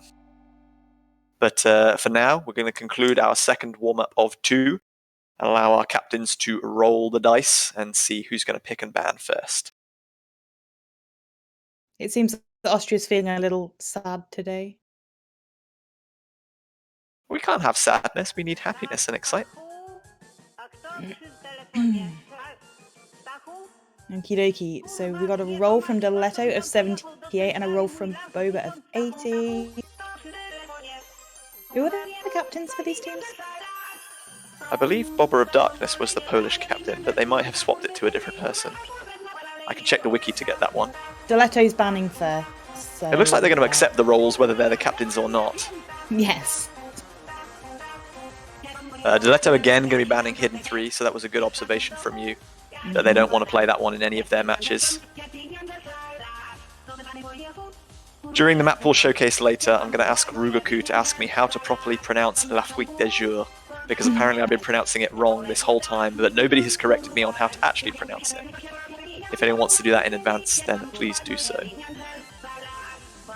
And it looks like Team Poland are going to be banning Social Phobia DT1. So they're going to cast my map out of there. It's so sad. It's fine, I'm used to my maps being banned in CWC. Just usually they're in the hidden pool and not the double time pool. True. It's still been picked quite a bit though. And Team Poland are going to use their first pick to for Hidden 2, which is Identic Conflict. Yeah, we've seen this trend quite often in matches throughout the group stage where a team really doesn't want to play Hidden 3 because of its low approach rate. So the team that's opposing them picks the next lowest approach rate hidden pick, which in this case is Identic Conflict, coming in at approach rate 8.7.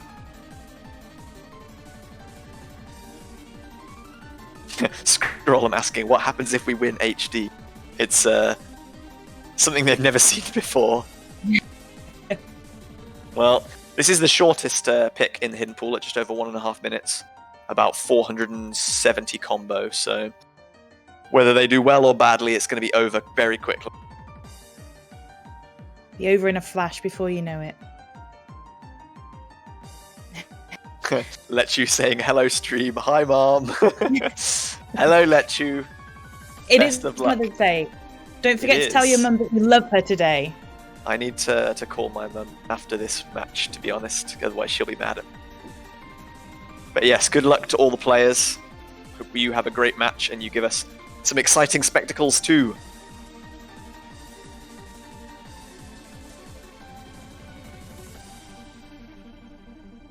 we go. Let's get Yeah, this MP start is on the underway. road.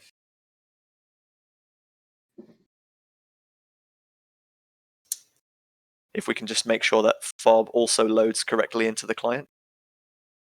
If not, we might have to hit the panic button. Abort, abort. Well, not abort, because he might have loaded in. There we go. It just hasn't There picked we him go. up yet. It needs to get them all in sync. The Tawny client's been on it for a few days. It needs to catch up a little bit. We work it hard, but it Yeah. does well. It complains a little bit sometimes, but usually it does well. We are very grateful for it. can have Scrollum these going to be coming with an early few misses there on the side of Team Austria, and Nipa joining in with a 1 or 2 as well. Diletto's still holding that double S, but Scrollum is really not having a good time. Really struggling. Boba also taking a miss as well, but with Fob and Lechu keeping over that 200 combo, they're going to be pulling away. Unfortunately, there are no combos on the side of Austria. Yeah, the map is already like 2/3 of the way through now, so this is going to be a landslide victory for Poland, even if a team member fails at this point, which I don't think we've seen all weekend. Although Leku's health is dropped very low there, not quite sure why that was. Maybe he just missed a stream largely, but he's recovered nicely. Yeah, you can see Austria really not fans of playing with the hidden modifier. This one's going to be coming to a conclusion, and it's going to be a very, very convincing victory for Team Poland. Over 1 million points in the Ascendancy, and that wasn't even including a fail on the side of Team Austria. They just really did not have a good time on that one. But yeah, very impressive. Double S coming out of Fob, as I said. Excellent hidden player that should not be underestimated. Leku missing quite a few times right in the middle of the map, unfortunately, but all in one spot, so not harming his combo too much. Looks like Boba was saying that there was a lot of lagging going on, so I don't know whether there was an issue. If they've got lag, it's best to get it out of the way, A, at the beginning, and B, on a pick that you're probably going to win anyway. So they shouldn't be worried too much about that one. Team Austria are bringing out Nomod 2, which is Millie Wright, I believe. Yeah, this is one of the least popular picks that we've seen in the group stage thus far. I think it's seen 7 picks and 1 ban. So I'm not sure whether that's because obviously it's not been banned that much, so it's not necessarily that people don't feel comfortable playing it, but they also don't feel like that it's difficult enough to ban. It's a pick that a lot of people would maybe pick very late in the game if the matches were best of kind of 13 or for example, but most people have been fairly content to just leave it alone thus far.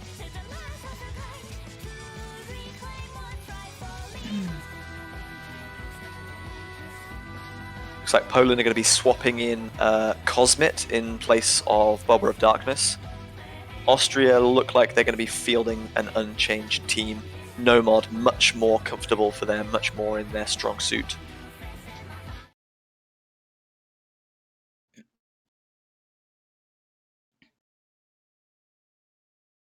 Okie dokie.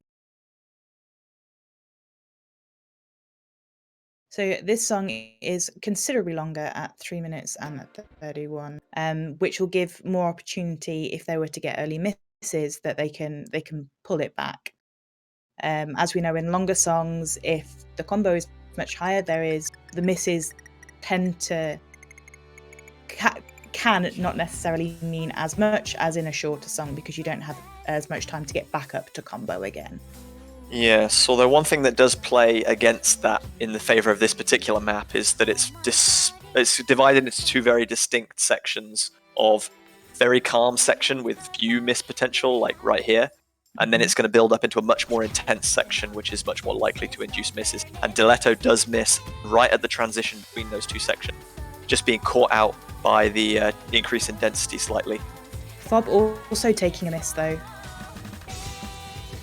Both players missed before 200 combo, but Diletto misses again there. So that is going to give Poland a slight advantage in the early stages of this one. That's going to be traded by another miss from Scrollum as well, though. Just Nipa holding on to that double S for the side of Austria. So Poland's lead is going to be extended quite a bit as we come to the end of this first intense section. Fob getting back up to that 200 combo again, so getting maximum points per fruit. Yeah, a little break jumping in here, so all the players will be able to see each other's scores. Poland will know that they have 2 full combos and 1 singular miss, but they will know that Diletto and Scrollum have had a couple of misses each and that their scores are lagging behind quite a bit.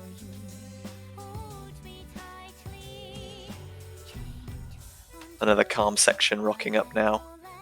We're going to see Scrollum hitting back up to 200 combo. Diletto has already made it there. So they're going to stabilize the gap at about 80,000 points, I think, at this stage.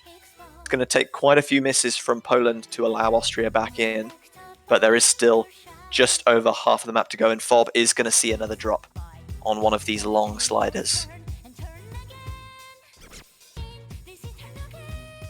I think they're still going to need another miss to... But Diletto's trading that miss back again. Yeah, he tried to stand still on one of those little anti-flowing repeat sliders, which maybe he should have wiggled in hindsight. Maybe just feeling a little bit overconfident. He's going to build back up to 200 combo very nicely, but Fob is going to do the same, and Poland's lead is still around about 80,000 points at this stage, with only about a quarter of the map to go. Leku is going to miss quite a... Oh, he's actually going to miss 1. It looked like he missed more there, but he just managed to retain the rest of the notes on that wiggle pattern. Scrollum is going to trade that miss, though, so again, Austria are not going to be allowed a path back into the game.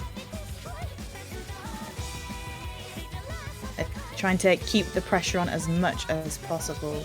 We're nearly towards the end of this map now. Yeah, coming into the last parts of this intense section, I think this is going to be a fairly convincing victory for Poland in the end.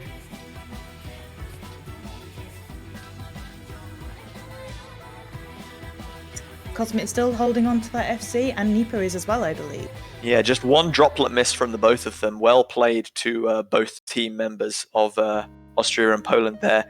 But it is going to be the remaining players, Leku and Fob, just 1 and 2 missing respectively. Diletto and Scrollum just behind them on 3 and 4 misses. So that is going to be a victory of about 80,000 points for Team Poland and a break point that puts them 2-0 up. And also, before we progress, Vex Akita back at it again. Thank you so much for those 5 gift subs helping to support the World Cup and OS in general. Woo-hoo. You are awesome. And everyone who got a gift sub, please enjoy your new badges. Whilst we wait for Poland's next pick, I'll give you a little update on some other matches going on. Italy versus Norway. Italy won the role. Be There, Hard Rock 2, and La Fuite des Jours, Hidden 3 are the bands in that one. And Italy won their first pick on Kero Kero Sax by 1.3 million points, so we must have seen a fail from Norway there. So they're currently 1-0 up. US versus Denmark, haven't seen a play yet. The US were the winner of the role, and the 2 bands were Hard Rock 1 and Hidden 2.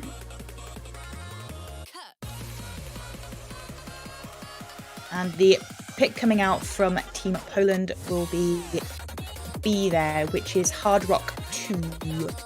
Yeah, so this is the shortest of the Hard Rock picks at just over 2 minutes in length. It's also the densest, though, featuring quite a lot of short burst patterns, some weirdly spaced streams that have caught players out as well. Keeping people on their toes. Interesting to see that Poland haven't gone for another hidden pick here, given how convincingly they beat Austria on Hidden 2. Austria are by no means a weak team on the Hard Rock mod, although Poland are obviously very strong as well. So Poland must just be feeling that we don't mind if Austria are strong at this one, we're just going to be stronger. Maybe they're thinking that if they can take this one from them, it will... Oh my goodness! Vex Akita, another 5 gift subs to the OS community! Oh my goodness! This guy cannot be stopped. Thank you so much for those gift subs, and everybody who got a gift sub, we really hope you enjoy those emotes and that cute little badge by your name. Oh my goodness. We're just readying up now for game number 3, but Norway have equalized on Hidden 1, Etude OP25, against Italy by 106,000 points. So it's currently Italy 1, Norway 1, and we're still waiting for the first result in the United States versus Denmark match.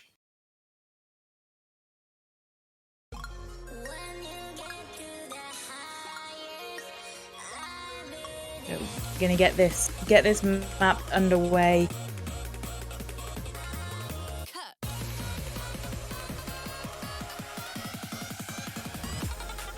Everyone navigating this opening exchange very nicely. 100 combo on the board with no difficulties. There's some of those weirdly spaced streams that you can see there. Hard Rock tending to move the notes around just a little bit, make things more interesting. Everyone hitting 200 combo without too much difficulties. We come to the end of the first intense section. Cosmit is going to drop right at the end of that section though, which is going to give Austria the advantage. All 5 others still holding that SS. Obviously Austria feeling much more comfortable with Hard Rock, but Scrollum takes a miss just as I say that. Cosmit's miss was after 200 combo though, so without any further misses, this could still be like a very close tie. It could come down to spin and accuracy if there aren't any further misses. Both Austria and Poland are very much in this.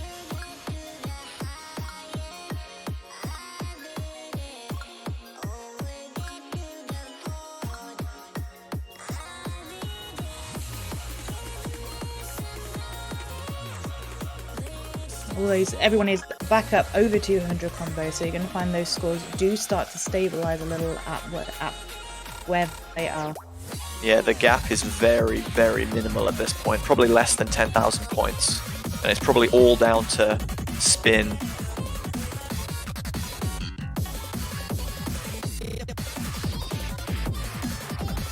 Everyone's putting all of their support in chat, giving all their love to the teams that they support. Well, they need to, because this one's going to go right down to the wire if there are no misses. There is a reasonably long spinner at the end here.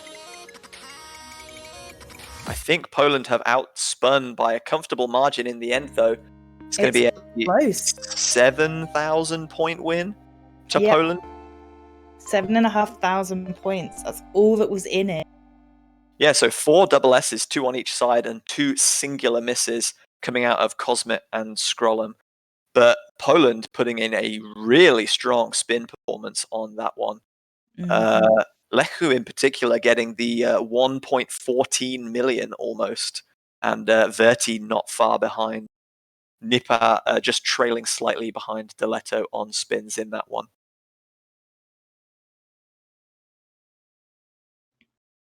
So it is not looking good for Team Austria right now.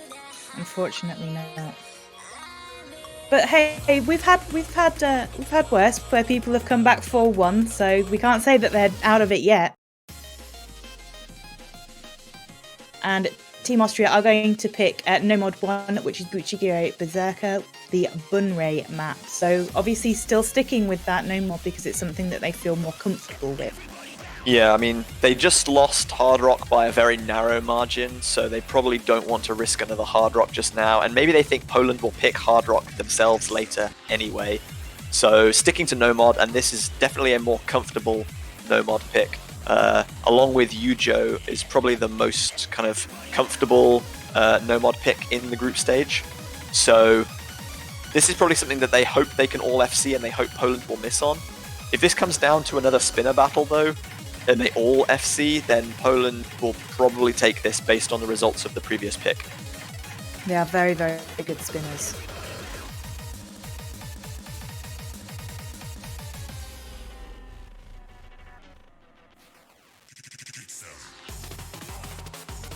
And it looks like Boba is going to be substituted in, and we're going to have another substitute yet. Yeah, they swapped out Fob and Verti here. Probably resting Fob for another hidden pick coming up soon. Boba coming in for Team Poland. Austria still unchanged. Sticking to their guns.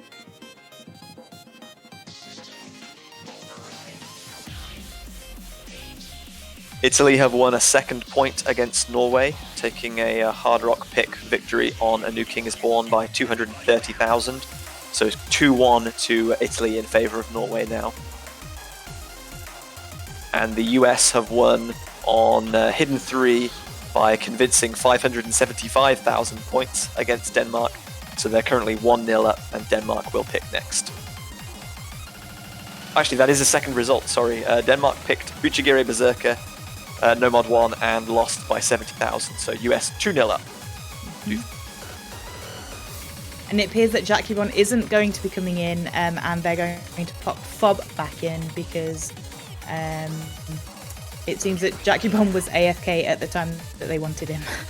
So either they're not going to pick Hidden next, or they still are, and Fob's just feeling really confident and comfortable and is in a groove and wants to keep playing and stay in the game. He's all warm and ready to go.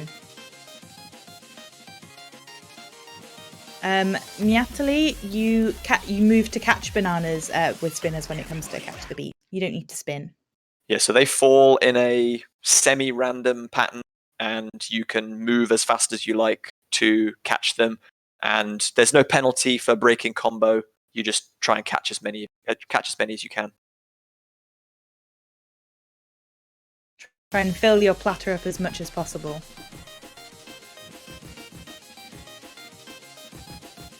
Okay, so we get this Nomad pick underway.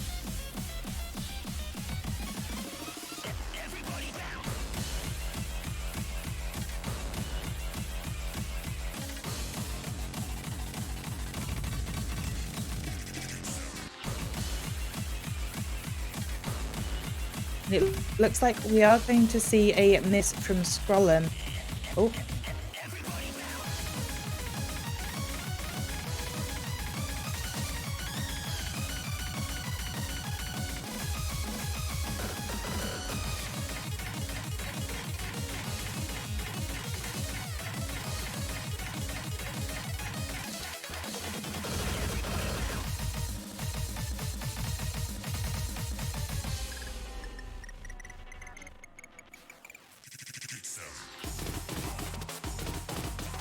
So with that early miss and probably a little spinner advantage as well, Poland are going to be taking a fairly comfortable advantage thus far, coming into the halfway point.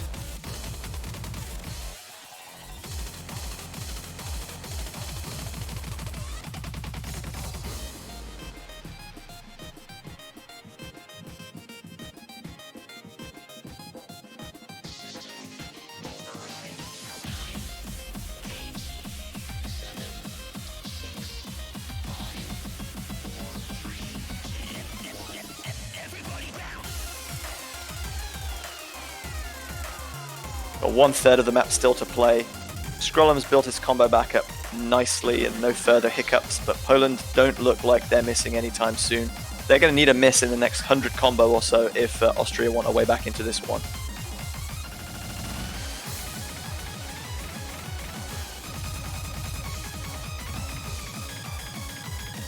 Only about 100 combos still to go. I think it's too late for Austria at this point, unless we see multiple misses coming out of Team Poland. Team Poland still remaining very, very strong though, so by the looks of it, it's unlikely that they will get any misses here. They look very, very comfortable. And that is going to be a 40,000 point victory for Team Poland, another break point, and another triple FC. Double S coming out of Diletto and an FC for Nipa, but unfortunately just those two very early misses from Scrollum in the first 200 combo deciding the fate of the game for that one. Just goes to show how just a couple of misses can change the entire face of a game.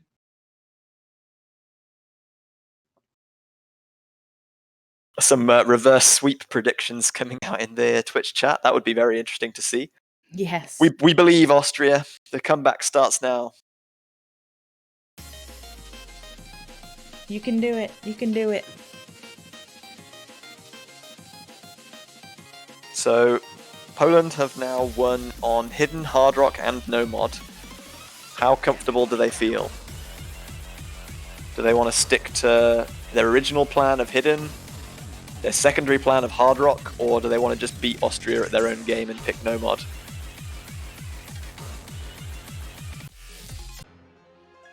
Diletto saying please don't pick Hidden, so they pick Hidden. I mean, when you've got your foot on some of the opponent's throat, this is a contest after all, so that's not surprising. Boba saying sorry, but they already did.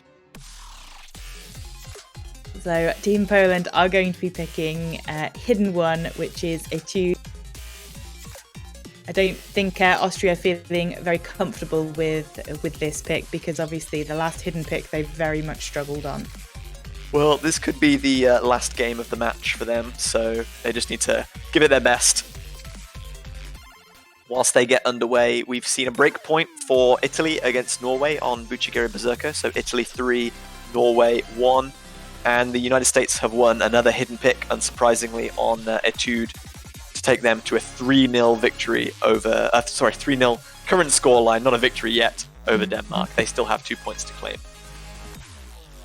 Everyone seems to be very sad in the chat that Kero Kero Sax will not be no played. Kero Kero Sax this time. Kero Kero Sax has been very, very popular. Had the most pick. Very popular with both players and the viewers. I mean, it's a good song. I mean, it's alright. I wouldn't want to listen to it on repeat for 10 hours, but... Oh my goodness. Could you imagine? I think I'd go crazy.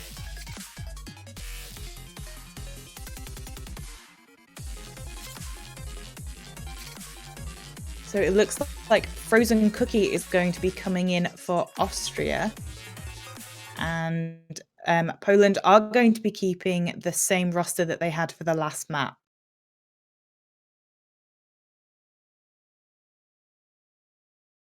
Yeah, Scrollum really just wanting nothing to do with Hidden this time around.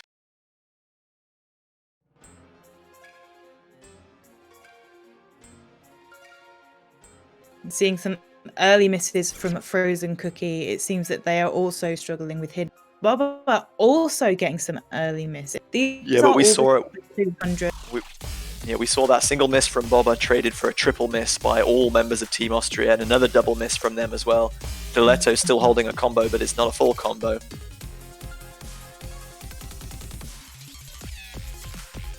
Hidden is definitely not Austria's preferred mod.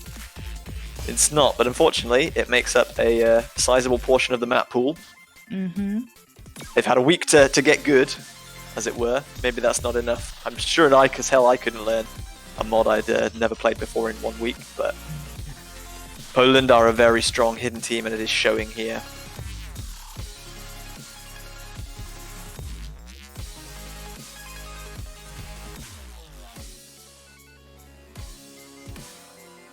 So even though Boba got that early miss, he's back up over that 200 combo mark. So he's getting the maximum amount of points per fruit.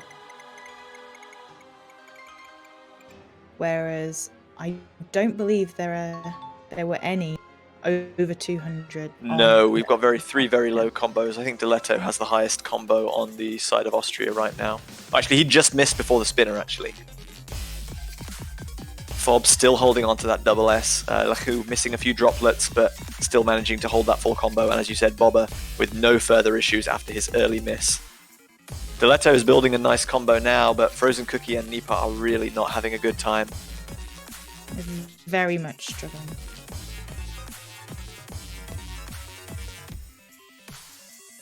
About 2/3 of the way through this map now, and I think it's going to be I don't think it's possible for Austria to come back. It's not. The lead is almost 1,000,000 points already with 1/4 of the map still to play.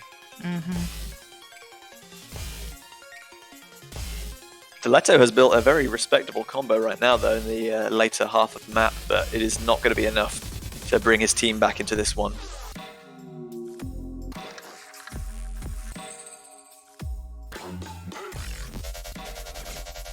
And this odd snapping is not going to make things any easier for Austria. Some of this snapping is difficult enough even without Hidden, but when you can't see where your catcher is relative to the notes, then things that you aren't expecting and things that don't fit very well with what you're kind of used to be very difficult. Nipa failing at the end there.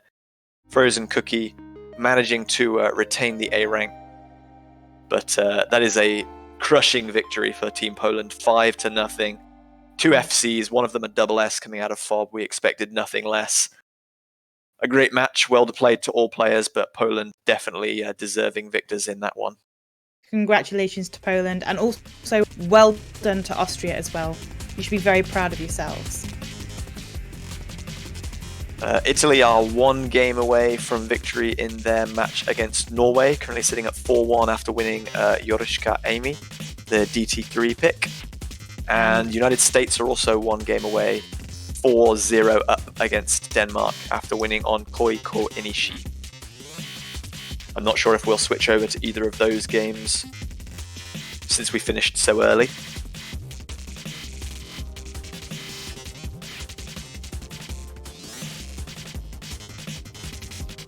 We are going to go to the Italy-Norway game by the looks of things.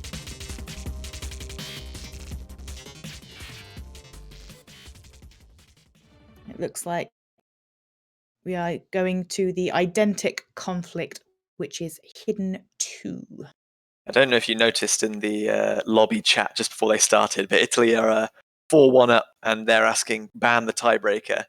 They've got some bad memories of that match against Mexico yesterday, an epic encounter that was, but Mexico winning on tiebreaker, so Italy don't want to, they know that teams can come back and they don't want to see a tiebreaker anywhere near their match here. They want to close this one out 5-1 and move on.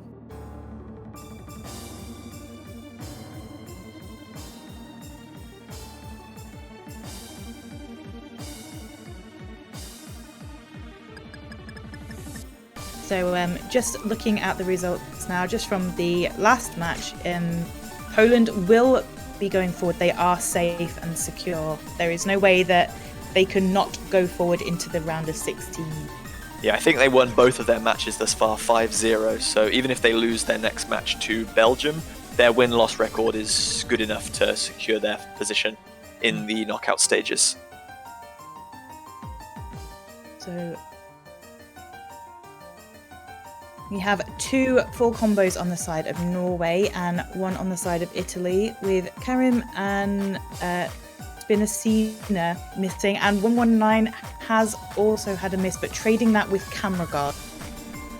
Yeah, Mile still holding on to an FC, but just dashing slightly too early on that Buzz Slider. I don't think that's going to matter in the grand scheme of things, though. This is a very short map, and Norway built up a very healthy lead, so they are going to be securing a second point by the looks of things. Italy starting to get a bit nervous. See that tiebreaker in their future, maybe. Well, they have still 2 match points left. They shouldn't be getting nervous just yet. But that is going to be a victory for Team Norway by about 65,000 points.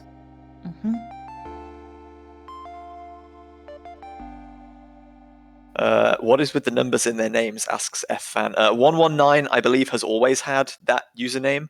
179 from Team Norway. I believe that they've played on the World Cup before, but they changed their username to their user ID, which was very funny. I mean, I'm not sure why that was done, but it's definitely an interesting talk point. Yeah, 179 is Kiwi P, who has played in the Catch World Cup before for Team Norway. But yeah, interesting trivia that they've changed their username to their user ID. And it looks like Team Italy are going to be picking Social Phobia. DT1 coming out. In the third match of this block, United States have secured a 5-0 win over Denmark, winning on Kero Kero Sachs by just over 100,000 points. So a very strong performance from Team US. I believe they just have to play France a little later today to decide who is going to top their group F. 2 wins out of 2 for both of the high and the top seeds thus far. Oh, Poor Karen.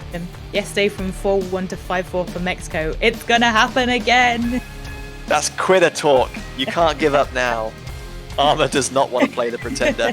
I played the tiebreaker earlier, and even though we won, I didn't do very well, and it was very nerve-wracking. The match meant nothing to us. We were already going to go out of the tournament whether we won or lost, but it was still I was still very nervous. So, as someone who has played an important tiebreaker and lost, and then maybe potentially playing another tiebreaker, I can't imagine that level of nerves. So Italy must want to just win a match, doesn't matter how, doesn't matter where. They just want to get that 5th point on the board and secure the victory.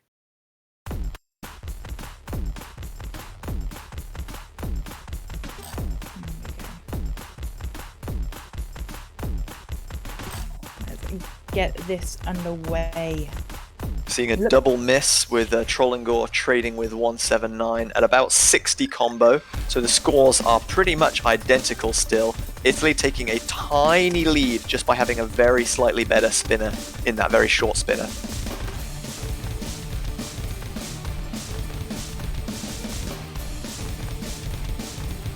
We're going to see a second miss from 179 though that is going to allow Italy to extend that advantage just a little bit.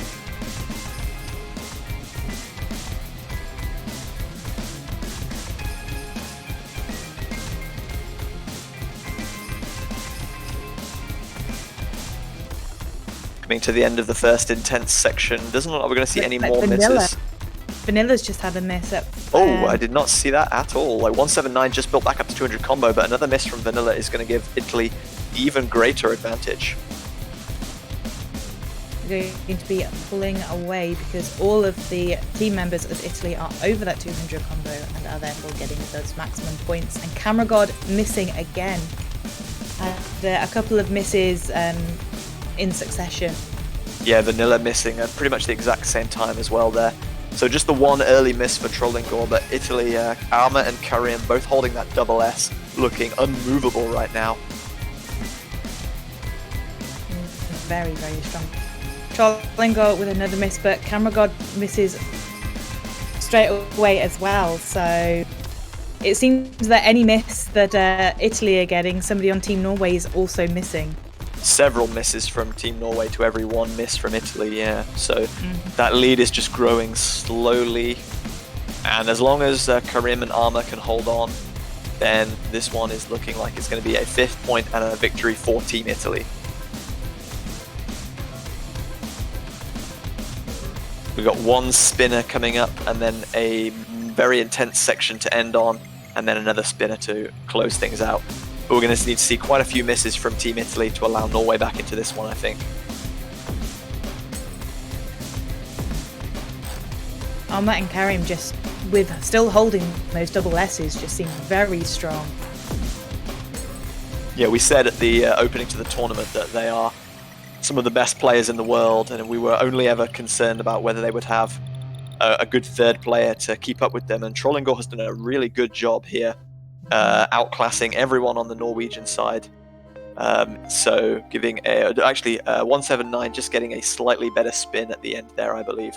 But those two double S's from Team Italy looking really strong. They avoid the tiebreaker nerves. They take a 5-2 victory. And unlucky to Norway, but very well played to all players. Very big congratulations to Italy.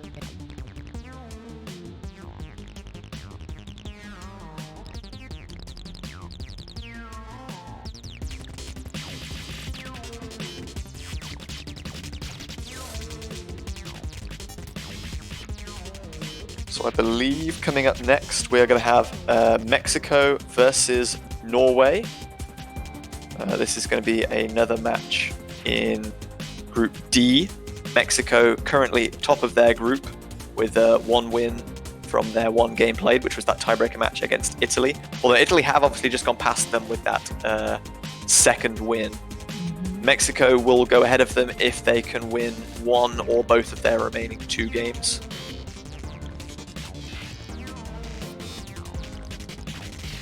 There is still lots of things going on today. We still have 8 matches, I think, today.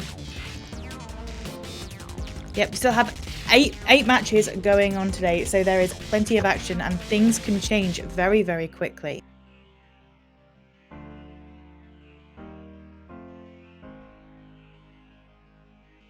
So I don't think we currently have any matches going on at the moment. No, all three of those last block of matches finished a little bit too quickly for our liking. So we will take a short break, or the stream will stay up, obviously, and we'll let you listen to some of our excellent featured artist tunes. But it'll be a very short farewell from myself, JB Hyperion, and Nurse Hyperion.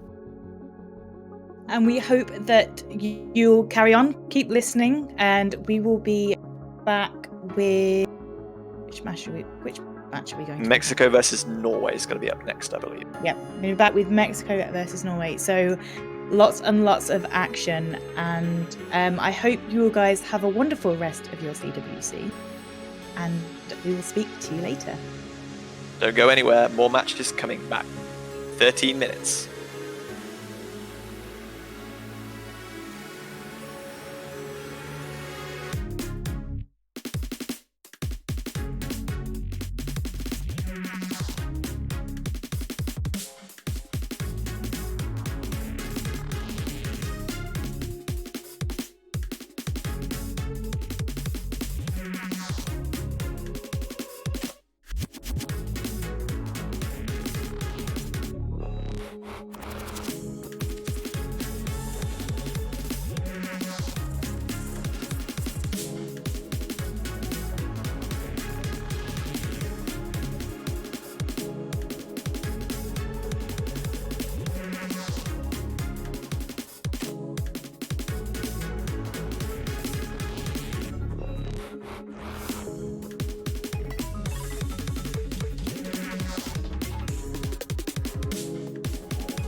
Hello everyone, we are back. Doland here, joined by Snow Leopard for this next match. How's it going? It's going quite well. We've got another important match coming your way. Mexico against Norway. Mexico has definitely impressed this weekend. They're looking to continue their winning ways against Norway. Yeah, Norway. Quite interestingly, actually, we just saw a little bit of the Norway versus Italy match just before this, and it looked like Norway was going to try and do what Mexico did to Italy and get the reverse sweep going, but they didn't quite make it out. And then now they have to take on Mexico, who did successfully do that reverse sweep. So I'm curious to see how that's going to go. Yeah, definitely a tale of two different stories from these teams when they battled Italy. Mexico, of course, with that insane come from behind 4-1 win.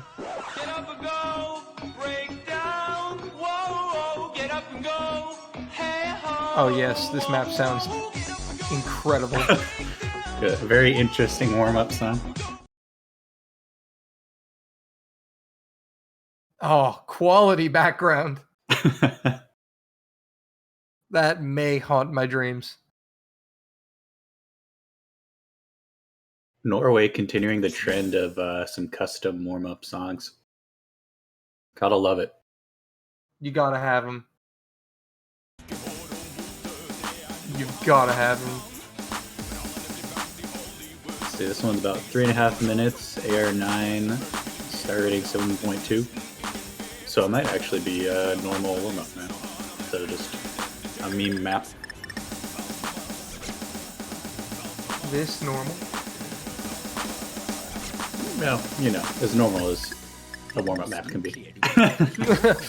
It's normal for a CWC warm-up. Yeah. It's par for the course. Sounds like a commercial. It's always funny when they put like patterns inside of the spinners. Whole new meaning to spinner trap, that is. Well, right now, Mexico actually beating Norway on their own warm-up. A little bit of anti-flow there.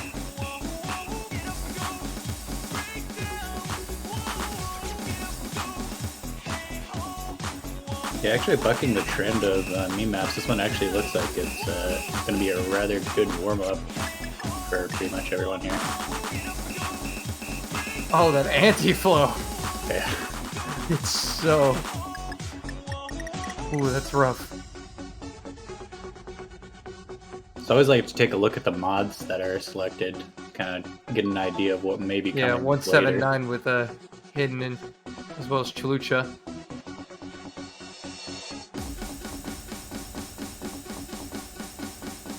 So it could mean that we're going to be seeing some hidden picks coming in here. Yeah, I think both these teams are fairly comfortable on Hidden. But I think they're both aware that the other team is also comfortable on Hidden. Yeah, and that always makes it for a pretty interesting situation where you got to decide if do you want to go with your strength, knowing that your opponent also has that strength, or do you want to avoid it and try to pick something that you think you can do better than them? Teams will usually leave those until they kind of have to pick them. It's like, okay, there's no other sensible pick since we know we're good at this, even if they're good. Of course, some teams just don't care, and they'll just jump straight into it. Yeah, it's always interesting to see the different strategies that are being used by different teams.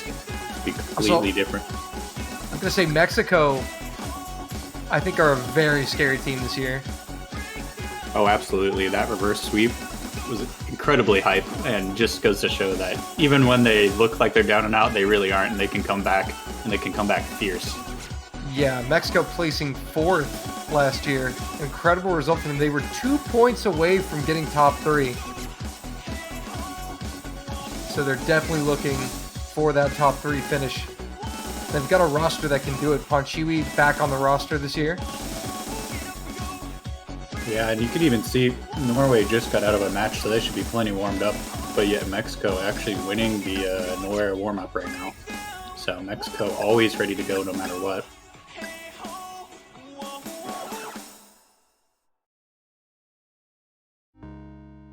Mapped by Sysef, Norwegian mapper, player.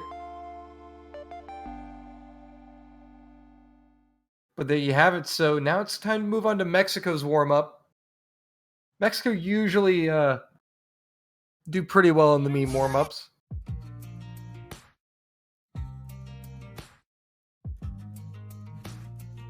Ponchiwi map. Well, hopefully it'll be something good if it's mapped by one of the team members. It's a World of Caramelos. Yeah, difficulty sugar. I wonder what it's about. I have a feeling that donut in the background may be a clue. Now that's some CWC food right there. Absolutely. Speaking of CWC food, what are you guys eating right now? I just finished eating some more pizza. I've got some cookies next to me. There you go. Perfectly in theme with our second warm-up. Mm-hmm. Oh yeah, they're good. Puffbuck, I see you out there. What are you eating on right now? Yes. Air. Unfortunate. Come on, Puffbuck. We need you to get some CWC food. You Gotta lead the get charge. Puffbuck some CWC food stat.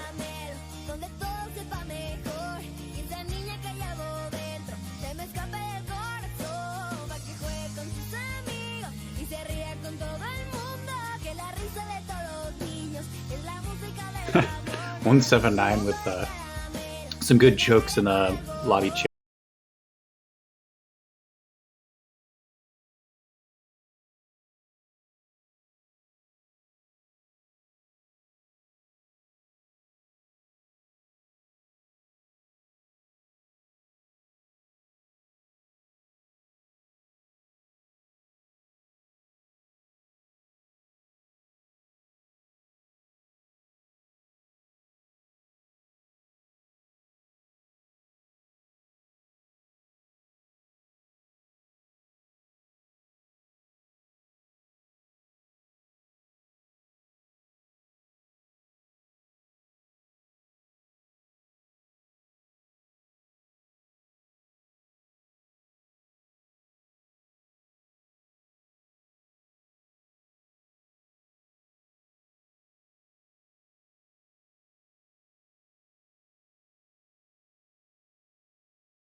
It's the unseed against the top seed. But the top seed's actually lost. Austria, they've lost both their matches they've played so far, this being their third. Yeah, they've been having an interestingly rough time so far with that. Although some of the matches, it got pretty close, but yeah, I believe they lost to the low seed and now then lost to the, with that high seed. Anyway, look at this. We got a Vanilla, Salco, Astria. Oh, Astria just gives up his double S. But Astria and Fear with FCs, one drop of miss apiece. Yeah, multiple FCs here with this warm-up. Looked like a pretty standard warm-up. Looks like both teams taking it pretty seriously. Could be a sign that they definitely think each other are a very valid threat. And they just want to be all business to get this match going. So we will be seeing our roles and bans now. Yep, getting into it now, chat. Predict the roles. This is your time to shine. See a prediction of 2287 in chat. Even if you get one, that's incredible. Pro tip for Saudi Arabia matches, just predict 100. Always.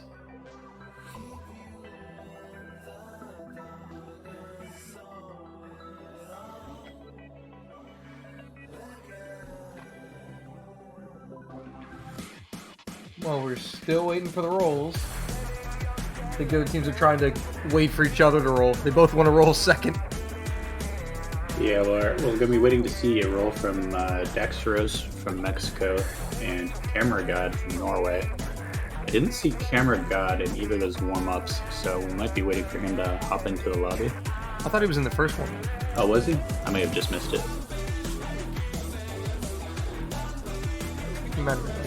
I can't remember now. I'll just check the MP link. Yeah, I just woke up recently. Camera God rolls a 30. Do we have any 30s? The dirty 30. No, nobody picked 30. I saw some numbers close to it. Yeah, I saw a couple in the 20s. Pretty close. See a 26. That was really close. I see a 34, 26. Let's see what Daxeros has for us. All right, Daxeros is winding up. Come on. Shaking the dice, giving it a lucky blow. Referee calling for it. 38. Ooh, 38. That's actually close. Wow. Somebody picked 34 literally in between. Well, it looks like chat had the right idea of some low rolls, but yeah, it looks like Mexico is going to get the higher roll there. We use Miles roll. It's not quite how it works. So that is going to mean that Norway is going to ban first, and they're going to ban Hard Rock 2. Yeah, be there. That's quite the tricky one, and definitely Mexico are a team that probably could potentially have multiple FCs on that. Yeah, that is a map that's had quite a number of picks and is a rather tricky one. Not a huge surprise to see that one banned. Now we're going to see Mexico pick their ban and then their first pick for the match. They're going to be banning Hidden 3. That one, a very popular ban. No huge surprise there. They only convert for the Hidden Pool and also a low AR of AR8, I believe.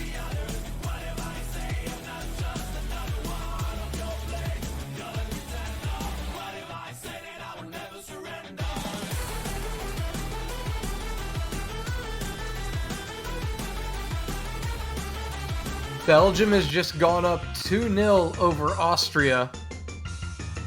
And the pick is going to be Hard Rock 3 here. Get the frogs in chat. It's frog time yet again. This is Hog by frog. far the most popular picked map in this stage.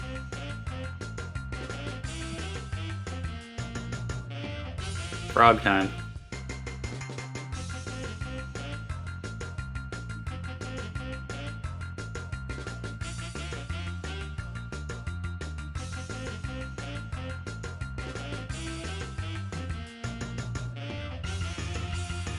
This would be an interesting pick, and I think it's actually a pretty good pick from Mexico here. Yeah, they've had a lot of good luck on Hard Rock. Yeah, and plus I think they really kind of want to try to rattle Norway early. Yeah, you can see Norway not super excited about this pick. A lot of oofs in chat.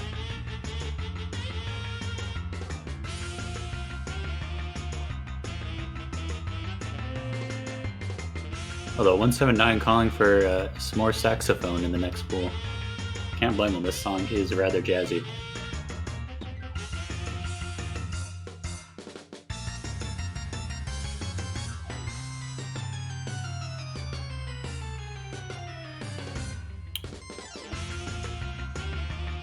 Looks like they're just getting set here.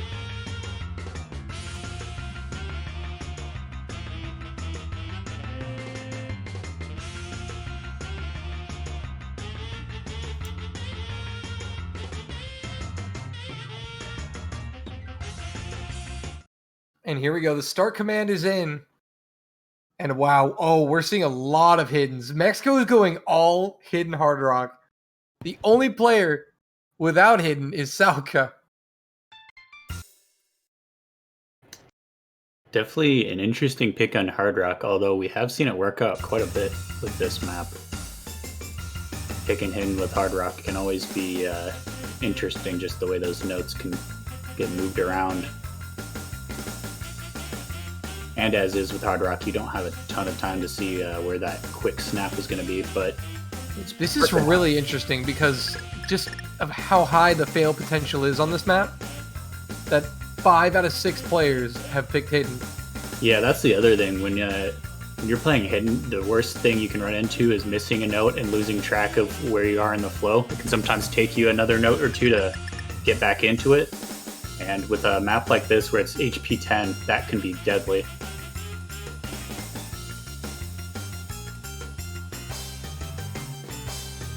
So looks like Sal Chow had a early miss, but got right back into it. Everyone else still at the FC. Actually, everyone else at the SS. Yep. Oh, Salco does find another drop though, right at the halfway mark. Camera God will drop as well. Oh, Salco drops again. Now this game's dangerous for Norway. Mexico does find their first miss with Lucha. Yeah, Chlucha with the drop there. He's going to be able to recover, it looks like, but Camera God and Salco are not in good spots right now. Yeah, one miss from Camera God, and he may even fail there just because of that HP. Very unrelenting. Daxaros and Fear having no trouble whatsoever. Yeah, 179 and Daxaros, the only two left with an SS. But yeah, Firu is Firu still has the full combo. Although he just drops there, so I guess I cursed him. Yeah, but Norway with the double miss is going to further extend the advantage for Mexico. Daxaros the only FC. He still has an SS. Yeah, Daxaros holding strong for Mexico. And he'll get the SS. Very impressive. Especially with him. Mexico is for real. So that's going to be first point to Mexico, but that was their pick, so no huge fear for Norway here. They get to have their pick and hopefully can make it back. And Austria has taken a point back against Belgium. Belgium still leads 2-1.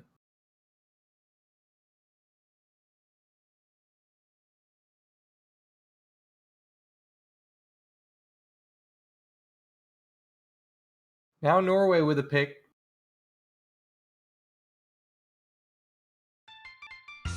Let's see what they're going to go for to try to make it back. Looks like they are going to go with hidden, actually. Going to go with our hidden one. This one has been a pretty popular pick. Yeah, I think it's probably the easiest of the hidden maps in the pool. Unless you can play low AR hidden. Then this is the easiest hidden map in the pool. Yeah, if you're one of those unicorns that plays low AR hidden, then this map will actually has quite some options for you. But for everyone else, this one's probably the go-to.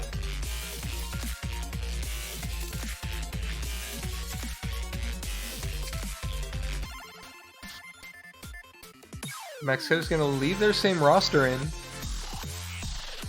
Not a huge surprise. Their whole roster was playing hidden earlier, so obviously it's a mod that those three are pretty confident on, especially playing something like Karo Sax with it. So looks like Norway does have a couple switch ups. They now have Mile and Camera God in. 179 still staying in for them as well, though.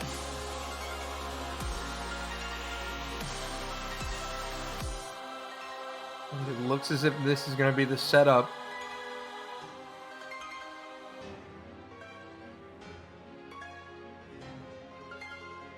All right, and there is the start command. So in just a couple seconds here, we'll be jumping right in.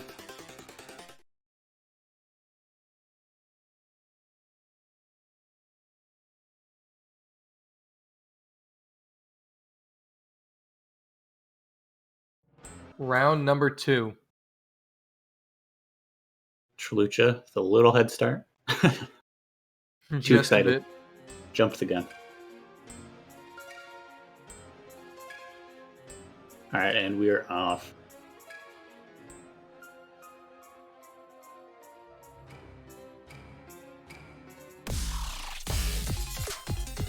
This map definitely kind of spikes more in the key eyes. An early miss from Mal, actually. Not going to be a huge issue. This is a bit of a longer map at almost 3 minutes, but Chlucha is going to find one as well for the side of Mexico.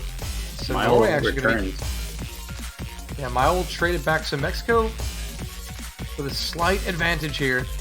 Again, another miss from Mile, and then from Camera God. Not what Nora was looking for in the beginning. Yeah, Norway's down to 1 FC remaining and 1 combo above 200. Mexico F2. Chlucha working on getting to that 200. Looks like Mile and Camera God have recovered. They're both on their way, but there's going to be a lot of point advantage going towards Mexico while they try to get there.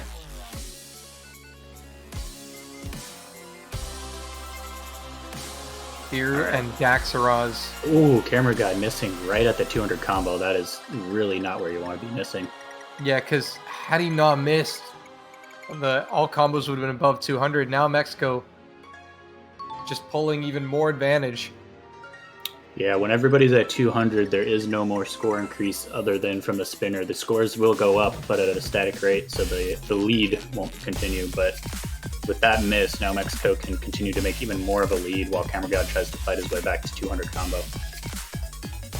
Fear, though, does drop from Mexico, so that's going to be a little bit of relief for Norway. But their full combo drops. Their 179 number strings are hard. Yeah. 179 with the miss. Our man Kiwi P changing his name to his user ID. Legendary. Legendary. That's Quite how all friendly. usernames should be. Daxaros still carrying on with the SS. All combos are above 200 at this point. And Norway need a lot of misses from Mexico. Yeah, we're getting into that last little snappy part at the end in Mexico. Quite a healthy lead right now. Just a little bit over 100,000. I don't know if there's a ton of time left for Norway at this point. This might be our first break point. And indeed, 179 dropping there, that's probably going to spell a break point. Yeah, that's going to seal it for Mexico here. The only question is, can Daxaros get the SS? And he does. Very impressive. So yeah, it's going to be about a 140,000 difference. Mexico, pretty healthy win right there. Break point, it's going to be their point now. 2-0. And Belgium now leads Austria 3-1. The unseed Belgium. Looks like Mile may have been having some computer issues there.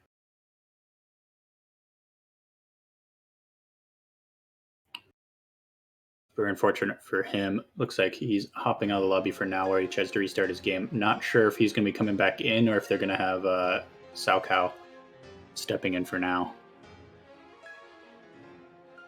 Looks like Mexico is going to continue with their Hard Rock picks, going with Hard Rock 1, A New King is Born.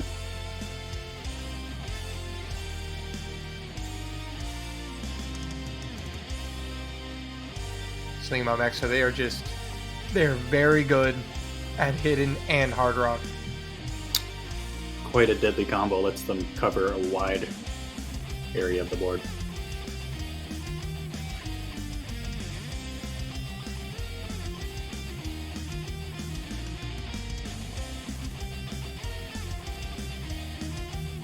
I'm curious to see how they'd match up against a team like Poland, which is just absolutely known for their hidden.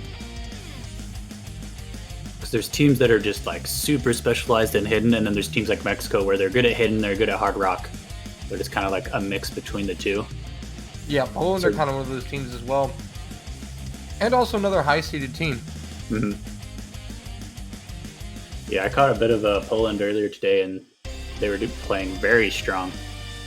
Saw Bobber and Fob from that team popping off earlier today.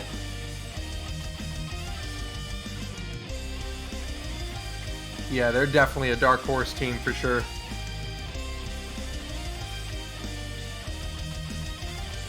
I know Poland for sure is going to be moving on. Let's see if Mexico is going to be moving on as well. We could just see a match between the two later on.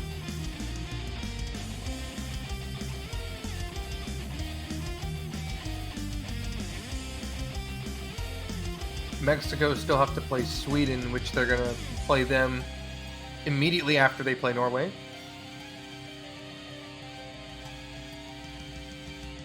So yeah, Mexico got their hardest match out of the way first, which was Italy.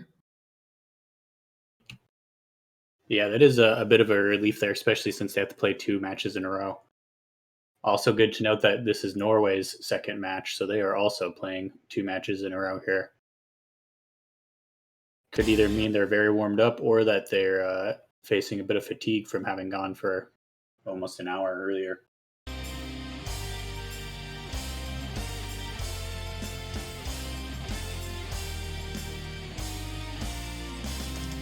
Here we go. Nobody getting caught up by the early sliders. Yeah, those can be a bit tricky, and then once we get into the main meat of the song, it gets a little more standard for the rest.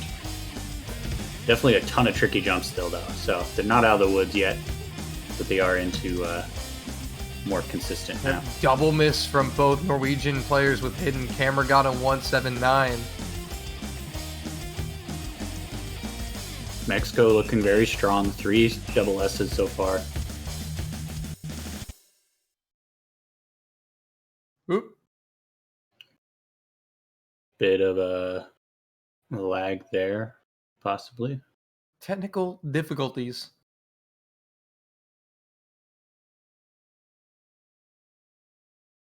Bancho fell off the boat. Gotta get him back on. There We've rescued him.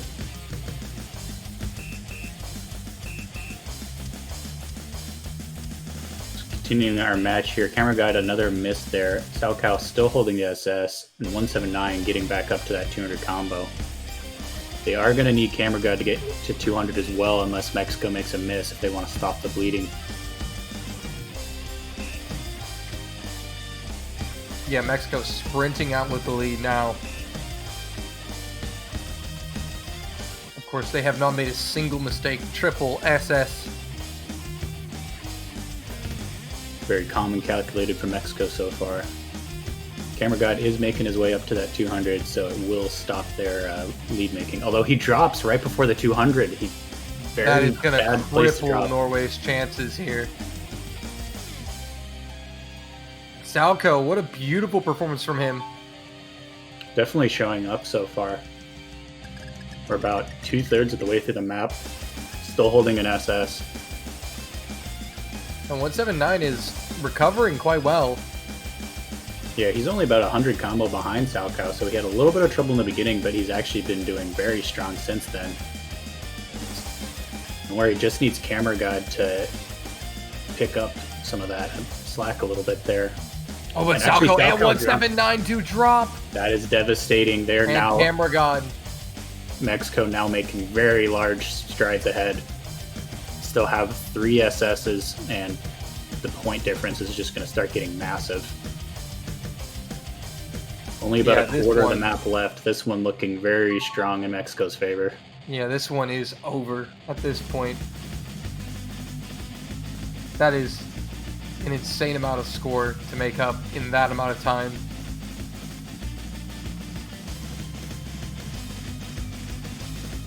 Mexico coming in hot. The question is, can they do it? They're going for that triple SS. It's got this last little chorus left. Oh no, Casio will give up the SS. Yeah, no misses yet, but he did drop at least 1 or 2 droplets there. Daxos and Estrella both with the SS still. And Daxaros and Astria will bring home SS's. Only 1 droplet miss from Mexico. Very incredible performance there. They'll take a 3-0 lead. And Belgium now leads Austria 4-1. They're at match point, and that would be an unseed with 2 wins. That would be an unseed advancing, ladies and gentlemen. Definitely some very wild upset matches so far. This CWC is looking to be extremely spicy, and I'm excited. It wouldn't be guaranteed advancement for Belgium because it depends on the result of Poland-Colombia. Okay. But it would put Belgium in a very good position.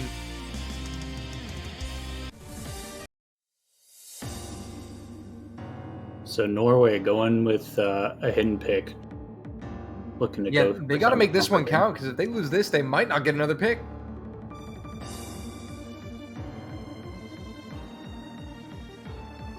So yeah, they're having a bit of issues with their first pick, which was also hidden, although it looks like one of their team members was having a bit of computer issues. I do know he said he was going to be restarting his game. I'm interested to see if he's going to come back in. Doesn't look like he is right now. That was Mile who was having issues. Looks like we might be getting him back in. It's Chlucha is hanging out with the Norway folk for now. Yeah, just asking them what their game plans are. Yeah. There we go. And we do get Mile back, so hopefully he has resolved his issues and they can have a better chance on this one. Austria does pull a point back from Belgium on Ujo, so it is now 4-2 Belgium. But Belgium does have the pick.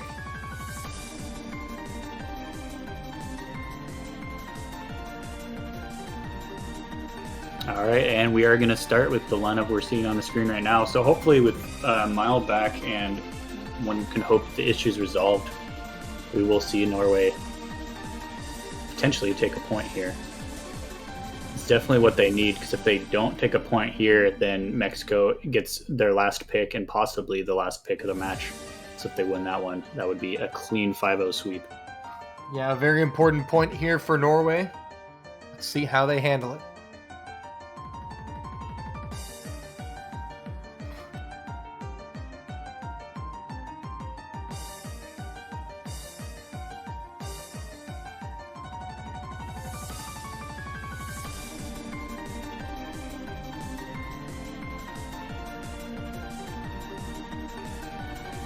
I was about to say it looked like the spin went in the favor of Norway, but actually it looks like Chlucha is not loaded in, at least we may get an abort on this. Or if it's on our end, we're just going to get a panic button push, most like it. Yeah, it looks like it was on our end, so panic button push should be fixing that. Everyone's syncing back up now. Let's wait to see. So yeah, it does look like Mexico is indeed in the lead now that Chlucha's score is being counted. Yeah, so Chlucha did just find a miss. It looks like Chlucha has been struggling a little bit with 98.2% accuracy, but 179 has also been struggling with 97 ac. Mile will find the miss. And Mexico does have a comfortable advantage here, and Daxaros really putting in some work, but Daxaros will break with Chlucha. I think Firu is the only one with a full combo so far, and it's not an SS. It's definitely dropped some droplets. Unfortunately, though, Norway can't capitalize because they have Camera God being negated by Firu, and Mile and 179 also missed. And that's going to be 4-0 Mexico. Yeah, that one was a very short match. Not a lot of time to bring back all those misses that we saw early on, yeah. 179, 9 misses, although Chalucha with 8 misses, so he certainly was struggling as well. Luckily for him, we had Firu with the full combo there, so holding it down for Mexico.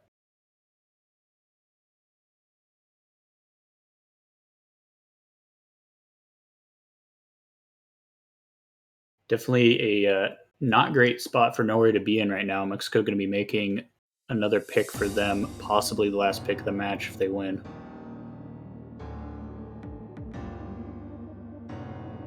Yeah, Mexico having, well, we have no more hidden or hard rock, so it will have to be a no mod or double time. Looks like we are going to be going double time. Double time 1, Social Phobia by Lukash. Mapped by our very own GB Hyperion.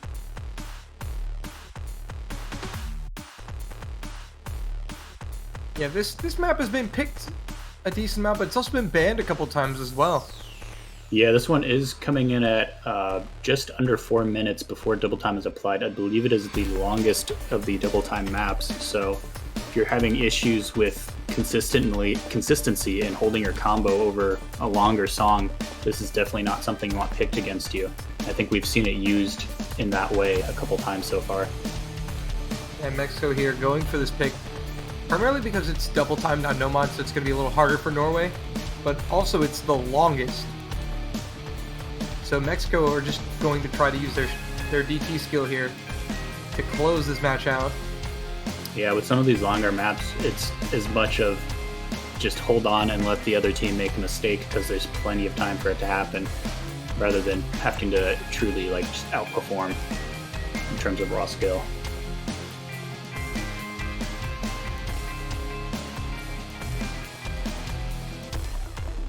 So it looks like we have Cashew in for Mexico, Vanilla and Salco in for Norway, Camera God staying in, as well as Chalucha and Daxeros staying in for Mexico. And an update before we get into this, Austria now only trails by 1. The score is 4-3. Belgium leads. Potential tiebreaker in that one brewing. I think that one was at 4-1 earlier, wasn't it? It was.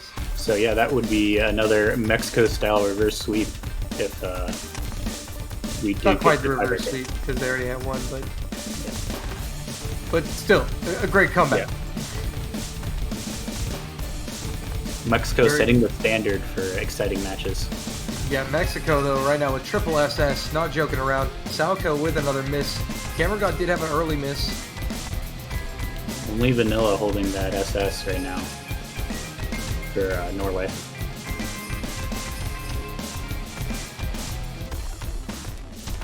Salco having a bit trouble there and had another miss.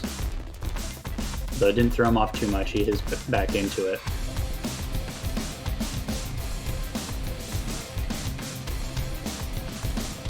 Mexico once again stepping out to a pretty sizable lead as Salco finds a miss for Norway. It's going to be very bad for Norway as Mexico's going to just keep bringing that lead out further and further until you can hit that 200 combo.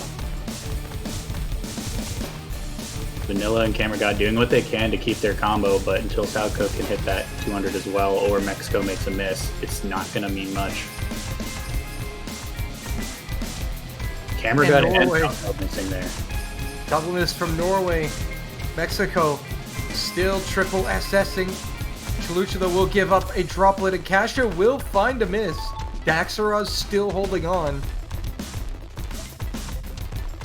That miss from Cashow is definitely what Norway was looking for, but they might need another from either Chalucha or Daxeros if they want to make a comeback here, because they do not have a ton of combo to work with. Only Vanilla with that full combo still.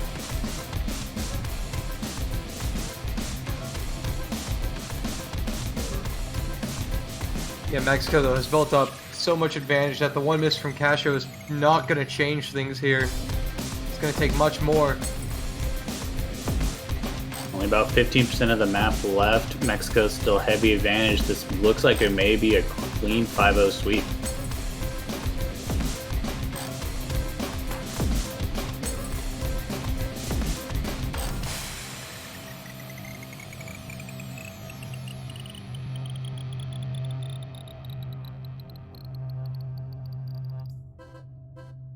And that's gonna do it. 5-0 Mexico. Clean sweep. Super scary.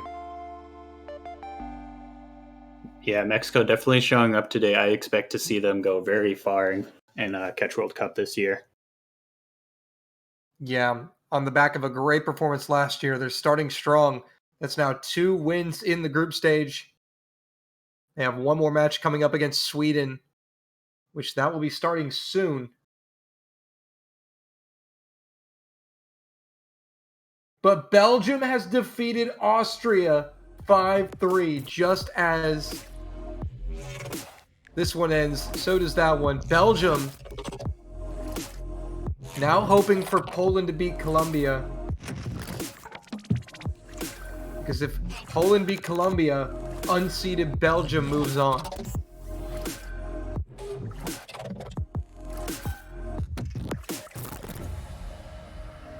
So there you have it.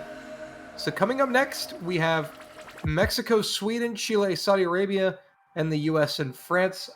Not sure which one we are going to stream,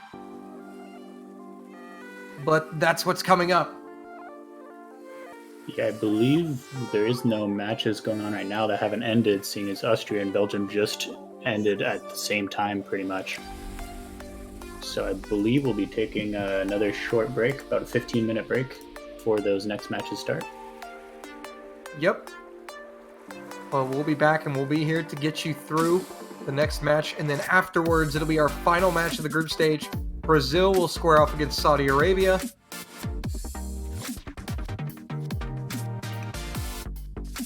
So yeah, I think that's going to be it for us for now. This has been Snow Leopard here with Doland. I will be stepping out for Elix coming in to cast the next match, but have no fear, I will be back for the match after that. Alrighty, well, good casting, Snow Leopard, appreciated. Always a good time, happy to cast with you, and good job as you well. And again, good job to both of the teams here, Mexico and Belgium, getting those wins. Austria, Norway, put up a good fight. Also, good game to you.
What's poppin', guys? We are back. Dolan here. This time I'm joined by Elux for Chile, Saudi Arabia coming up next.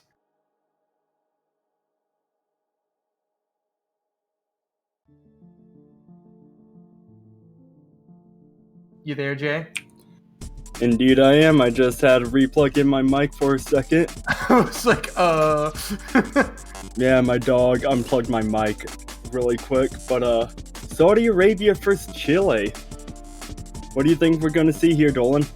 It's going to be interesting because Saudi Arabia, they took 3 points off of Canada, and Canada beat Chile 5-1. And this is interesting because if Saudi Arabia can somehow manage to get the win here, Chile will be gone. And that would be ridiculous. I have confidence in the Saudi Arabian team. They're gonna pull. They're gonna do it. Well, they certainly had a very impressive debut against Canada. First of all, rolling 100 on the roll and then taking 3 points. So, but Chile is also a team full of old players. And Saudi Arabia, their star player Rampage, everyone knows who he is. He's a legend in the catch community. Been around a long time. So I think Chile is going to be comfortable here. I think they're going to know what to pick, what to ban. But it's going to be interesting to see what Saudi Arabia can do against a team like Chile. Oh yeah, definitely. And like you said, Saudi Arabia got a couple points against Canada. And Canada, they're a pretty decent team themselves, so... Yeah. So we're just going to sort out some technical difficulties, but the teams are in the lobby. Players are waiting. And also, Chile have unfortunately been underperforming in their first 2 matches. This is their final match. They just have not played like we expected them to, like we know they can. So just hasn't been a good start so far, but hopefully for them they can rebound and get this win because they need it. That is so true. Definitely not something we were expecting from the team that placed 3rd last year. Yeah, they did get the win versus Brazil, but Brazil was able to take a few points off of them as well. But if they want to, secure the advance, they're going to need this win here against Saudi Arabia. Saudi Arabia will be playing Brazil immediately after this match.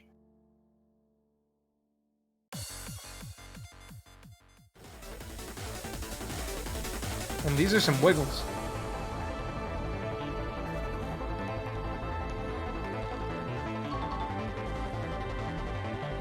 So it's an interesting warm-up.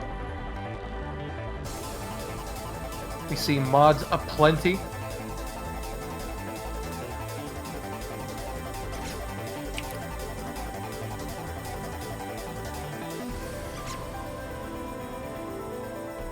Looks like Relax is popping off with that hard rock, though.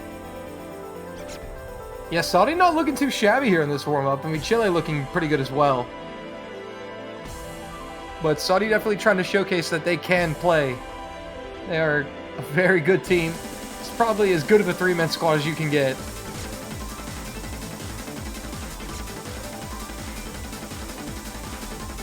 But again, that is also their disadvantage, the fact that they only have 3 players. So they have literally no flexibility. They can't substitute for anyone. And it would appear that Rampage ended up failing the warm-up. And Relax is going to pop off and nail the final 200 combo there.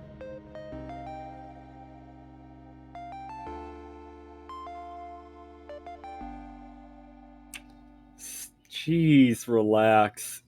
Coming out of the warm-up with an S rank. Yeah, that's pretty insane. That was a pretty insane warm-up.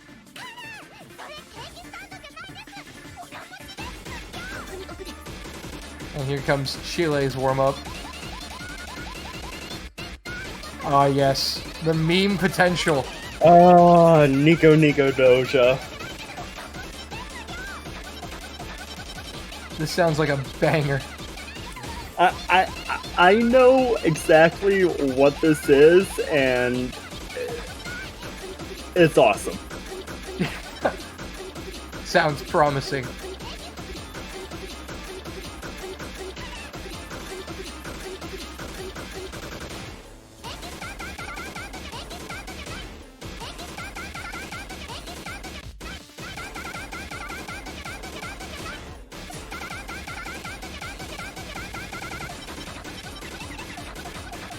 So here we go. We're going to get into this second warm-up here. And then we'll be getting into our roles and bans. So chat, get ready to predict some roles. Oh, that's a beautiful... That's what I came to see. This is the content that I follow for. It's so good, the client can't even load it.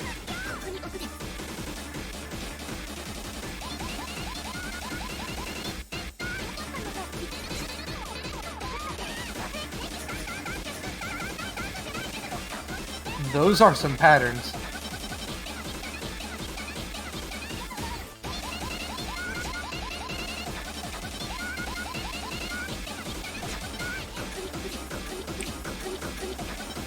For Grab Dolan, we've seen a lot of meme warm-ups so far this CWC. Who would you have to say had the best meme warm-up so far of what we saw? Oh, I still have to give it to the Netherlands. CWC Petra 4 was beautiful. It was a masterpiece. But there've definitely been some good contenders this year.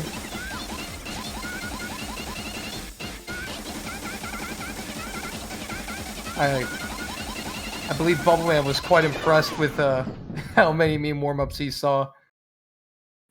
Oh yeah, he was actually asking a couple questions about some of the meme warm-ups as well. He was wondering about the Netherlands warm-up about previous years. Yes. But here we go. So that's the warm-ups, and we're going to be getting into the roles and the bans. Already going to see Rampage get another 100.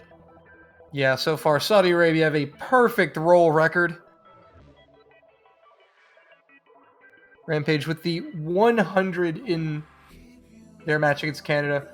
Rampage, though, will be defeated here. 71 and 58. And wait, Dika got the 58. Dika got 58. Look at that. Oh, somebody predicted. So Puffbuck predicted 57, 59. Oh, poor Puffbuck. Oh, no. You hate to see it happen. You really do.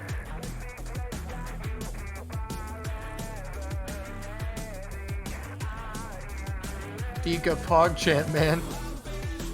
The first ban is coming in from Saudi Arabia. It's going to be Le Fruit du Jour. No surprise there. That map has been banned quite often so far in this group stage.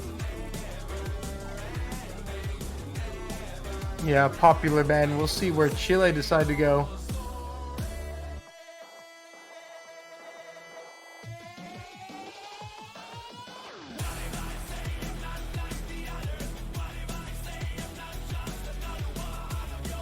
Well,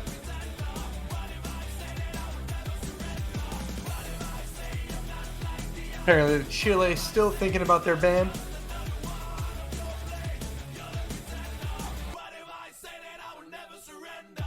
And it looks like that they will be banning our Nomad for Toriko Inishi.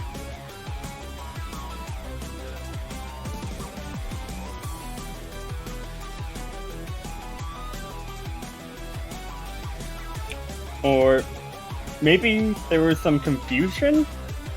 Oh, wait. I think he thought it was a pick. I think he did as well.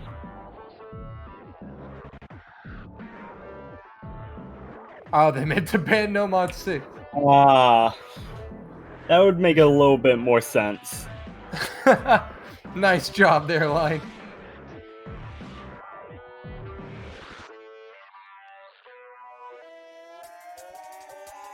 There's his teammate Odinel backing him up with saying, yes, that is their ban. So sometimes you gotta do a little convincing to the ref.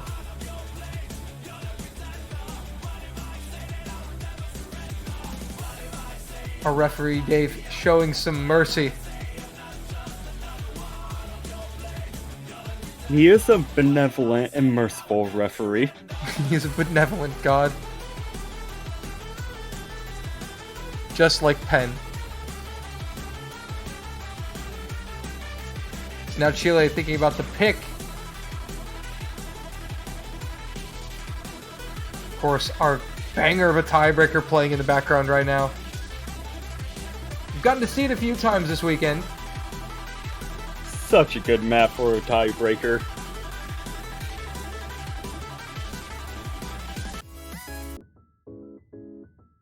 It's going to be Yujo coming down from Chile.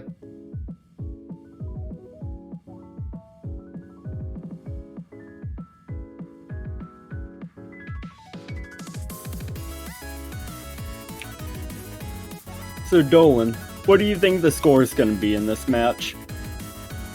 Honestly, I could see this match going... Realistically, I could see this match going a number of ways. I mean, on the one hand, a lot of people are pegging Chile as just the favorite here. I could see Chile dominating, but I could also see Saudi Arabia contesting and putting up a fight. Because I don't know how far Saudi Arabia gets. So if I'm going with an official prediction, I will say 5-2 Chile. 5-2 Chile, huh?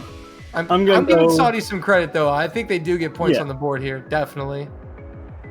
I'm going to go 5-3 in favor of Saudi Arabia. All right. So it is, as you said before, that three-man roster is a significant handicap. Yeah, but they do have a super strong roster. The thing about Saudi's three-man roster that makes them so strong is for 3 players, they have a surprisingly wide coverage of mods and skill sets. For just 3 players.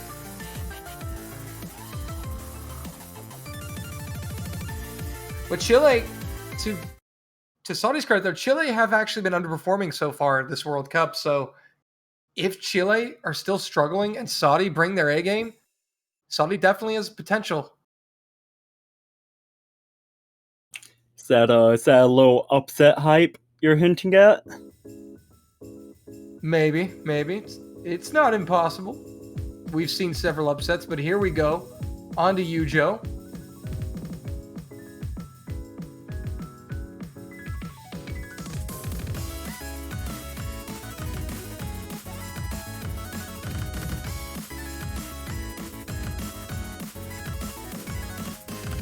So far, so good through the first 200 combo for both of these teams. SS's for everyone at the moment. Yoshu is such a note-dense map as we find Relax finding the first miss. Yeah, the first slip up there from Relax. So Chile will take a slight advantage here. Moon and Rampage, though, keeping up the pace with the Chileans.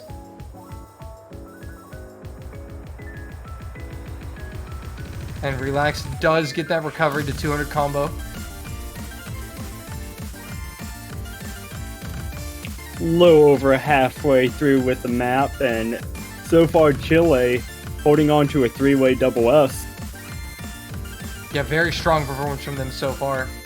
Final third of the map.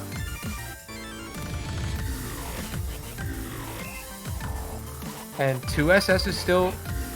Well, no, make that one. Moon does find a miss there on the stream stack. For Saudi. So 1 FC remaining from Rampage to 3 on the side of Chile.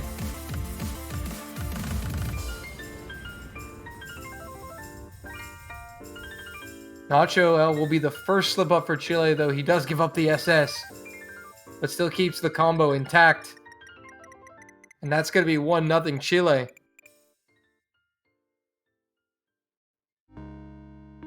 Also, an update In another match, the United States has taken the opening point against France on identity conflict. They lead 1-0.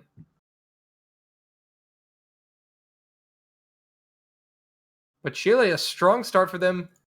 Hardly any mistakes, just that one drop miss from Nacho. Rampage also getting the SS for Saudi Arabia. But just 2 slip-ups, one from Relax and one from Moon. And that's all it took.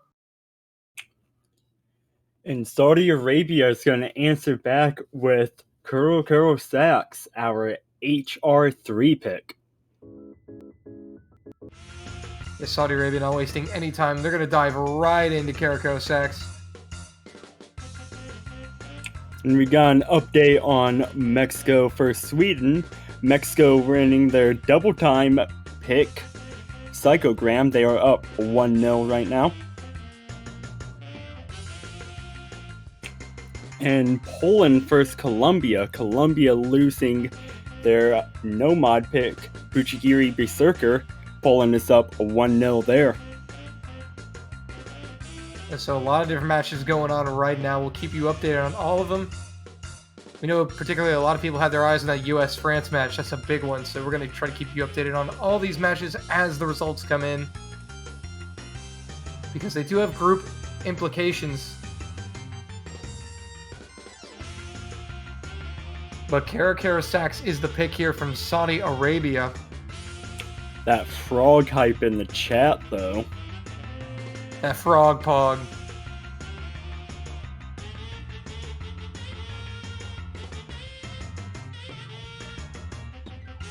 And no substitutions from Chile. They're going to stick with Eldon Line and Nacho. The HP drain on this map is insane, though. Coming in at a 10 with Hard Rock, and you get 1 or 2 misses back to back in the middle, and there is next to no recovery. Yeah, I think this is actually a brilliant pick, though, from Saudi, because there is fail potential on this map.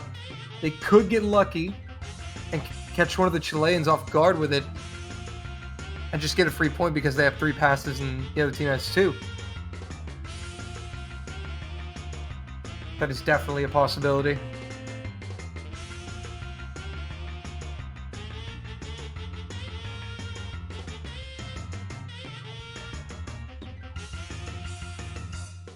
Well, all right, looks like the players are ready.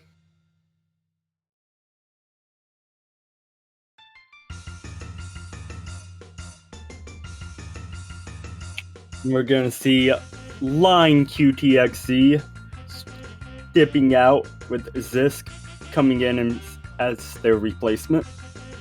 Yeah, so last second change there for Chile. Line stepping out. Zisk is now in. And this is the advantage that Chileans have over Saudi, the fact that they have a full roster. So they're going to definitely try to use that to the best of their ability. But Relax, Rampage, and Moon are very skilled players. And this is Saudi's pick. Rampage deciding to go with that additional hidden modifier.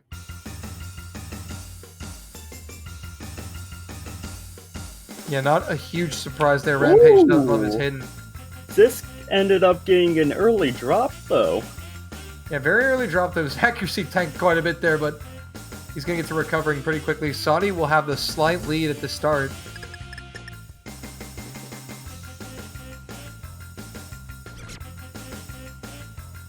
Eldon does drop. Ooh. And Saudi now gonna open it up a little bit here. Nacho L, the only FC for Chile. Zisk is right behind him though. But Zisk does find a miss there. Moon's gonna find a miss. Yeah, he's the first drop for Saudi Arabia, but Saudi with 200 combos to Chile's 1 are still pulling the score. Moon will drop again. And that's what I said earlier about this map, that HP bar with Moon dangerously low. Still holding a 99% though. Yeah, this may not matter if Moon does fail. Moon, that's a fail. Relax does find a miss as well, but he manages to hold on to his HP. Moon has to recover as he struggles again.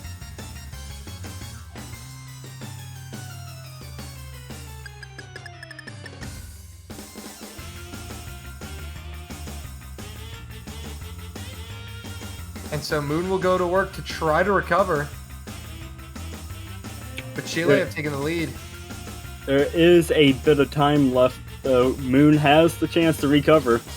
Yeah, Moon actually still does have enough time, but with the drain, he's going to have to try to full combo the rest of the map. And he is slowly working his way back up to recovery, but they're also going to need a miss from Chile. But Moon drops again for Saudi Arabia, and that's not looking too good.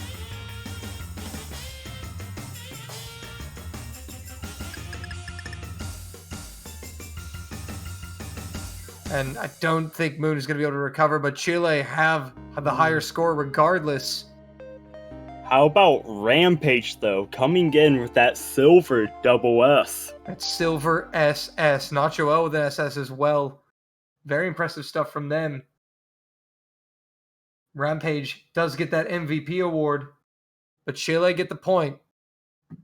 And also we have an update on our other matches. The United States with the break point against France now lead 2-0. That was on Amy double time 3. And Poland take a 2-0 lead over Colombia on Caro Caro Sax.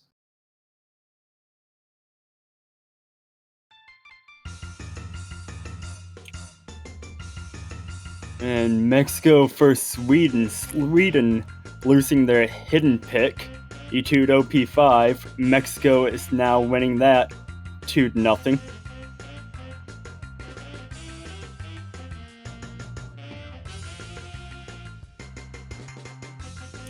And so far, all of our ongoing matches are all 2-0 right now. Yeah, all 2-0s, but it's gonna be Chopin, the pick from Chile. Hidden 1. Now, this is a very interesting pick because I think that this is actually a pick that realistically Saudi Arabia has a chance of getting a break point on. Interesting indeed. This is actually one of the maps that I thought Saudi Arabia was going to be the ones choosing, not Chile. Chile must be very confident on it, but it is arguably the easiest map in the hidden pool for most teams. Just because it doesn't require a low AR hidden specialist, it's much higher AR 9. A little bit more comfortable with most players. We see Line Q coming back in, and Letrigwin coming in as well, fortunately. Eldonel still sitting there in that top window.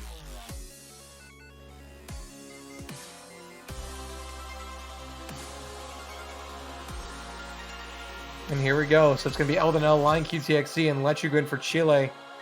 Well, Saudi Arabia, you know who's playing for them.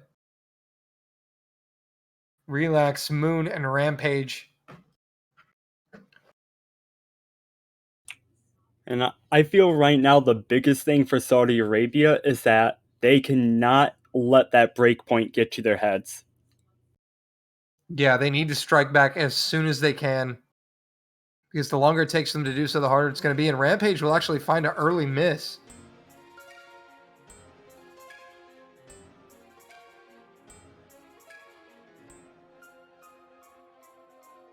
So early advantage to Chile.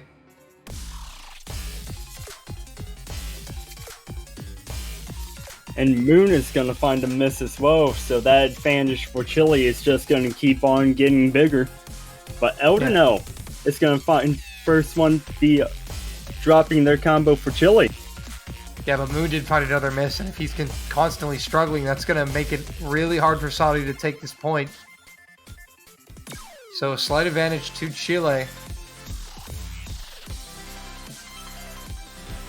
It's still plenty of time left for Saudi. Letrigwin and Line are looking really comfortable with those double S's. Relax, though. Yeah, relax will drop. That's another drop from Saudi. Luckily, Moon did get to 200, so it's not going to be as catastrophic, but Chile will still pull some more score. There is no more full combo on the side of Saudi Arabia, while there are still 2 Chilean players with the full combo. And Moon does find a miss just before the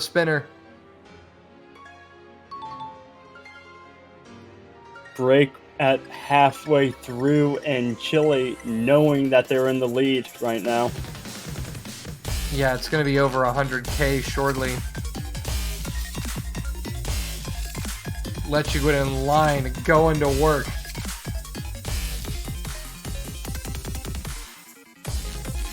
Relax does slip up.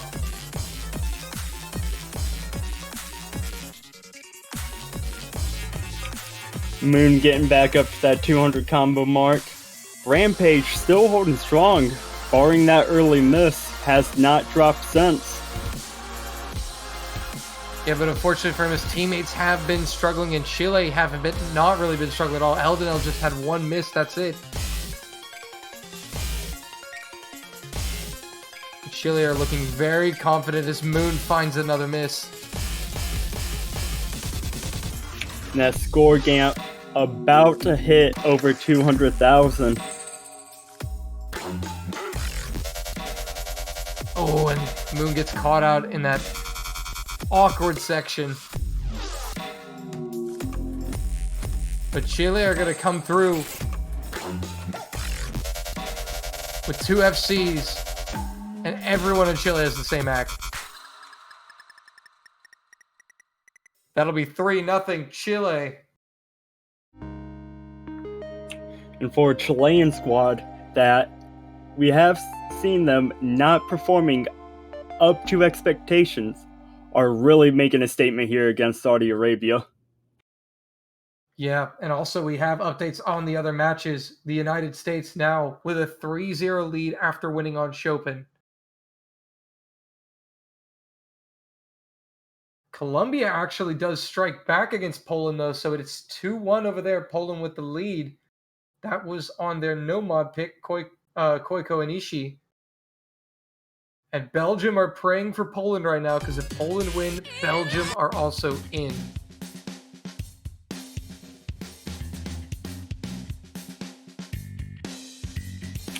And Rampage choosing our No-Mod 5 Tengaku. Marathon map. It's not a sprint, it's a jog.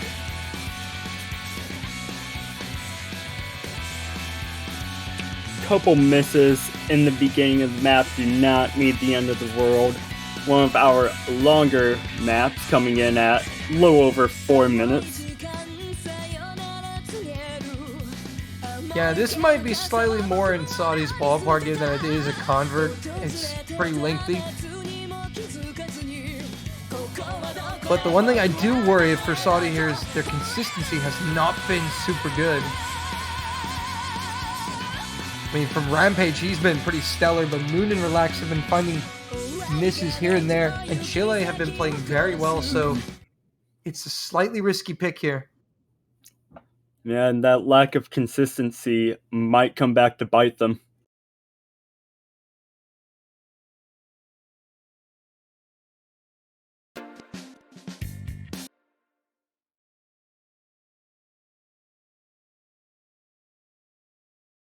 So here we go. Saudi, this is a very important point, because if they lose, Chile will have the pick and match point.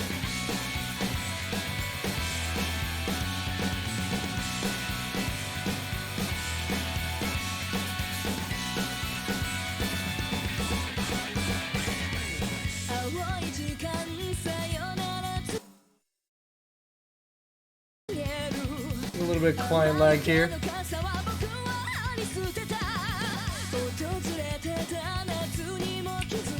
See Moon dropping a little bit of accuracy, but not dropping their combo as all players hit that 200 combo mark. And Saudi actually with the slight advantage here.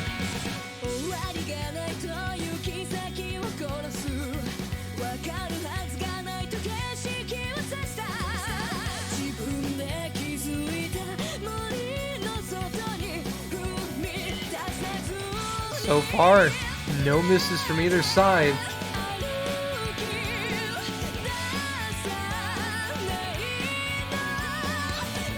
It's still anyone's game here. Only a quarter of the way through, but Moon does break. So Chile to the lead. And that score is quickly growing in favor of Chile. Yeah, but it's not completely over for Saudi here. There's still plenty of time. It's only one miss separating them. Yeah. Moon making his climb back up to that 200 combo mark.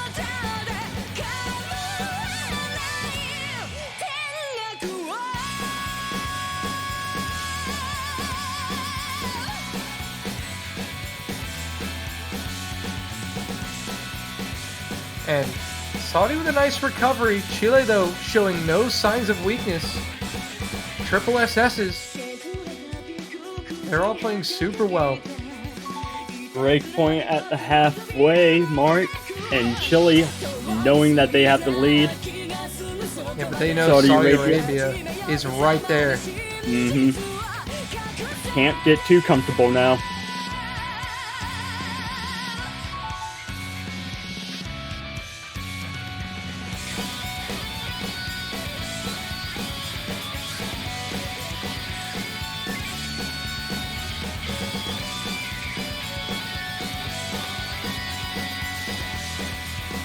Saudi just looking for an opening. If Chile provides a miss, Saudi are there.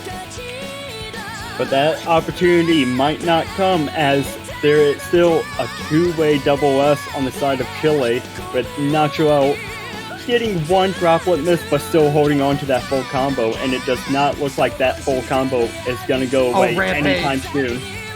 Rampage breaks, and that's big. And now Saudi are in deep trouble. They do need some misses from Chile.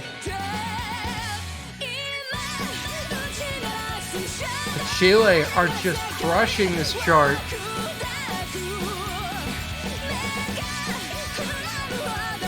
The stacks, everyone hits it. That usually trips up someone. Doesn't get anyone. Chile, three-way FCing Tengaku at the moment.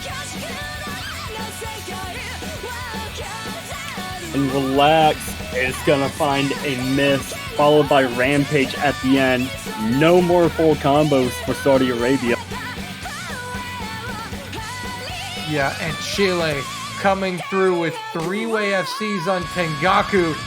Two of them are SS's. Eldenel in line with the SS. And Saudi played very well. 2.9 million, that's a pretty good score. But Chile just triple FCing it. There's not much you can do against that. And speaking of 4-0s, the US own a 4-0 lead over France, winning on B. They're the Hard Rock 2 pick. Mexico lead 3-0 over Sweden after winning on A New King is Born.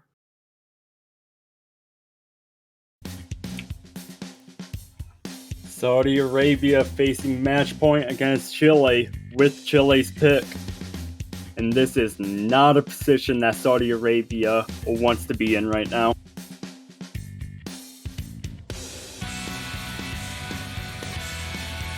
Yeah, no. Definitely not the place you want to be.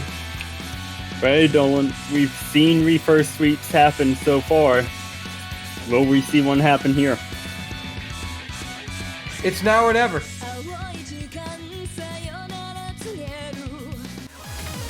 It is now or never. Woohoo! And Chile going with Buchigiri Berserker, one of the more comfortable picks for all teams in this group stage. And unfortunately for Saudi Arabia, if they concede this match, they will be eliminated from the World Cup. We got a couple updates on our other matches. Poland versus Colombia. Poland winning their Hard Rock pick. A New King is Born. They are up against Colombia 3-1. And Mexico versus Sweden. Sweden lost their Nomad pick, Akanoha. Mexico is winning 4-0 there.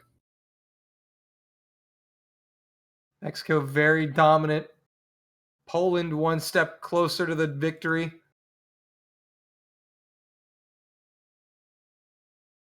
But our focus is here.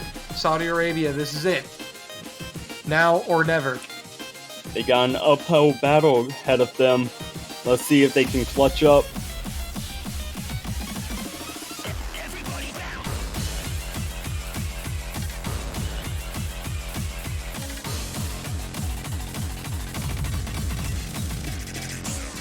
Just a slight early miss from Nacho L as rest of players get up to that 200 combo mark. Nacho L getting to that 200, but Moon is going to find a drop, and that is huge for Chile. Yeah, that's the first miss coming out of this match. Saudi Arabia down now by a miss. And they desperately need one from Chile, and Chile are looking very comfortable right now. But Nacho L has found several droplet misses. But Elbit Online are looking really solid with the double S.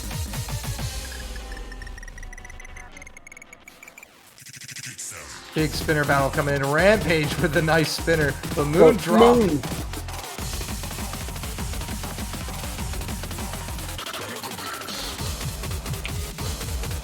And that score gap is going to keep on increasing in favor of Chile, as we're still seeing a two-way double S on their side.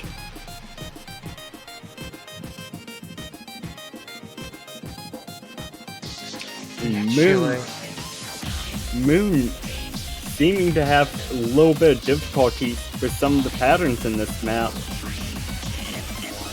They're just unable to get some of the back and forths down correctly. Chile, though, are looking really confident, really composed.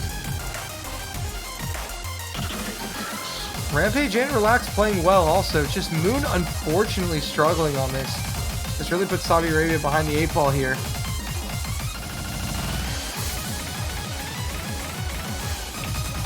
And unless we see a complete meltdown on the side of Chile, they're about to make this a 5-0.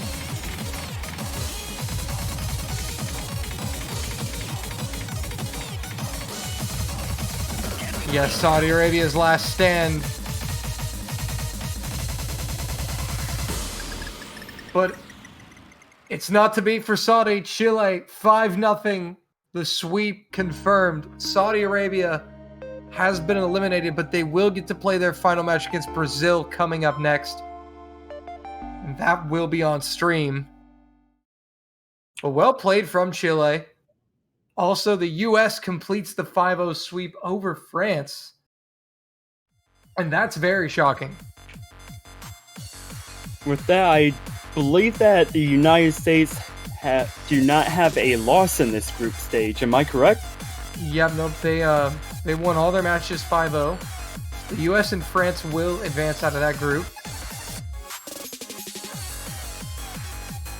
Chile now have basically they've confirmed they've sealed second place in Group H. Canada first place.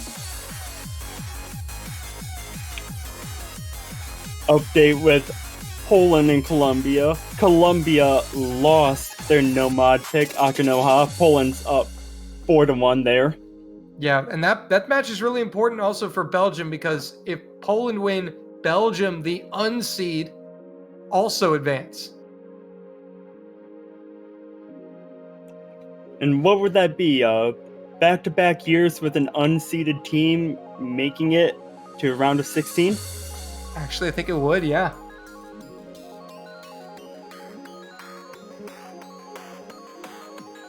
It would indeed. So Chile have advanced. We're now starting to slowly fill in the bracket for the round of 16. Only a few matches left to wrap up to really confirm everything.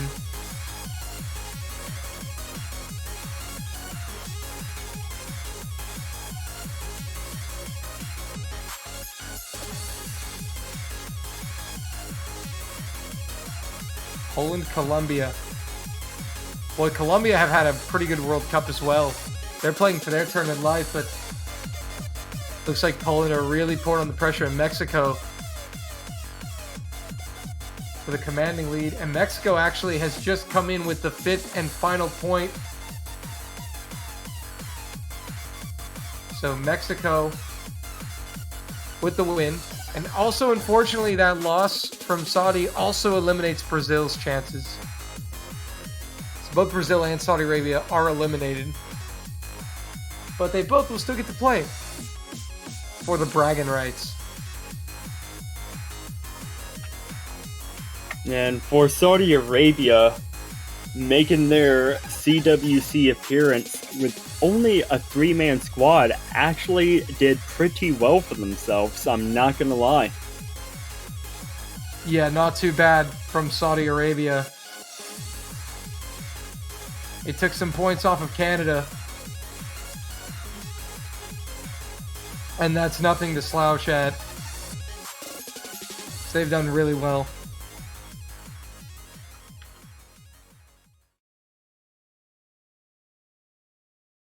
But we're actually going to be tuning into the Poland-Colombia match here really quick.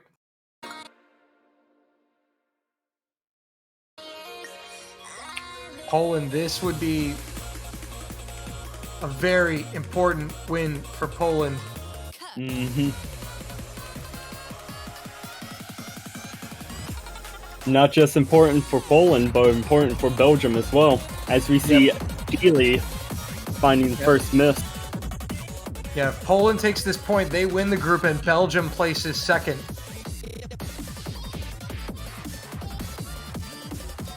But Poland want to lock up that first seed. Verdi with the miss, though. He's going to turn the advantage back to Colombia. Delay, though, is going to delay. He's going to find a miss. That's big. Oh, Zioni is down as well. And now Poland, pedal to the metal. Zioni gonna find another miss with Help Me Please, still holding on to that double S.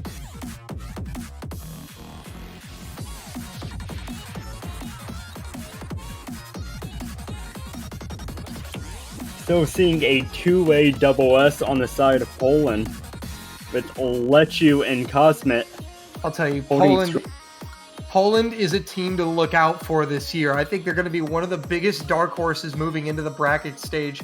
For the past few years, they've unfortunately just gotten matched up with China in the round of 16, which is a really hard match to win. They've always lost at 5-1, but this year it's going to be different. I think we're going to finally get to see what this Polish team can do.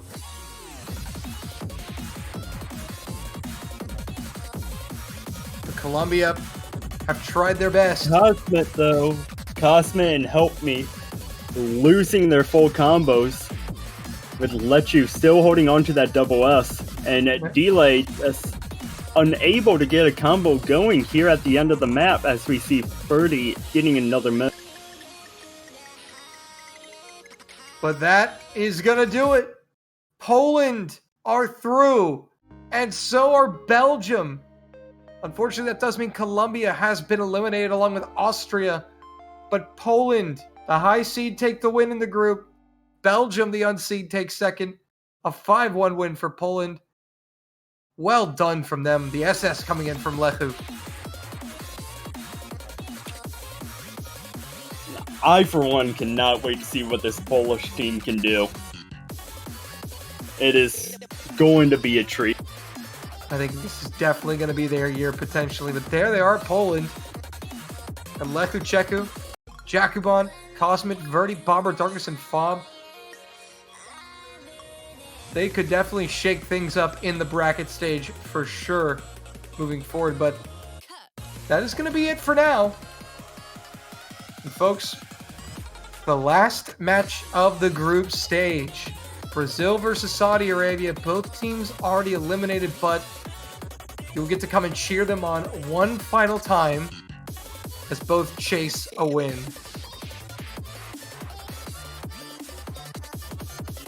We have the bracket confirmed though with this result. That is true, actually, yes. With this finish, the round of 16 matches are set in stone. The bracket is confirmed. We know who's moving on. We know who's playing who. We know what the bracket will look like. You excited, Jay?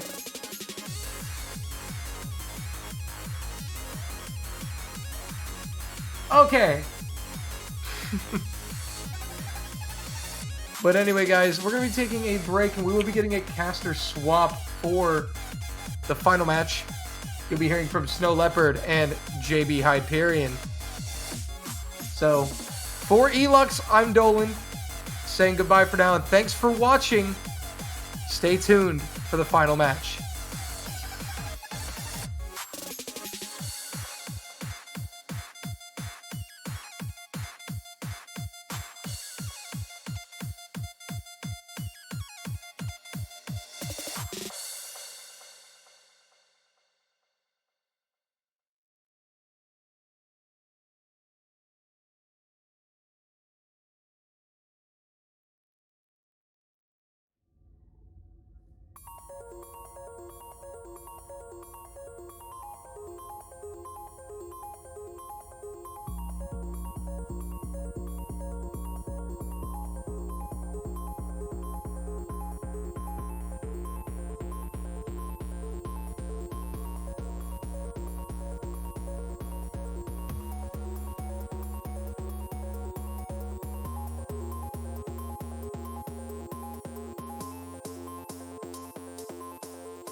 Hello, everybody. Welcome back to this final match from the Oscatch World Cup 2020 group stage.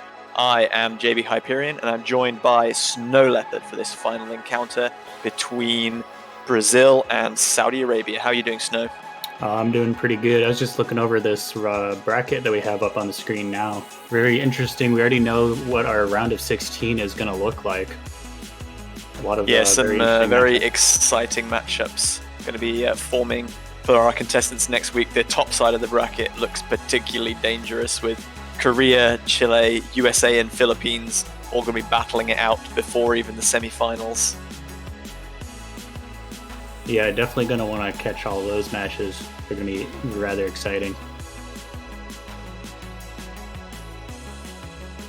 We've got a Poland versus a reverse Poland, or maybe an Indonesia versus a reverse Indonesia. First time entrants to the round of 16, Belgium have the slightly difficult task of dethroning China. Hey, maybe China needs to be dethroned by Belgium. They've never had a chance at it before. Maybe this is their chance. The kryptonite to China. Well, Poland are going to be happy that they avoid China. But before we get to the round of 16, we have one more match that is just for pride and placement on the leaderboard. This is Brazil.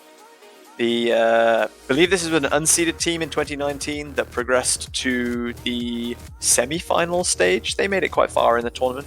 Versus Saudi Arabia, who are making their first appearance at any OS World Cup ever. Absolutely, yeah. Saudi Arabia definitely talked about widely so far this year, as it is their first appearance. And overall, they've been doing pretty well. Unfortunately, they haven't really picked up too many wins, but they have picked up a lot of points in the matches, showing that they are definitely a comparable team. Yeah, both Brazil and Saudi Arabia have lost both of the matches in their Group H against Canada and Chile, who are obviously confirmed as advancing to the knockout stages. Brazil won 2 games against Chile and 2 games against Canada. Saudi Arabia won 3 games against Canada, but did not win any games against Chile. So, slightly better record of 1 game win to loss for Brazil over Saudi Arabia, but we will have a winner between these two teams. Someone has to take 5 points. Absolutely, yeah. So we'll see who can take the bragging rights for this game.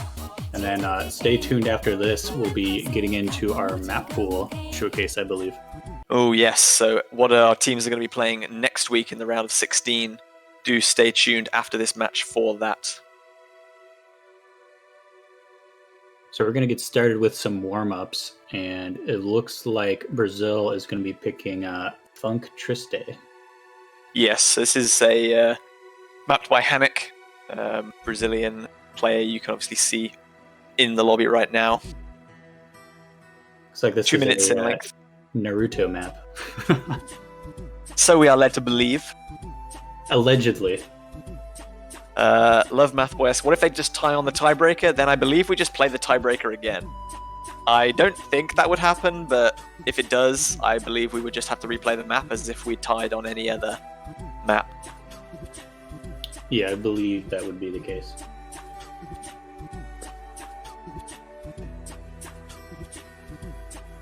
Love Math Boy, maybe you can pick your favorite team and then give them some spin tips so they can make sure they get the win instead of the tie. I've seen him play in a number of tournaments, and he is a spinning god.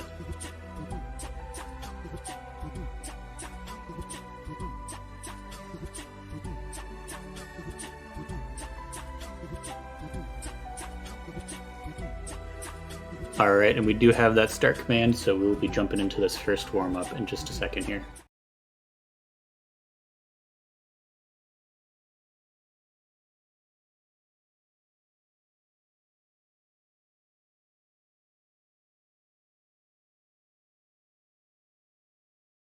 No surprise that all 3 of the Brazilian members opting to play with Hidden for this. They are a very strong Hidden team, and we have seen Hidden played by them and banned against them a number of times so far in the 2020 Catch World Cup group stage. Saudi Arabia going for a little bit more of a variety. 1 Nomad, 1 Hidden, and Relax opting for the Hard Rock. It's a nice little background with the Brazilian logo there.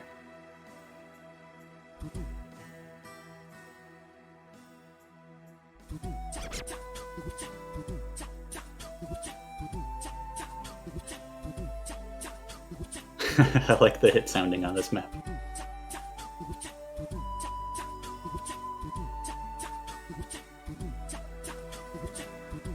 I'm glad I noticed that the little mod icon shows up for relax, because this is a circle size 2, so Hard Rock doesn't really make it that much smaller.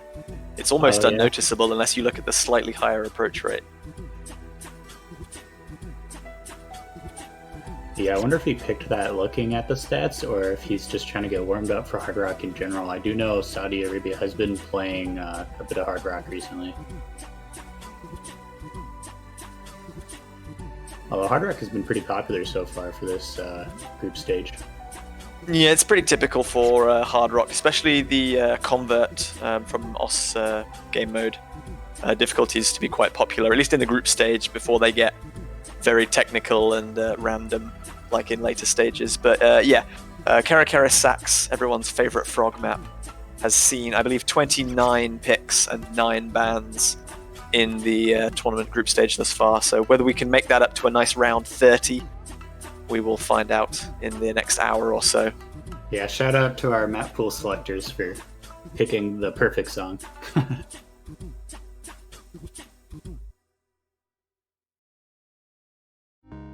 So it looks like Saudi Arabia is actually going to take a little bit of a point advantage there on Brazil's warm-up pick, though that may be partially due to Relax taking Hard Rock. Got him a bit of a score advantage there. Yeah, you see him coming out with the highest performance of the 380,000 points.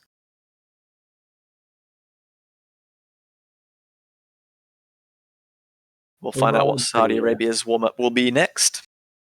Yeah, overall that one was a pretty nice and relaxing warm-up. Had a lot of quick jumps, hopefully gets their fingers all nice and loose and ready to go. Let's see what Saudi Arabia wants to put up.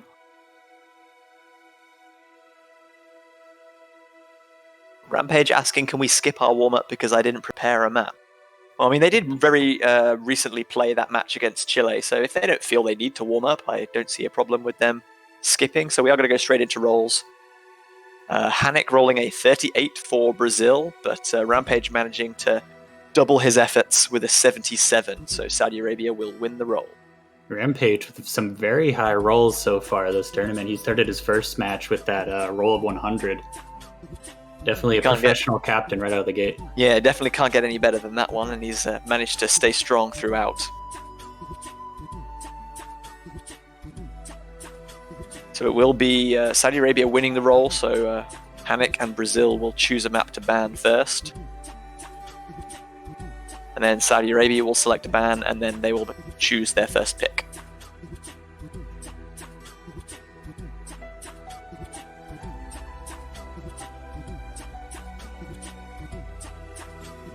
Our referee Tiger Eyes just confirming that one for us in the lobby chat. It's got the eye of the tiger. Always on.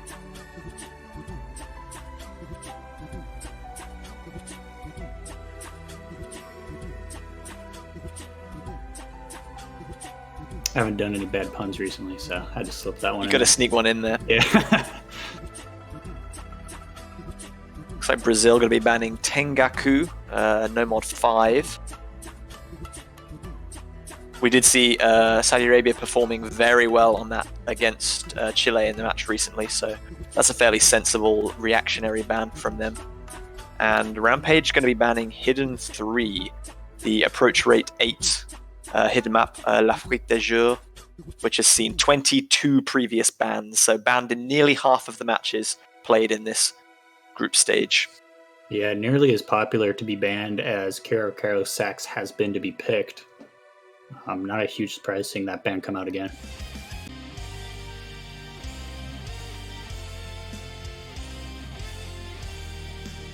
And we see Hard Rock being selected by Saudi Arabia. Fairly logical considering it was a ban. So Tengaku was banned from no mod, so Saudi Arabia opting to avoid no mod. Maybe they just think that that's the only no mod pick that Brazil aren't interested in playing. They might be strong on the rest. So they're going to go to an untouched mod bracket and start off with Hard Rock. Yeah, we did see Relax earlier using Hard Rock for his warm-up, so I was wondering if that was going to be a bit of foreshadowing that they were going to do some Hard Rock picks. If they knew in advance that their first pick was going to be Hard Rock, then that is a sensible decision. Yeah, I am also expecting probably that we will see Kero Sax at some point in this match. Well, if either team secures a fairly confident victory on Hard Rock, there will be a whole pool of it unbanned for them to choose from. 2 more maps after this.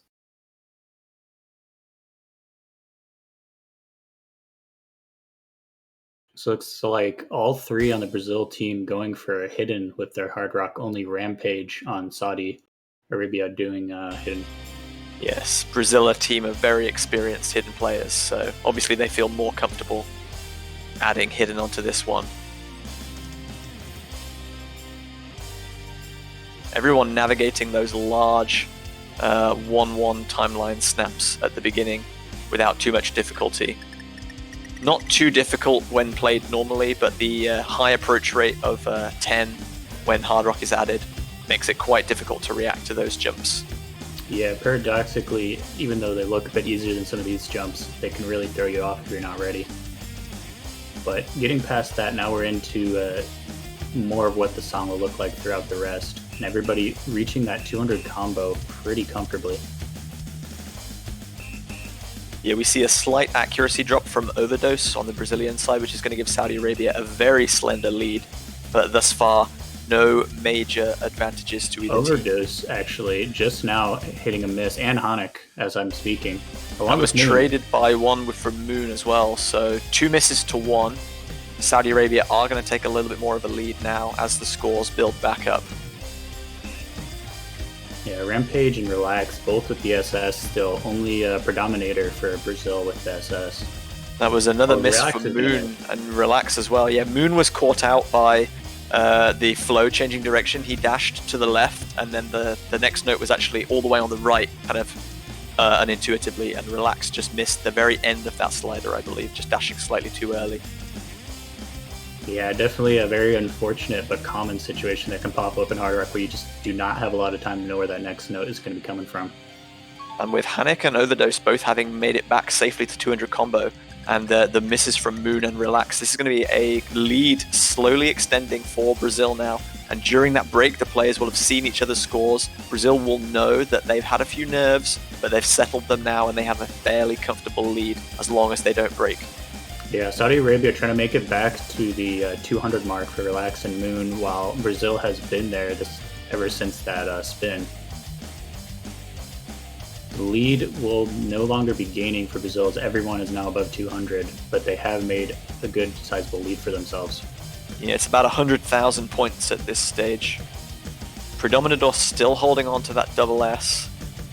Rampage with a little accuracy drop, but otherwise still holding that full combo. And as you said, everyone holding a large combo now. We've got about 1/4 of the map still to go. Saudi Arabia know they're behind here and they have to hold on, but Moon is going to drop. Overdose is going to trade though. Yeah, so luckily things are still going to be tied up. Hanek actually dropping though, that is the advantage that Saudi Arabia needs. That miss alone may not be able to overturn because Moon's going to drop again. Even without that miss, I think Relax and Moon missed a little too many times to allow them to come back from this one. I think Brazil are probably going to take this one. Yeah, the score is swinging back towards Saudi Arabia, but not fast enough. They're not going to make it by the end of the map here as it's almost over. Yeah, Hanek going to drop again there, but it is too little too late. That is a victory by about 70,000 points in favor of Brazil, so it'll be a break point first up. They will take a 1-0 lead over Saudi Arabia. Predominador just losing that double S right near the end. Unfortunate, but 1 FC per side. Yeah, definitely unfortunate to see from Saudi Arabia. Getting a break point on your first pick is definitely a bit unnerving. Hopefully they don't take that too heavily and can just kind of reset and get their mindset back into the game for this next one. Well, we have seen matches where teams break point against each other over and over again, so there is all the hope in the world for Saudi Arabia that they can score a breakpoint of their own on Brazil's pick next. Absolutely. We'll have to see what they're going to pick. I would imagine probably Hidden, as that is one of their strongest suits, but it's possible they might want to save that for later in the match when they need points really badly, whereas right now they have a small but comfortable lead. Yeah, they have a lead of 1, and they are going to opt for Hidden 2. I think this is a wise choice from Brazil. They've got an early advantage that they maybe weren't expecting, and a good tactic now will be pick something they're very comfortable with, build on that advantage, and try and take the game so far away from Saudi Arabia that they can't come back.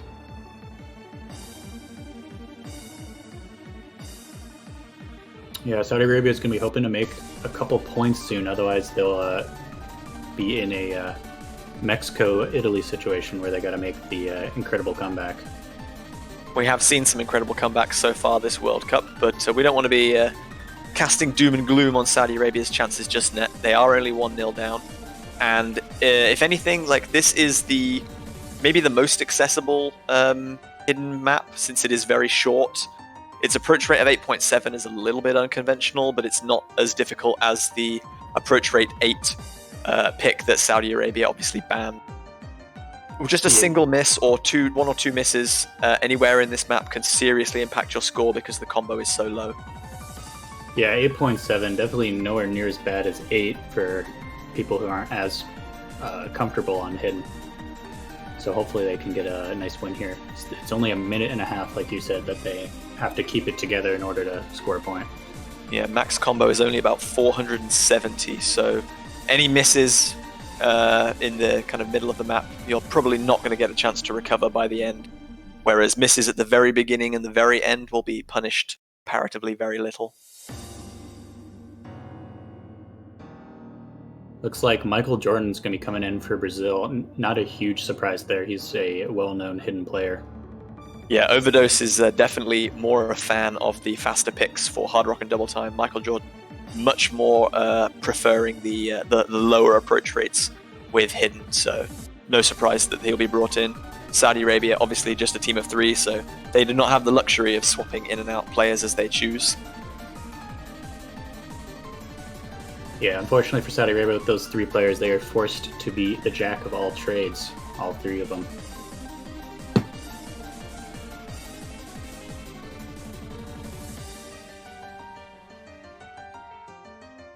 And with that start command, we will be jumping in just a second.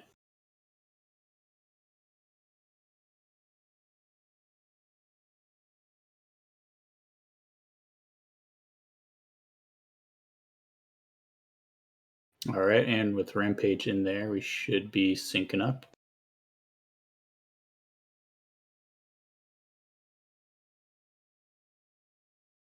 Just getting everyone up running at the same time, and we'll be ready to go for game number 2. All right, and we're off.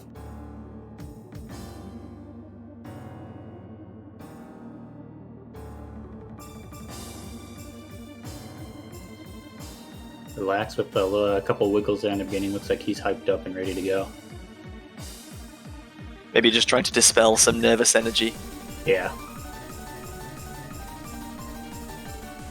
Sometimes it's also helpful just to keep your fingers moving. So when you're in the middle of the flow of it, you can kind of keep going well, but then when you let your fingers just sit still for a minute, kind of get out of that flow and rhythm you had going. Yeah, we're going to see a couple of drops from Moon here, really struggling on some of these kind of oddly diagonal shaped streams that you definitely don't see in a lot of modern maps. Yeah, and I think also he's as well. Oh yeah, I think he just slightly overdashed the end of that stream section. Brazil looking very strong so far. Triple double S. Moon still struggling on this. Rampage still looking strong, having a double S of his own. Relax has had a miss or 2 here and there, but overall doing pretty well. Yeah, we'll see a host of misses there from Michael Jordan, just dashing away from that Buzz Slider stack a little bit too early. But the other 2 members of Brazil holding strong as we see another double miss from Saudi Arabia. Only Rampage, again, holding strong with that double S. And it is going to be a convincing victory for Team Brazil with that about 400,000 points in the Ascendancy. Yeah, unfortunately for Saudi Arabia there, it's very short map. Moon and Relax were having a bit of a struggle in the beginning there. And by the time that Brazil started having a little bit of struggle with Michael Jordan, the match was pretty much over. Yeah, you can see the difficulties of short maps. Unfortunately, Moon not managing to get over 100 combo, and it majorly affected his score given the short length of the map, which would not necessarily be quite such a problem in a longer map where you have more chances to rebuild combo. Absolutely. We are going to see Saudi Arabia's second pick now, though, so hopefully they can pick something that they're going to be a little more confident on.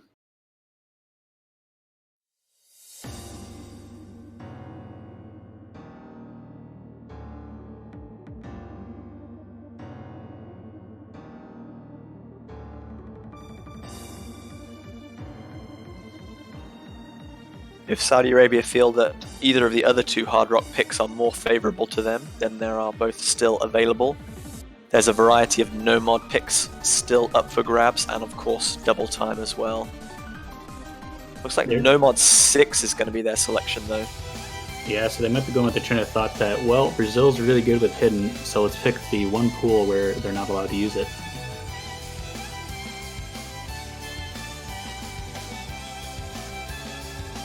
As a recap, the two maps that were banned were Tengaku from the No-Mod pool and La Fuite des Jours from the Hidden pool.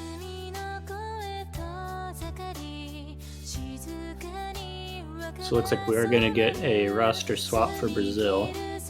Yeah, Michael Jordan stepping out. We don't yet know who's going to be filling his place.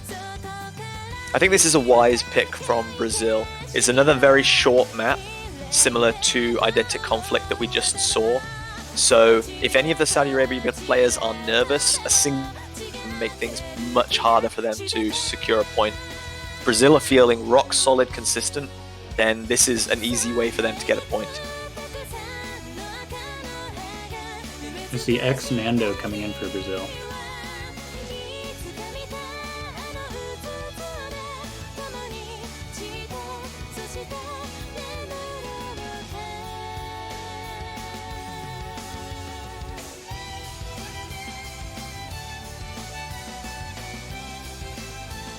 Should just be waiting for all the players to ready up, and then we'll be getting this started.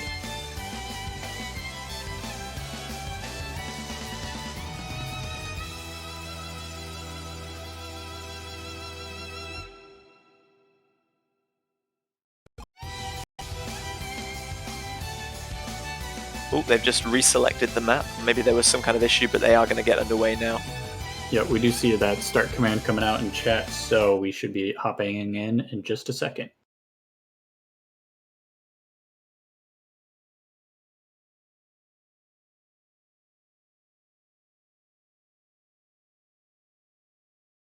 So Akanoha, the third game of this match between Brazil and Saudi Arabia, the last of our 2020 Oscatch World Cup group stage.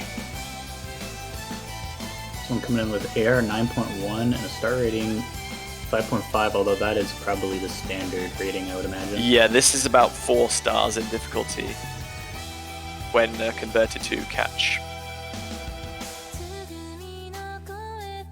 We see an early miss from Moon in about the first 50 combo.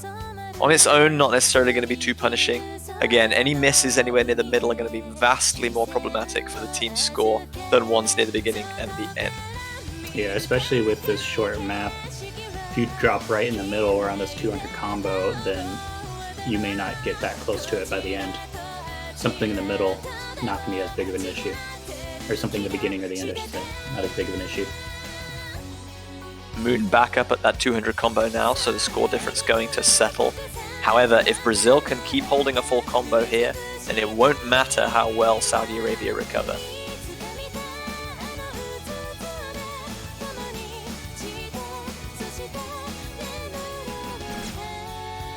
Everyone looking pretty strong going into the last quarter, although there is a double miss from Brazil and a single miss from Saudi Arabia that should put the advantage going towards Saudi Arabia. No, it was a double miss. Both Rampage and Moon missed again.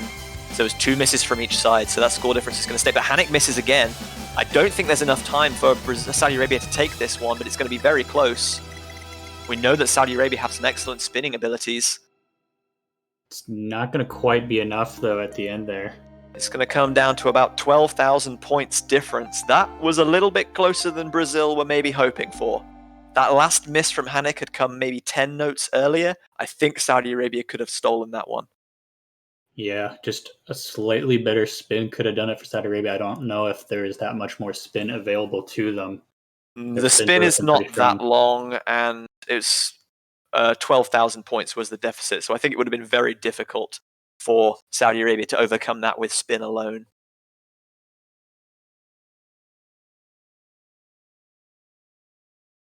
But nevertheless, Saudi Arabia still not out of this match yet.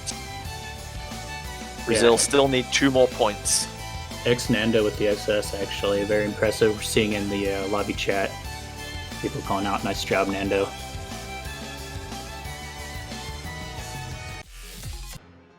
Hidden 1 looks like it's going to be Brazil's next pick, and this is no real surprise. There was a very convincing victory for Team Brazil on the previous Hidden 2 pick by 400,000 points, and there's still 1 Hidden pick available, so hey, why not go for it?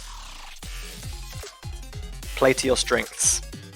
And I guess Michael Jordan will be coming back in for Nando now.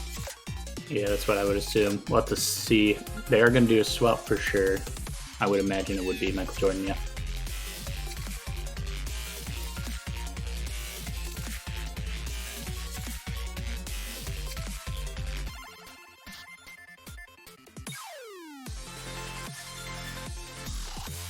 Indeed, it is going to be Michael Jordan coming back in for the Brazil team.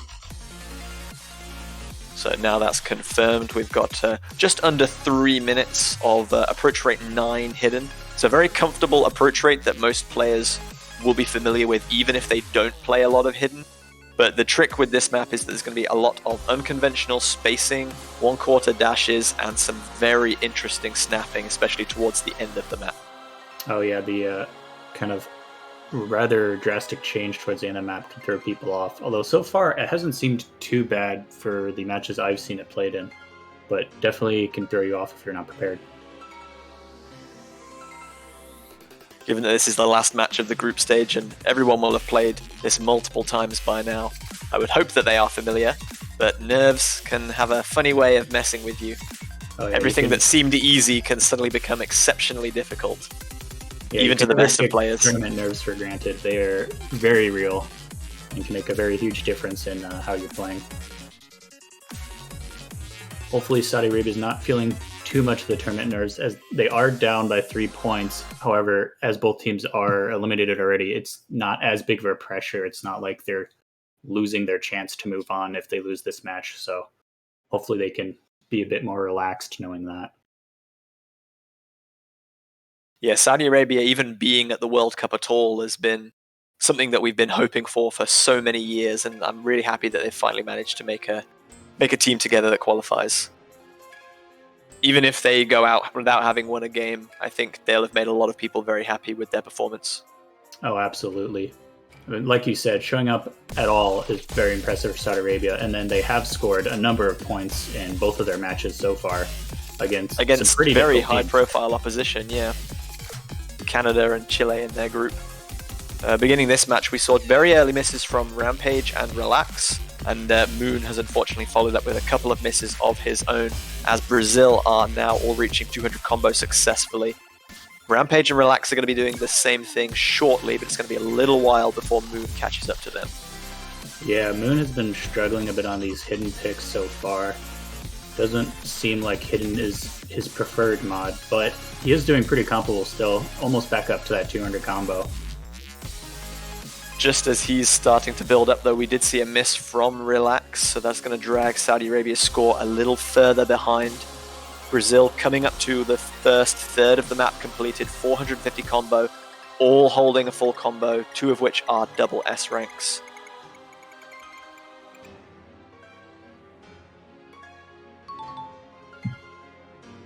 So Brazil will get to the break knowing that they're still holding 3 full combos. They will know they have a large lead over Saudi Arabia. They can relax a little bit, feel a little more confident. Saudi Arabia know they just have to play as best they can and hope that Brazil make mistakes. Yeah, we saw a miss a little bit ago from Relax and Moon as well, though both have recovered rather well. both nearing that 200 combo mark. Rampage still doing pretty strong. He's almost at 600. Not quite a full combo from that early miss, but just about there. That being said, the Brazilian squad, 3 FCs, 2 of them are double S's. They're doing exceptionally well on this pick. You can see now why they are a team of hidden specialists and why they've picked hidden first in both of their 2 games and maybe even some of their other games as well, their other matches as well. Yeah, another miss came out from Relax, although he has recovered again. So for the most part, it just looks like just a couple slip-ups, not true struggles on the map. Well, we have seen teams with very skilled players be tripped up by the hidden pool in particular in this round. It is definitely not an easy pool to contend.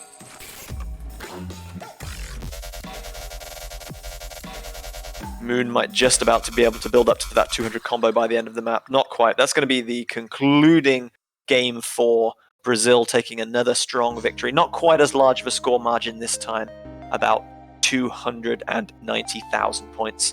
But there's still 2 double S's, perfect accuracy coming out of the Brazil side, and 3 FCs all round. Very dominant performance from them. Yeah, showing their hidden prowess as always. This will be a next pick for Saudi Arabia, and hopefully not their last. Yeah, they've tried Hard Rock and they've tried Nomad, and neither of them have quite gone to plan. But there are some very different Nomad maps in the pool if they want to try something a little bit different that isn't double time. I'm guessing that they're staying away from that because they don't feel confident in it in a 3-man roster, and Brazil are reasonably proficient at double time. Yeah, I would expect to see another Nomad pick, most likely, but we'll have to see.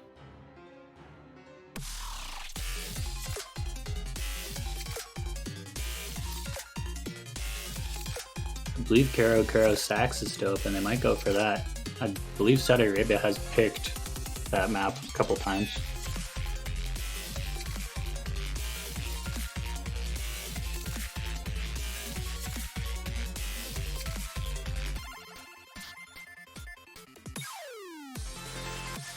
Interesting decision by Rampage, saying to pick the Miku map because his team hates the map.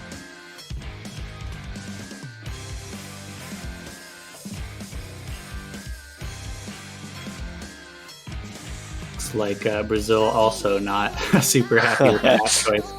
Rampage apologizing to Relax. Maybe they know this is the end and they just want to have a last throw of the dice. Yeah, but yeah, very interesting interesting selection here. This is the least picked map from the double time pool, and in fact, one of the least picked maps of any of the mod brackets, Hidden Hard Rock, Double Time, or No Mod in this group stage. 15 selections. Yeah, and I believe this is the second longest double time, only behind the Lukash. It is ever so slightly shorter than Social Phobia, yes. The 4.2 circle size is a little bit interesting, which we haven't seen before in the group stage, if I recall correctly. So, although the patterning is not kind of too crazy or unexpected for a group stage map, there's this slight increase in precision required, has caught some people out throughout.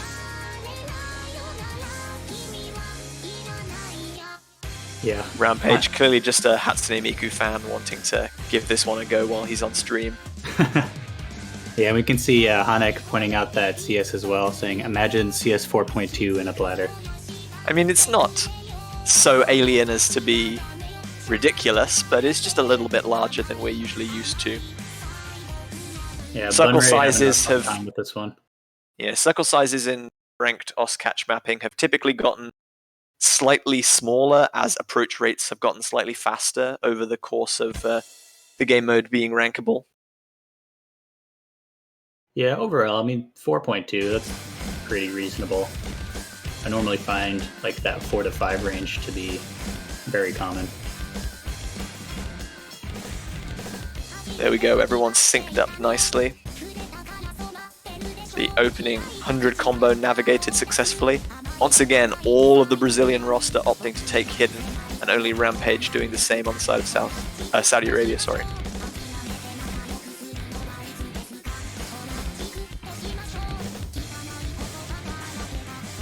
Overdose is going to take the first miss on the map so far, so that's going to be an advantage towards Saudi Arabia. Yeah, and that was quite an interesting miss because it happened just after reaching 200 combo. So that is going to give Saudi Arabia the maximum advantage as long as they can maintain these combos. Predominator also finding a miss, so that's going to be a very huge advantage to Saudi Arabia as all three members still have the full combo. Overdose is going to see another drop there before he could build back up to 200 combo. This is going to give Saudi Arabia a very large gap of about 100,000 points already. Predominator and Overdose are not even back up at 200 combo yet. If Saudi Arabia can keep holding combo here, they can build up a huge buffer. Yeah, we thought Rampage was just trying to have fun with this pick, thinking it was their last, but maybe it was actually the secret weapon they were looking for all along. Well, he did apologize to Relax in the map pool, the tournament lobby, saying like, sorry, you probably don't want to play this, but I'm picking it anyway. But Relax and Moon, obviously as well, looking more than up to the task right now as they pass halfway with 3 full combos still, as Predominator and Overdose drop again. Moon does finally find a drop, but we are about 2/3 of the way through the map, so if Rampage and Relax can hold on, it might not matter too much. As long as that one miss doesn't affect Moon too much as Overdose drops again, they are looking really strong here. Ooh, Relax does find a drop though.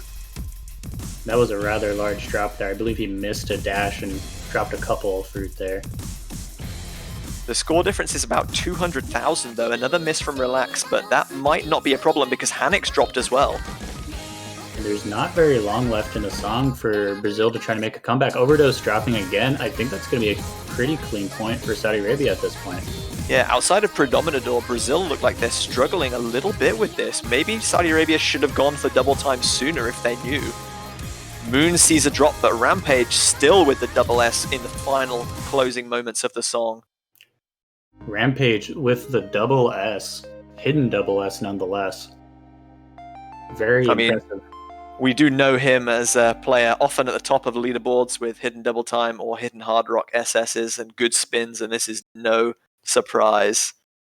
And Rampage just saying, you see, I knew it was a good idea we picked this map. So 4-1, Saudi Arabia claim their first point. They've still got a long way to go, and it is Brazil's pick next. But they have hope.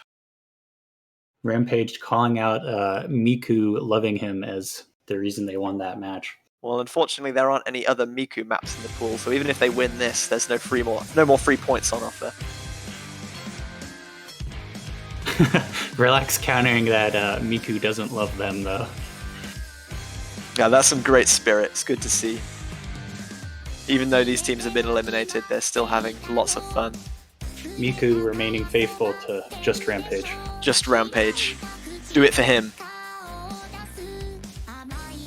Will Brazil pick Hard Rock 3 and give us some more Kero Kero sacks? I would like to see it hit 30. That'd be great. One last frogs in chat to round us out.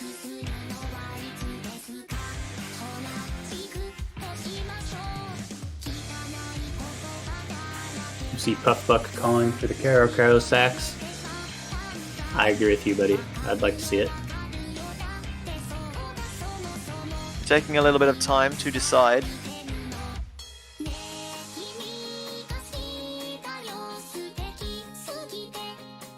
They do have a tactical timeout available if they need it, but I don't think Brazil really need to debate over this. They're going to go for Hard Rock 3. The time has come, says Captain Hannick.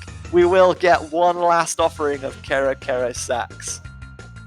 And I believe, as you mentioned earlier, this will bring us to 30 picks for Kero Kero sacks. 30 picks for Kero Kero sacks, the most popular selection of the group stage map pool.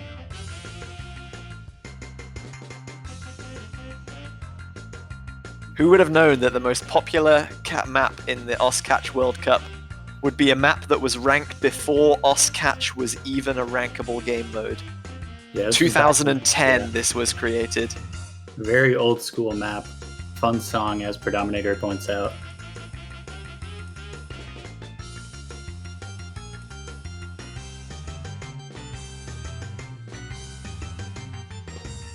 Yeah, it's crazy to think this map was ranked 10 years ago. 10 whole years ago, yes. It doesn't make me feel quite so old anymore, knowing that there are maps that were ranked for twice as long as I've been in the game. Yeah, definitely longer than I've been in the game as well. Here we go then. Game number 6. Potentially the last of the group stage if Brazil can claim one more victory. Or is this the start of Saudi Arabia's comeback? Their last hurrah. They do have the recipe going. It is 4-1. They can always pull a Mexico.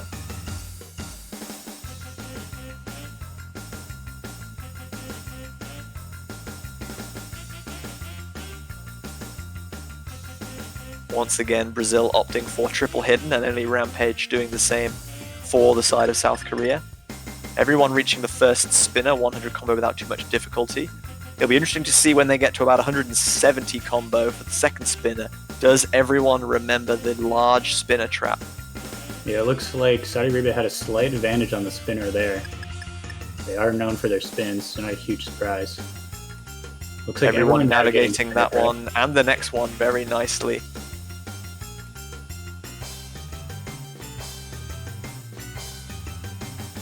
No doubt all players here are very well practiced on this map at this point.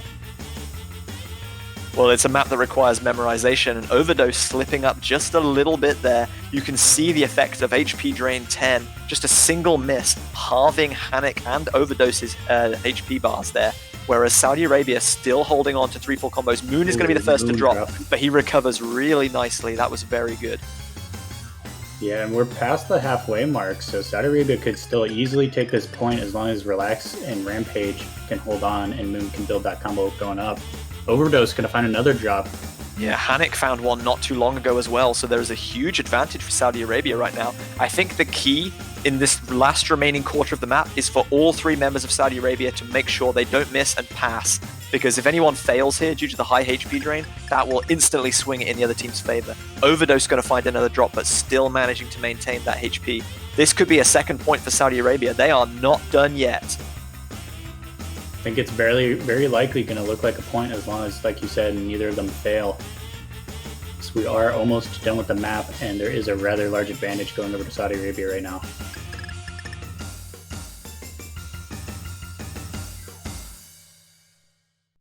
And indeed, they there's have going to be done another it. point. Saudi Arabia starting the comeback. Yeah, Now, so 3 Fortitude. double S's, 1 for Predominador, and then 2 on the side of Saudi Arabia for Rampage and Relax. Moon with the very respectable 2 miss, managing to keep his team in the game. 4 misses for Overdose and 2 for Hanik. That is going to be a clean victory for Saudi Arabia. 4 games to 2, and it is their pick next. Do they continue with double time? That may just be the crazy pick that they need to pull this off. It worked for him the first time. There is no Miku bonus this time, though.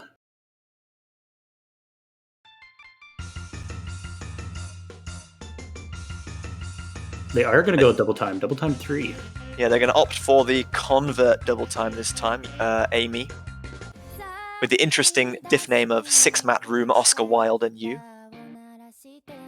This is a very micro movement intensive map. Lots of very low slider velocity sliders and small streams that require regular tapping in order to maintain the catcher position. But there's also going to be some very large dashes thrown in that really change the momentum of the map and can catch you by surprise if you're not paying attention. Also, no spinners in this one, if I remember rightly. So that is a slight advantage of Saudi Arabia, potentially nullified if both teams perform equally well. Yeah, we have seen some very good spins from Saudi Arabia, giving them that early lead and advantage overall. So, like you said, no spinner, could be a slight disadvantage, but if they can hold on well while Brazil makes a mistake, then it won't matter anyway. Yeah, it's interesting that they've chosen this since obviously there is no spinner, whereas Social Phobia does feature a huge number of spinners that can add massively to the score. But clearly they are prioritizing good combos over just spin ability, so they are obviously feeling more comfortable as a team on this pick. Yeah, we very well might see that Double Time 1 being their next pick if it gets to that. think at this point, from what we've seen, that would be a very well. If they win this pick, then Brazil will get to pick next, and then they would have to lose that pick, and then by then it would be 4-all. So this is Saudi Arabia's final pick. Oh, that is right. Yeah.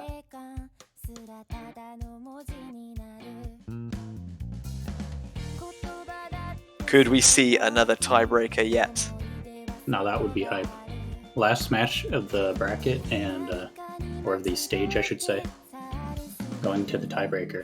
I'm sure there are some people in the Far East waiting to hear about next weekend's map pool that are staying well past their bedtime to follow the stream right now. Maybe they want this one to be a quick match, but I am loving this Saudi Arabia comeback right now.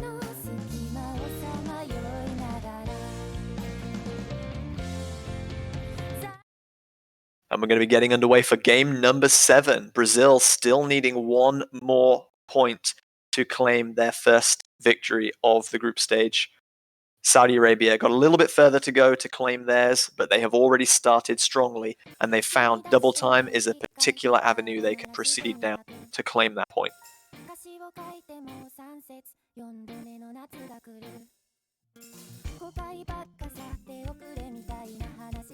Looks like everyone is definitely well practiced on this map. They were well aware of where those early slow notes were going to be dropping.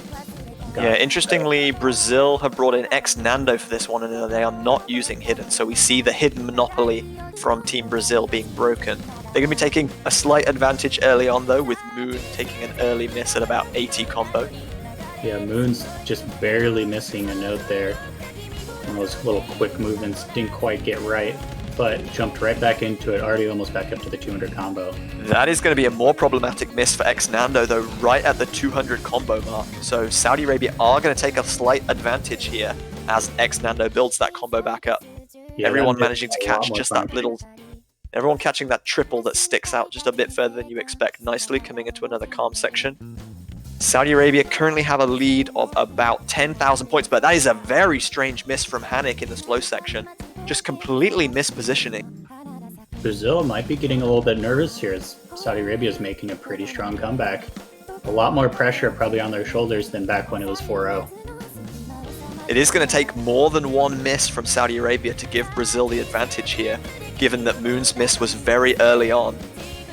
They're coming to the 2/3 mark now, just 1/3 of the map still to go. Relax misses, but it's traded by Predominador, and Nando drops as well. Saudi Arabia's advantage is going to grow, and they know in this break they have the advantage. Saudi Arabia just need to hold on.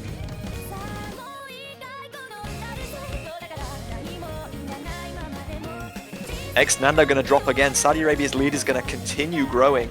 Rampage still holding the double S. Moon has recovered beautifully after that early miss.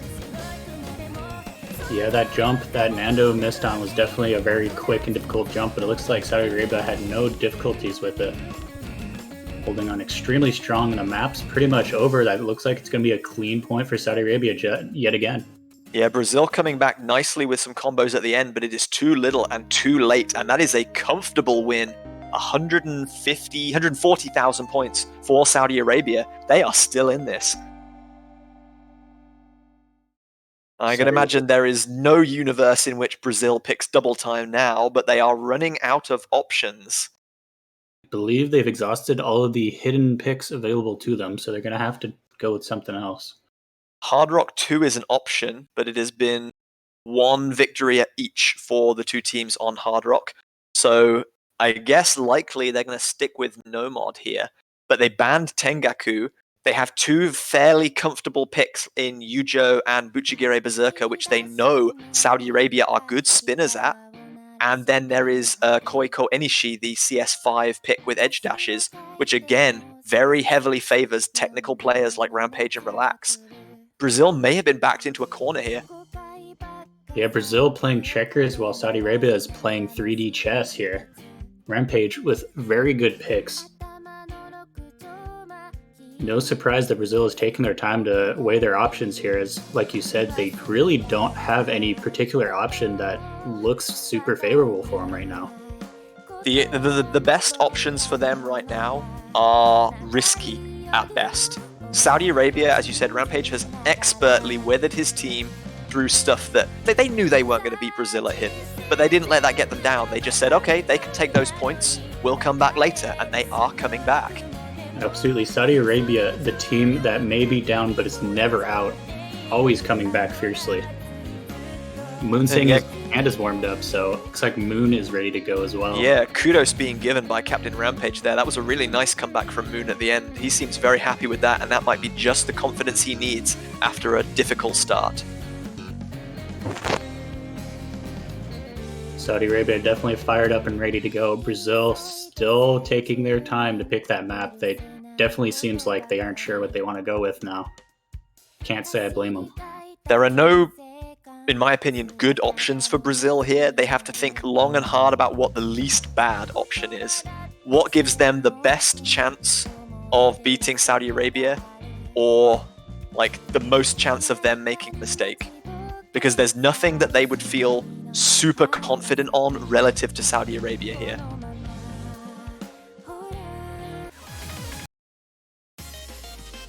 They are going to go with Buchigere Berserker though, the longer of the two comfortable no-mod picks. I believe this has slightly less spinners than Yujo, so it mitigates their advantage a little bit, and I think they're just hoping that the length and density of this one results in someone from Saudi Arabia generating a miss. Yeah, this one coming in with 200 BPM, so definitely one that can be rather dense, and it's going to be a convert coming from Bunram.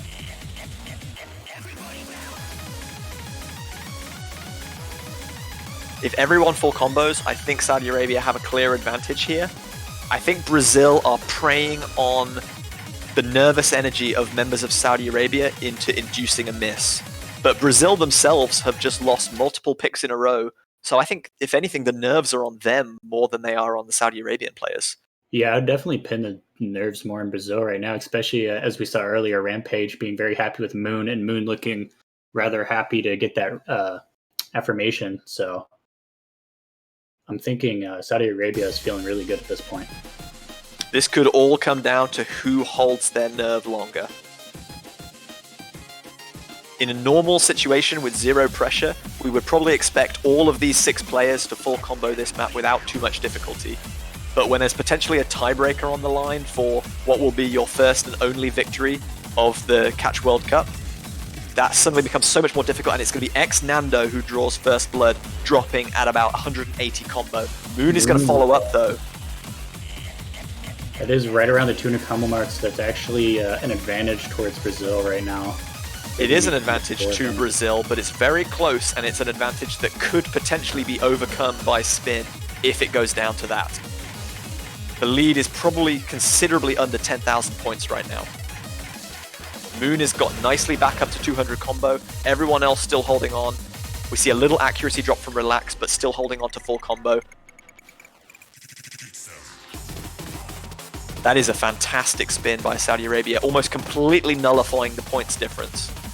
Yeah, Saudi Arabia yet again showing off their extremely strong spin ability there. Saw Relax and Rampage in particular with just really crazy spins. And the score is dancing back and forth, so it is pretty much completely equalized. Although Moon finding a drop right when yeah, they he really don't need just it. overdashed one of those buzz sliders a tiny amount. That's a really unfortunate just lapse in precisioning there. But it is not over. There's still 1/3 of the map to play. A drop on those long sliders is going to be more problematic for Moon, though, as the score difference creeps further and further towards Brazil.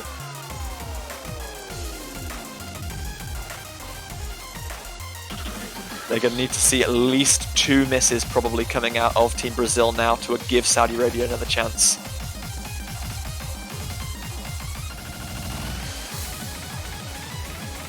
And we do see one from Hanek.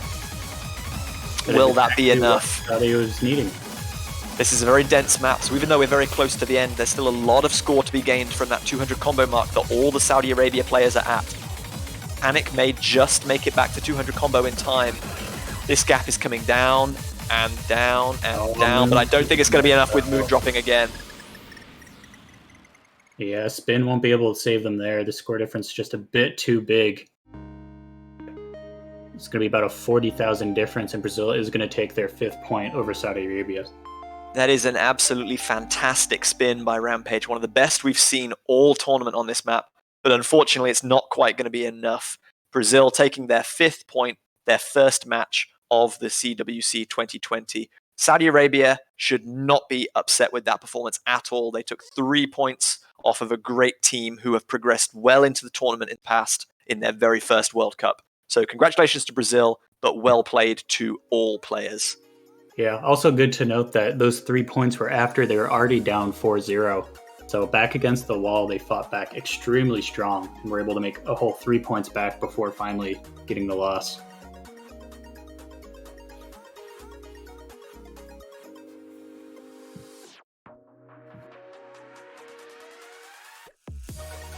With that match over, I believe that's going to be it for me. This has been Snow Leopard. I'm going to be stepping out, and we're going to see Rogoku stepping in to help commentate with the Map Pool Showcase.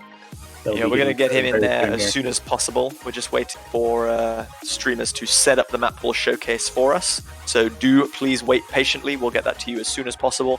Be prepared for some more exciting picks that all our teams will be seeing next weekend.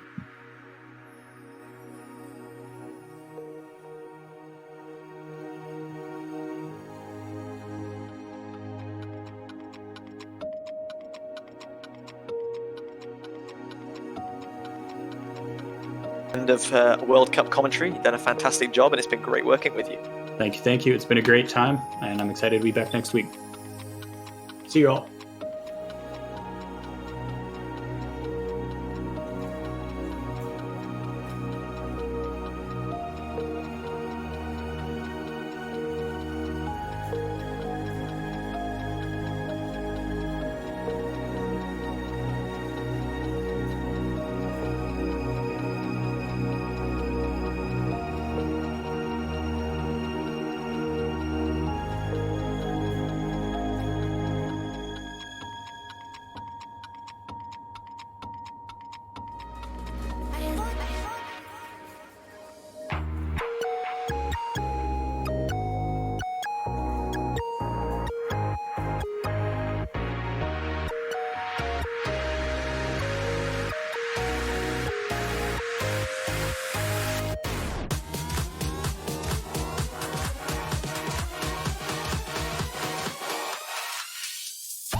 Okay, everybody, welcome back. Hopefully you haven't gone too far because we're going to be bringing the map pool showcase for the UsCatch World Cup 2020 round of 16 matches to you in just a few minutes. And I'm joined by one of our selectors, Rugoku, to take us through the showcase and the pool.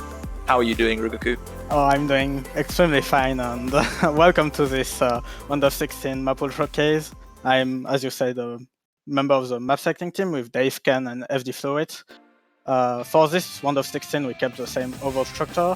There are 6 no modes, 3 HG, 3 HR, 3 DT, and 1 tiebreaker. And we will start with the first no mode, which is Streetlight Manifesto, somewhere in the between, mapped by Gemzu. I saw some people commenting in the Twitch chat saying, I bet a Gemzu map is going to be in the round of 16, and here we are, map number 1. We've already fulfilled that person's request. And actually, it's not only a Streetlight Manifesto map, but it's a really interesting map, a lot of timing changes, and this is analog to Buchigeli Berserker of last week. This is sort of our more speedy pick, but the first half is pretty comfortable. I think there are some anti-flows, but the map is CS 3.5, so it should be okay. But there's a twist in the second half of the map that I think it's pretty exciting to see, especially in a map, it's in a tournament match setting. So yeah, we're seeing approach rate of 9.3 coming out of this one, so a little bit higher than we saw in any of the group stage picks for the No-Mod pool. And I think that's even going to be with the changing in timing that maybe suits this a little better. I believe there's a speed up section towards the end. It's exactly that in the second half, so no, I guess. Yes. There's a really big acceleration of the map. The map becomes quite fast, a lot of streams, some anti-flows too. And this is, I think, the key highlight of this map. This is where we are going to see the most misses, because it's actually pretty hard to catch. This is a burst of difficulty, but it's quite hard to to catch, even though the star rating might be a bit lying. It's almost like playing a DT map in the middle of a normal map because it's so fast. I did notice there were a couple of quarter hyper dashes and half hyper dashes combined, which might catch people out. I don't think this is something that people will pick first, because I think it requires a little bit of warming up and confidence settling into. But we have to see the rest of the pool first, I suppose. I think that we are going to see this map on the later rounds, but I hope this will get picked because I think this is extremely hyped. So, a long spinner at the end there as well, which may decide some battles if people can maintain full combos throughout. We will now go to number 2. So this is Alexitimia, a map by QR, and the artist is Aisa. So this is our more consistency pick that we actually last week we had Whitefully as our consistency pick, but it wasn't that much picked, which was pretty surprising for this kind of map. This one is a bit more, I guess, standard as a consistency pick goes. QR style is really prevalent on this map, so a lot of triangles, a lot of QR streams, I guess. These are a bit patented, and the flow is pretty comfortable on pretty much the whole map, so I think this is going to be a pretty popular pick, especially in the beginning for teams that like Nomad. Yeah, it's been a little bit of time since we've seen QR active in the mapping community. We saw his pick Toyohisa map with Spectator, the collaborative difficulty last year. The Overdose was featured, but we haven't seen anything new from him in a little while, so hopefully people haven't forgotten him too much. But I can already see, as you pointed out, like a lot of his signature patterns appearing here as well, and all those maps are instantly coming back to me. I think that it's still going to be something that might a pick that might be contested, because even if QR is not mapping much anymore, I think that his style is pretty comfortable to play for most players. It's a bit tricky because of the triangles. I guess you need to move a lot in general, but I do think that this pick is going to be popular, and we will see some really nice battles on this, especially since it ramps up in difficulty. So for the moment it's not as hard, but in the later part of the map you are going to see some more anti-flows and some more, I guess, patterns where you need to be extremely fast.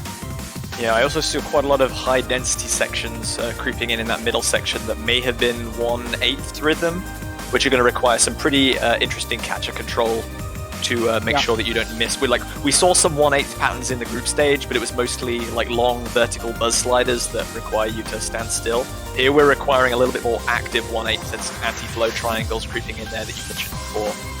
Especially since it's AR 9.3, so this is higher than rock stages, but AR 9.3 is not the highest AR, I guess, for this kind of 1/8 pattern, so people can have trouble reading it and can have trouble missing it on this kind of denser sections.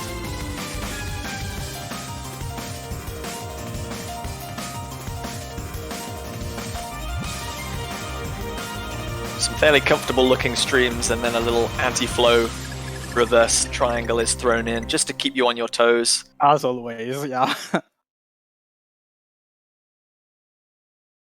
And we'll now go for number 3, which is Romeo to Cinderella by Xetopia, also known as Amailisa. So this is the Bandoric Zetopia maps. I think that Bandori World Cup. The group stage had no Bandori. They lied to us. It was so surprising. I mean, no Bandori in an OS World Cup, and we've tried to, I guess, correct that with this pick. This is a pretty hard to hack pick because the CS is 4.8 and the AR is 9.2.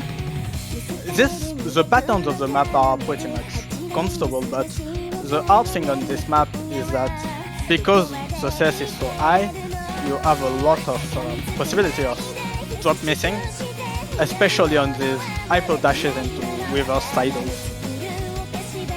Yeah, a circle size of 4.8, as you pointed out, is not something that we see from really anyone except Imailisa or Zetopia. So if you want to go that and play other maps like this. As far as I can remember, they are really the only person who is actively using that circle size on a lot of their maps.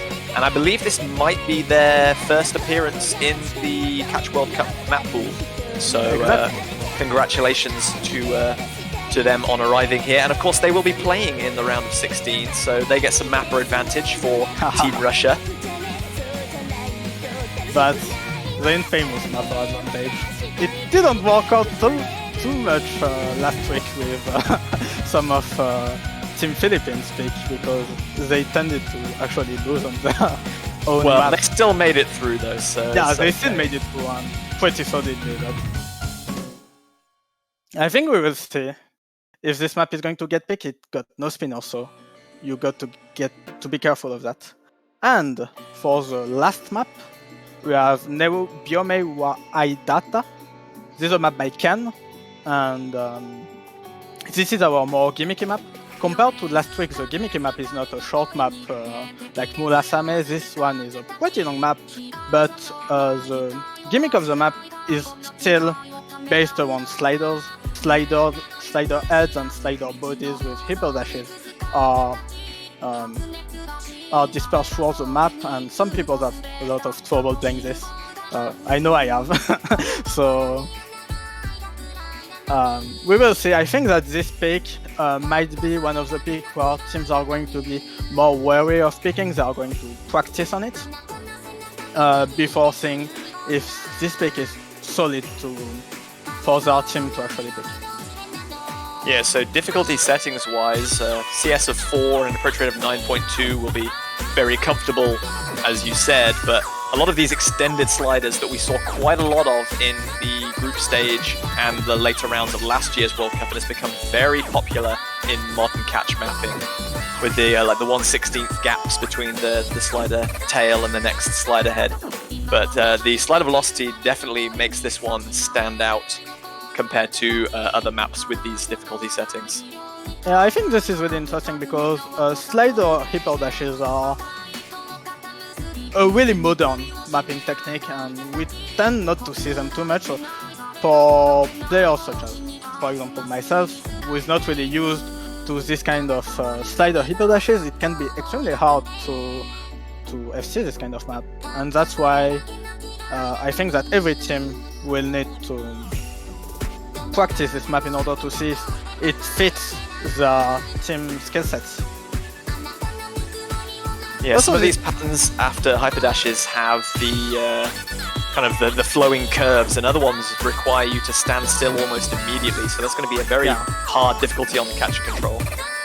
Also, it's actually pretty easy to not only drop miss, but just miss, which wasn't really something with Mulasame. I think that Mulasame, most of the score gaps we saw was via drop missing, but here it's actually extremely hard to FC the whole map. This is a gimmick pick that is going to be a pretty contested pick, I think, especially for, I guess, top seeded team. Although it is, I think, the longest specific map of the 4 that we've seen thus far, so Yeah. I think that reduces the limit of like the chance of ties just a little bit. No, All of the I other don't ones were kind of think- 2.5 minutes long or so. Yeah, I don't think we are going to see a tie on this. It would be pretty epic though.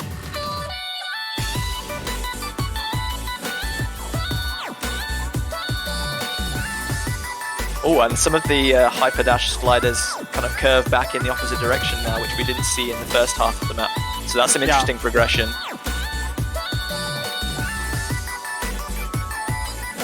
I think that this is also a bit technical, so we will see if teams are going to adapt to this pick, as we are finished with the specifics and we are now going to the converts map.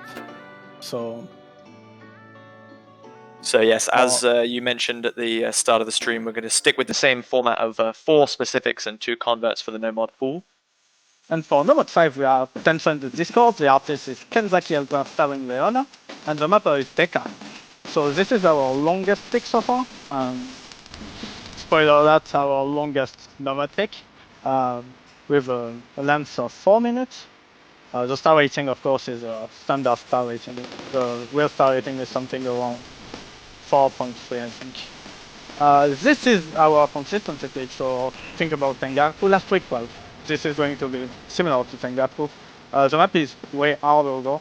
A lot more, not really edge jumps, but you need to be extremely tight on a lot of jumps. And the map also features a lot more diversity of patterns. You got streams, you got SD changes, you got timing changes, and jumps. So I think this map, seeing as Tengaku was pretty popular last week, I think that this map is still going to be a pretty popular pick. Yeah, I like the analogy that you made with Tengaku there. There's quite a lot of focus on 1/2 dash distances, some of which are now hyper dashes, which they weren't before. But there also seems to be a lot more usage of 1/4 patterns and some 1/4 dashes in this pick than there were, whereas Tengaku just had like a few buzz sliders and some triples that didn't often have dashes to or from them. Whereas this time there's a lot more active requirement for catch and control on those 1/4 patterns. Yeah. I agree, and I think it's also more consistent because of that, because the map is hard, like during the 4 minutes, the map stays pretty much intense, and meanwhile Tengaku had some like little patterns that were a bit more, well, we saw a lot more niches such as angling, for example. I don't think this is going to be something that we will see as much on this pick, because the map is hard for the entirety of the Yeah, duration. similar length of 4 minutes, but definitely far fewer places where you can relax and maybe switch off a little bit, regain your composure. You see a little gap there, but Tengaku seemed to have quite a few, not necessarily there were some breaks, but there were quite a few parts where you just had to walk for a little while and you could maybe regain focus and think, okay, where's the next difficult pattern? This does not seem to be giving you anywhere near as much time to think about your next difficult pattern coming up, because like there are just so many more difficult patterns. Yeah, as you can see, the music is actually changing a bit now. You have this triplets pattern that I actually really like to play. I don't think you need to wiggle them, but they are really fun to wiggle. So this music is changing a lot more than Tengaku, which was pretty much static throughout the whole duration. And I think that this might actually help some players actually remember where the hard parts are relative to the song. Maybe some people are going to stress more because they know that they are closer to the end, especially since there's a break near the end. So.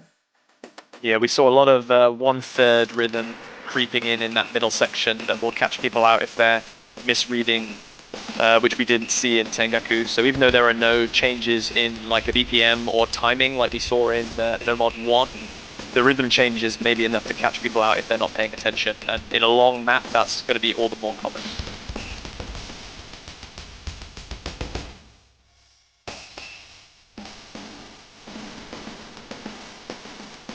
And welcome to them. I don't think we are going to see a lot of three-way access on this, unfortunately, because this is so long. So, but There's a pretty mean buzz slider right there that required some little plate walking. This is the one that you can wiggle if you want, but it's not really. It's not really the smart move to make, I think.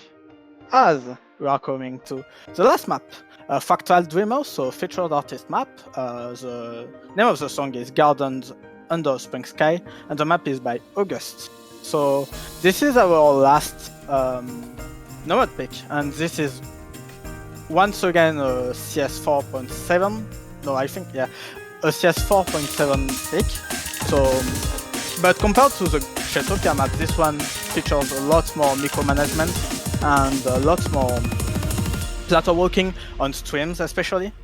So it's pretty different. I think that on this kind of map you really feel the fact that the CS is not the standard 4 but 4.7 and it'll be interesting. It's not really the same style as Akanoha of last week, but we will see if this bitmap will be popular. I think that this is one of the converts where maybe lower seeded teams are going to prefer, because the map is not that hard actually in itself. It's really flowy and not a lot of head jump. Before you said that, I was just about to say this is the map that I would love playing if I was still in the tournament. This is the kind of combat that I would really enjoy. Smaller CS, lots of catcher control, precision, as well as the high BPM. Yeah, this is the kind of convert that I also really like. But you need to be pretty focused on this map, because micromanaging your catcher in a tournament setting can be hard for a lot of people, I think, especially since the CS is so high. Yeah, there was quite a few tricky wiggles there, and also during the calm section, I might have been mistaken, but there looked like there was one very large screen jump that could catch people out. You need to be a bit focused during the slow part, but you don't actually need to wiggle this, you just need to stay on them, but I find it funnier to wiggle, so I wiggle.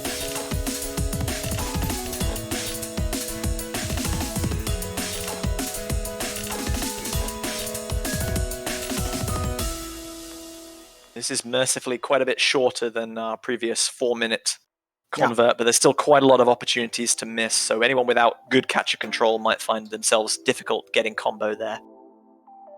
So we will now get into the best mode. We will get into Hidden, so with Pressure Fill You, a map by Vince. This is an overdose difficulty, and the AR is 9.2, and the CS is 4.2. So this map is mostly technical.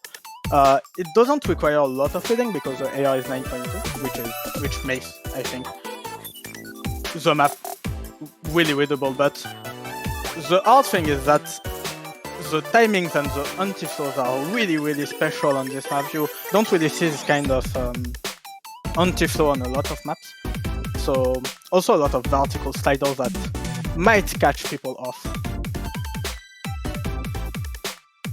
Yeah, I believe this was a contest winner for one of the Catch Mentorship Program mapping contests. Vinx's contribution to the ranked mapping scene, obviously very well known for his loved creations of like the Circle Size Zero, but yeah, this is a very unique map that showcases his style in a way that fits along with what players would perceive more meta, I suppose. And yeah, very interesting selection that I haven't really seen like picked in any kind of tournament before. So great to have that show up. I think that this is actually a pretty interesting map, especially regarding the hidden bracket, because of the fact that this is a mostly technical pick, but it's not. Most technical picks in CTB tend to be deluge, not overdoses. So this one is an overdose with extremely funny, I think, anti-flows and timing changes. At the same time, the map is not extremely mechanically demanding, so this, I think, is a great addition to a hidden bracket. It's going to be very difficult for anyone who's not particularly strong on hidden, given the the very bursty sections with the density. Anyone missing here in any of those sections could see themselves running out of hit points very fast. But at the same time, it's AR 9.2, so some players that are used to play AR 9 or converts may be able to pick this one a bit more easily than, for example, an AR 8 or an AR 7 hidden pick. As we will go for the second hidden, the name of the song is just B by Songsrider. This is a map by Illuminate, and I think that the map stats are the highlight of this map. This is a CS 4.5, AR 8.5 map, so we haven't gone all the way to AR8 just yet, but we are reducing that approach rate just a little bit. Yeah, players are starting to get angry in the chat. This is a long pick. This is 4 minutes of low AR hidden, or medium AR, let's say, hidden. The map is pretty consistent throughout the duration of the whole map. The patterns are not really hard, but you actually need to compensate a lot on a lot of these sliders because they are not just completely walkable. So you need to actually read really well what's happening, and it can be hard with an AR such as AR 8.5. Yeah, they kind of remind me in a little bit of a way like the sliders in Rightfully, No Mod 2 from the group stage, No Mod Pool, where you have to kind of just tap dash just a little bit on each of them in order to reach the tail. But of course, there's a lot more anti-flow and strong dashing combined in here as well. And obviously, as you said, the addition of Hidden with the low approach rate makes finding that perfect moment to tap dash just a little bit more difficult. I think that this is the kind of map that Hidden players especially are not going to have trouble playing, but even like people who play Hidden but not really low AR Hidden not going. Players in general that play Hidden are going to find it comfortable, but the map is not that hard, so maybe we'll see teams practice this. This is pretty long, so it will be actually pretty hard to practice if you don't play Hidden on a regular basis. But I think this is a pretty weirdly exciting pick because I think the map actually push yourself to stay focused during the whole map because it's so consistent that you don't really have like big breaks, and actually it ramps up in difficulty rather than just staying level for the whole map. I can see a lot of people over the course of the map getting like faster and faster with their dashing until they're missing slider heads or dashing away from slider tails too quickly. And it's going to be a big thing to see, can they recover that kind of rhythm that they've built into themselves to slow back down again and get back on track. That's one of the good news for teams that are weaker in HD is that most of the really hard patterns of the map are during KI time. So during KI time, Hidden becomes a bit easier to play, and maybe we will see players using that to try and FC the map. Players that may not be Hidden players specifically.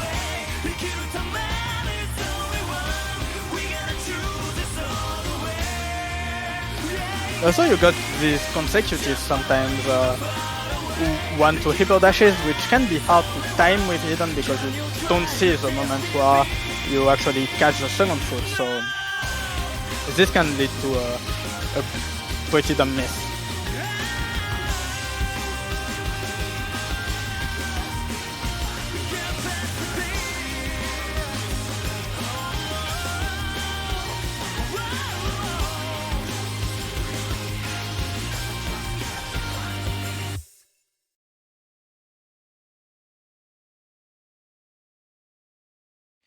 Just give me a reason. So that's Hidden 2 concluded. Hidden 3 is going to be The Beginning by One OK Rock. And this is our low AR map. So the map that nobody likes, but this is an AR 8 difficulty by Tutu Haha. This is a bit comparable to Lafitte des Jours last week because it's AR 8 of course, but I think that this map is way harder in general. Well, this map is actually featuring dashes, which Lafitte des Jours did not have very many of. And also I think that the slider velocity is a bit high, so for some players it might be hard because you really need to react in time when you catch the foot. It's not like it's out of foot and another. For example, with Lafitte des Jours, you could use the feedback from the foot to just micro move every time, and even if you weren't really precise, it wasn't really severe. But this time you really need to get in rhythm, especially with the slider turns.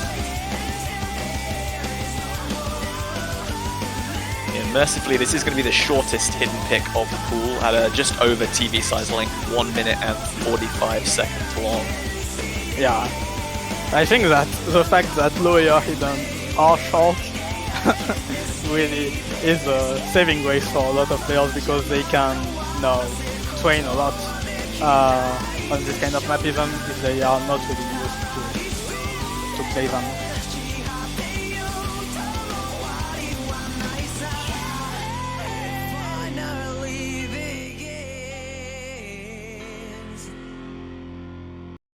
So, we finish with the hidden pool, as we will go with the first hard work, which is Sky is Over. The map is by Aweimu and the artist is Serge Tankian. The difficulty of the map is once again a bit on the settings, because this map is CS 4.5 with HR, which leads to the CS becoming 5.85, which is pretty high for a hard work pick. And the second thing is that the BPM of the song is on the lower side of BPMs. It's 105 to 140, which can make hard work picks a bit tricky to play, since you have a lot more emphasis on concentration and soft memory jumps. This map does not have memory jumps, but you still need to be pretty high, in my opinion, in order to not miss. Overall, the patterns are a bit more, I guess, on the easier side to catch. There's no particular pattern which is extremely hard. These are standard Wayne patterns that you see in most Waynes. The flow is really fine, and the sliders are pretty easy to catch, but the CS makes them actually pretty hard. Yeah, it looks like the map is constructed mostly of sliders, so you don't see too many of those circles that just get thrown way off to the side and create hugely unpredictable jumps. We do see a little bit of wiggling coming in here, but most of the difficulty is coming from the low BPM, as you said, meaning that you have to just memorize where the bigger jumps are, and of course the precision required by such a low fruit size. This part might be the actually hardest part of the map, because it's just a bit faster than the rest of the map, but you get more circles in this part, which actually, due to HR, the quad circles pattern are not completely walkable, so you really need to walk them precisely and not just holding the right or left button. Normally with like curves like that where it's kind of a split shape, you would try and make it more comfortable by over dashing the beginning so that you could then walk the rest, but with such a small fruit size, that's very risky. It's really risky, and because the BPM is pretty low, you actually need to not only compensate for the curve, but you actually need to know in which direction you go, because this is still AR10, so it's pretty fast to read. So we will go for the second hard work pick. This is Croix by Team Bremer plus Amaneko. This is a spectator map, a really old map actually. This is a 2013 map. So we are talking about old hard work maps. This is the map where, as you said, this map features a lot of circles, so you will see a lot more deformed patterns, such as deformed streams, deformed triplets, and this might test hard work players for their hard work ability, more than their ICS ability, I guess. Yeah, some very interesting plate walking and some stair patterns there that are going to require some good precision and catcher control. But given how old a map this is, I mean, this would be like reasonably difficult to very modern players who weren't familiar with this kind of mapping style already anyway. And with hard rock being added, this is going to be really quite a punishing test for anyone who's not familiar with older mapping styles. This results in an interesting pick in general, because you have these streams and triplets that even in no mode you don't really see this kind of stream anymore, like linear streams, and you got also some positioning patterns, so you need to be a bit precise. You don't need to wiggle them, of course, but you can if you want to show off. Yeah.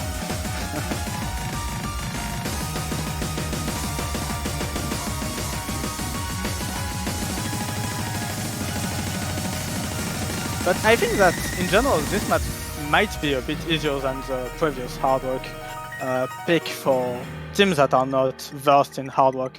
Even though this is a really, really hard work player type of map. As we will go for the last hard work, it's Etherwood Castaway, a map by Wo86. This is an insane difficulty, and this is our shortest hard work pick. This is only 1 minute 30 in Dwayne. This map is, I think, the most traditional hard work pick of this hard work pool. This features just, I guess, normal hard work patterns, but the distances are what makes this map hard, I guess. Some jumps are a bit tight. Overall, this map is pretty comfortable to play. Yeah, I think I agree with you on that point. Circle size of 4, which obviously becomes 5.2 with Hard Rock, and approach rate of 10, obviously Hard Rock's been added. This is something that you see a lot of in converted standard difficulties, and something that players of converted standard difficulties with Hard Rock will see on a daily basis and will be very familiar with. Yeah, and especially this kind of map because rhythms stay pretty much constant during the whole map, so there's no big surprise, no real big streams that gets extremely distorted by the hard work there. Just standard, I guess, hard work play in order to FC this map. Yeah, there's a couple of small deformations where streams give you little 1/4 dashes, but nothing that looks very unfollowable or unplayable to Hard Rock players. As we finish with the hard work pool, and we will get with the DT pool, the first DT map, and I think someone in the chat is going to be happy because this is Replica by Crowley. The difficulty is Plateau, and this is an AR8 map with DT, so 9.7 CS4. Yeah, not the map Crowley was maybe thinking for, but he's still very happy to have it nonetheless. Yeah. This is, I think, a very kind of simple platter, similar to the platters that we've seen in the group stage already, just a step up in difficulty with increased BPM, some more jumps, a little bit more anti-flow thrown in. Exactly.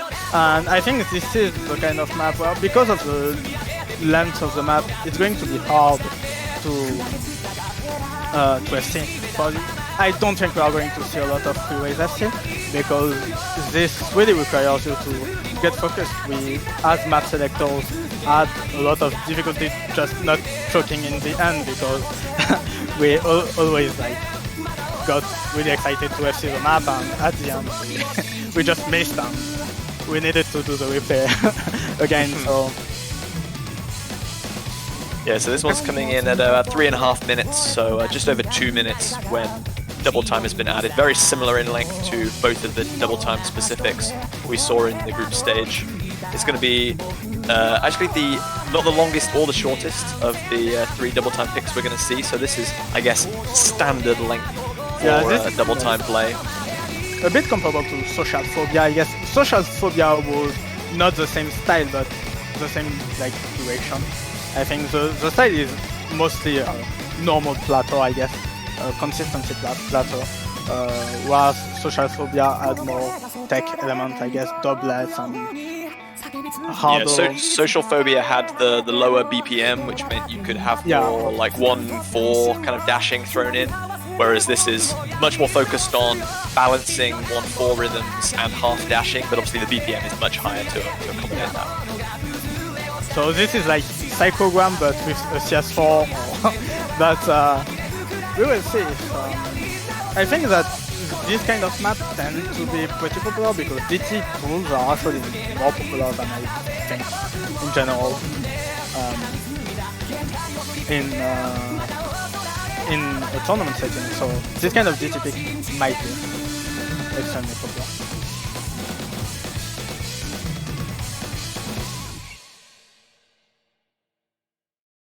as we are coming to the end of that. And the next map is Wisdom Yacht by Leaf. This is the plateau difficulty. This is our fastest map of the pool. And for those who play the bingo, this is a Touhou map, so you need to check if you have this case in the bingo. This is a really, really fast map. I think players are going to need to get focused on this kind of map because this is short and pretty intense to play. So yeah, I think this is cranked up to about 300 beats per minute with double time being added. A very new map, as you said, just coming into the ranked section in the last couple of months. And another Gemzu map, so Gemzu number 2. He didn't get any maps in the previous round of Philippines, but he's got 2 in this pool. 2 in this pool, yeah. This actually, I don't think plays such... For example, someone in the between feels that this is a Gemzu map. You feel that this is a Gemzu map, but because it's a plateau, you've got so much like room to actually experiment, and this is mostly hard because of the speed of those. Not really the mapping style in itself, which makes this extremely hard to catch. Yeah, so also I don't think you mentioned, this one is 8.2 approach rate, which is going to get taken up to about 9.7, 9.8 with double time added. Yeah, that really doesn't look that fast with this much density, I have to say. This is why I think that it's better for the map to be 8.2 than 8 because it's, especially for people playing DTHD, it's really dense. So 8 would be very difficult to read on this one. But yeah, there's the shortest double time pick, and now for the longest. Yeah, for the longest map you have Synchronicity by FD Fluid. This is a converted pick. This is a really, really huge consistency pick in DT. The map is long, like really long, it's 3 minutes 27. And this is one of the maps where I think I could almost bet that we are not going to see a freeway FC. This map is really hard to FC. You have a lot of... no specific part of the map are hard, but the fact that this map is really long makes it pretty hard to actually catch. And because you have a lot of simple patterns, I guess, but because you have all of these like 1-4 jumps, 1-2 jumps. If you are not focused during the 3 minutes, which is a long time in DT, during the 3 minutes of the map, well, it's going to be hard to see. There's a lot of parts in this map that are prime, like random miss parts, I guess. Especially after each KI, maybe you are releasing your pressure and then you actually miss.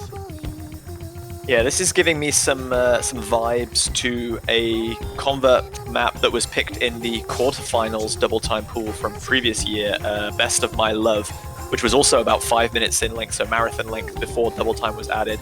And that featured a lot less little stream patterns and more focusing on jumps than this.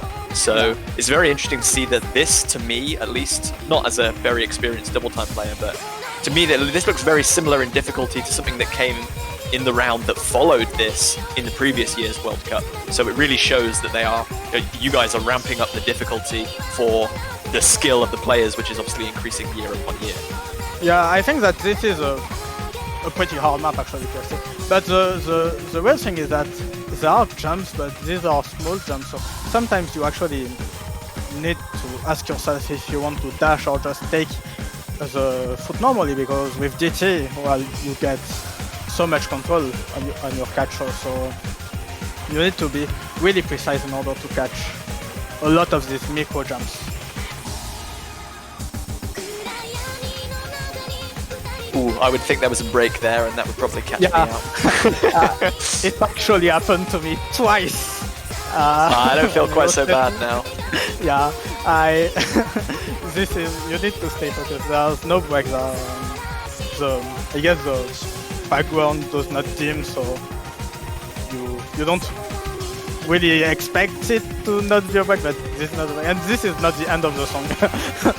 Yeah, 3.5 minutes of approach rate 9.7 with no breaks is quite punishing, especially looking at some of the patterns on offer. This, I think, is not a map where you want to like have a freeway FC, but you want to really have your more consistent player, people who are going to be good in general at DT, play this map. Even if they miss 1 or 2 times, that's not really important. You really need to be just have consistent. 1 or 2 people to really carry a good combo. Yeah. And we'll get into the last map of the map pool of the round of 16. This is a tiebreaker. No one got anywhere close in the Twitch chat from my nobody site. got close. Like people were thinking that we were going to continue with the old picks, but as some people pointed out, maybe old picks tended to be biased. So we've tried to. So first we've tried to pick something that is a bit more recent in order to not be skewed towards one kind of player or the other. And we also tried to pick a difficulties that were a lot more close to the actual difficulty of the pool. So this is not, for example, I think that between the Pretender and the Nomad of the group stage, the difficulty was a bit higher than between the Nomads that you have there and the difficulty of this tiebreaker. So we've tried to take into account the feedback that we had for you from the players in general. Yeah, that's excellent. No, this is definitely a map that I've played quite a bit. A little bit more recent, although I think this is early 2018 map from Spectator. And yeah, it's from Spectator. The map actually starts pretty, I guess, slowly. This might be a bit stressful for some of the teams because when you have a slow part in the beginning, you tend to miss, especially in high nerve situation, but it becomes Camellia quite fast, I guess. Yeah, I was just about to bring that up. Like, a lot of his music has like a calm section and then a very intense section and then another calm and another intense section. But when you're at a tiebreaker on a World Cup stage, and obviously this is a knockout stage, so like every result really counts. You can't afford to just, oh, we lost that one, but we'll win the next one. So even the calm sections become very intense, very difficult, and some of those little 1/2 dashes were quite large, which can be a problem when the approach rate of 9.5 really kicks in. Yeah, and I think that also the CS is a bit higher than the usual CS4, so some players might, with the added nerves, might miss, especially in these kind of long hipper jumps or these doublets. I don't really know. I guess I thought that they were called stealth, but people were correcting me, so I don't really know how to call them anymore. These I guess, like the vertical sliders where you have to keep tap dashing them. Yeah. I don't really know if there's a name for that, but you actually got a lot of these in the pool.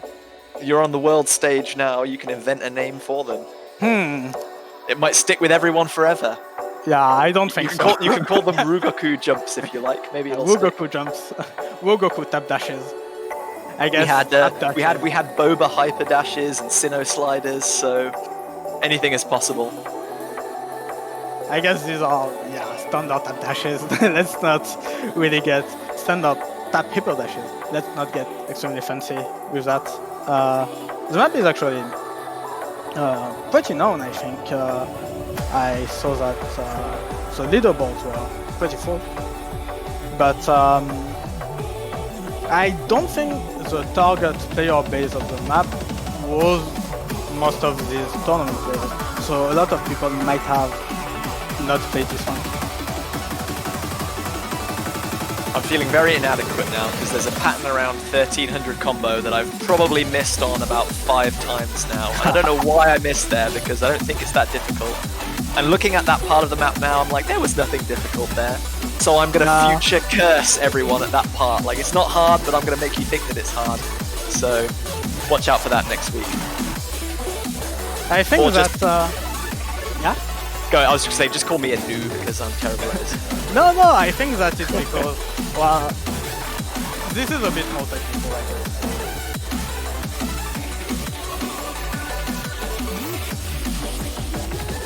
I believe this combo count is at about 2,000 exactly. Yeah. So we're coming to the very end now. We're coming to the end, and the end is actually pretty hard. Most of the time in tiebreakers, I think that the end is always the part of the map where you check if your team is going to win or not. This unit is pretty because the end is actually pretty tough. But you also get this like period of, I guess, rest at the very end of the match. It's rest for the players that don't know each other's scores, but any misses during that intense section whilst people are still building combo here, you can see some leads that ever so slowly erode away and someone steals the lead right at the end. So I'm excited to see that, and obviously we get a nice long spinner at the end here as well, which teams can fight over.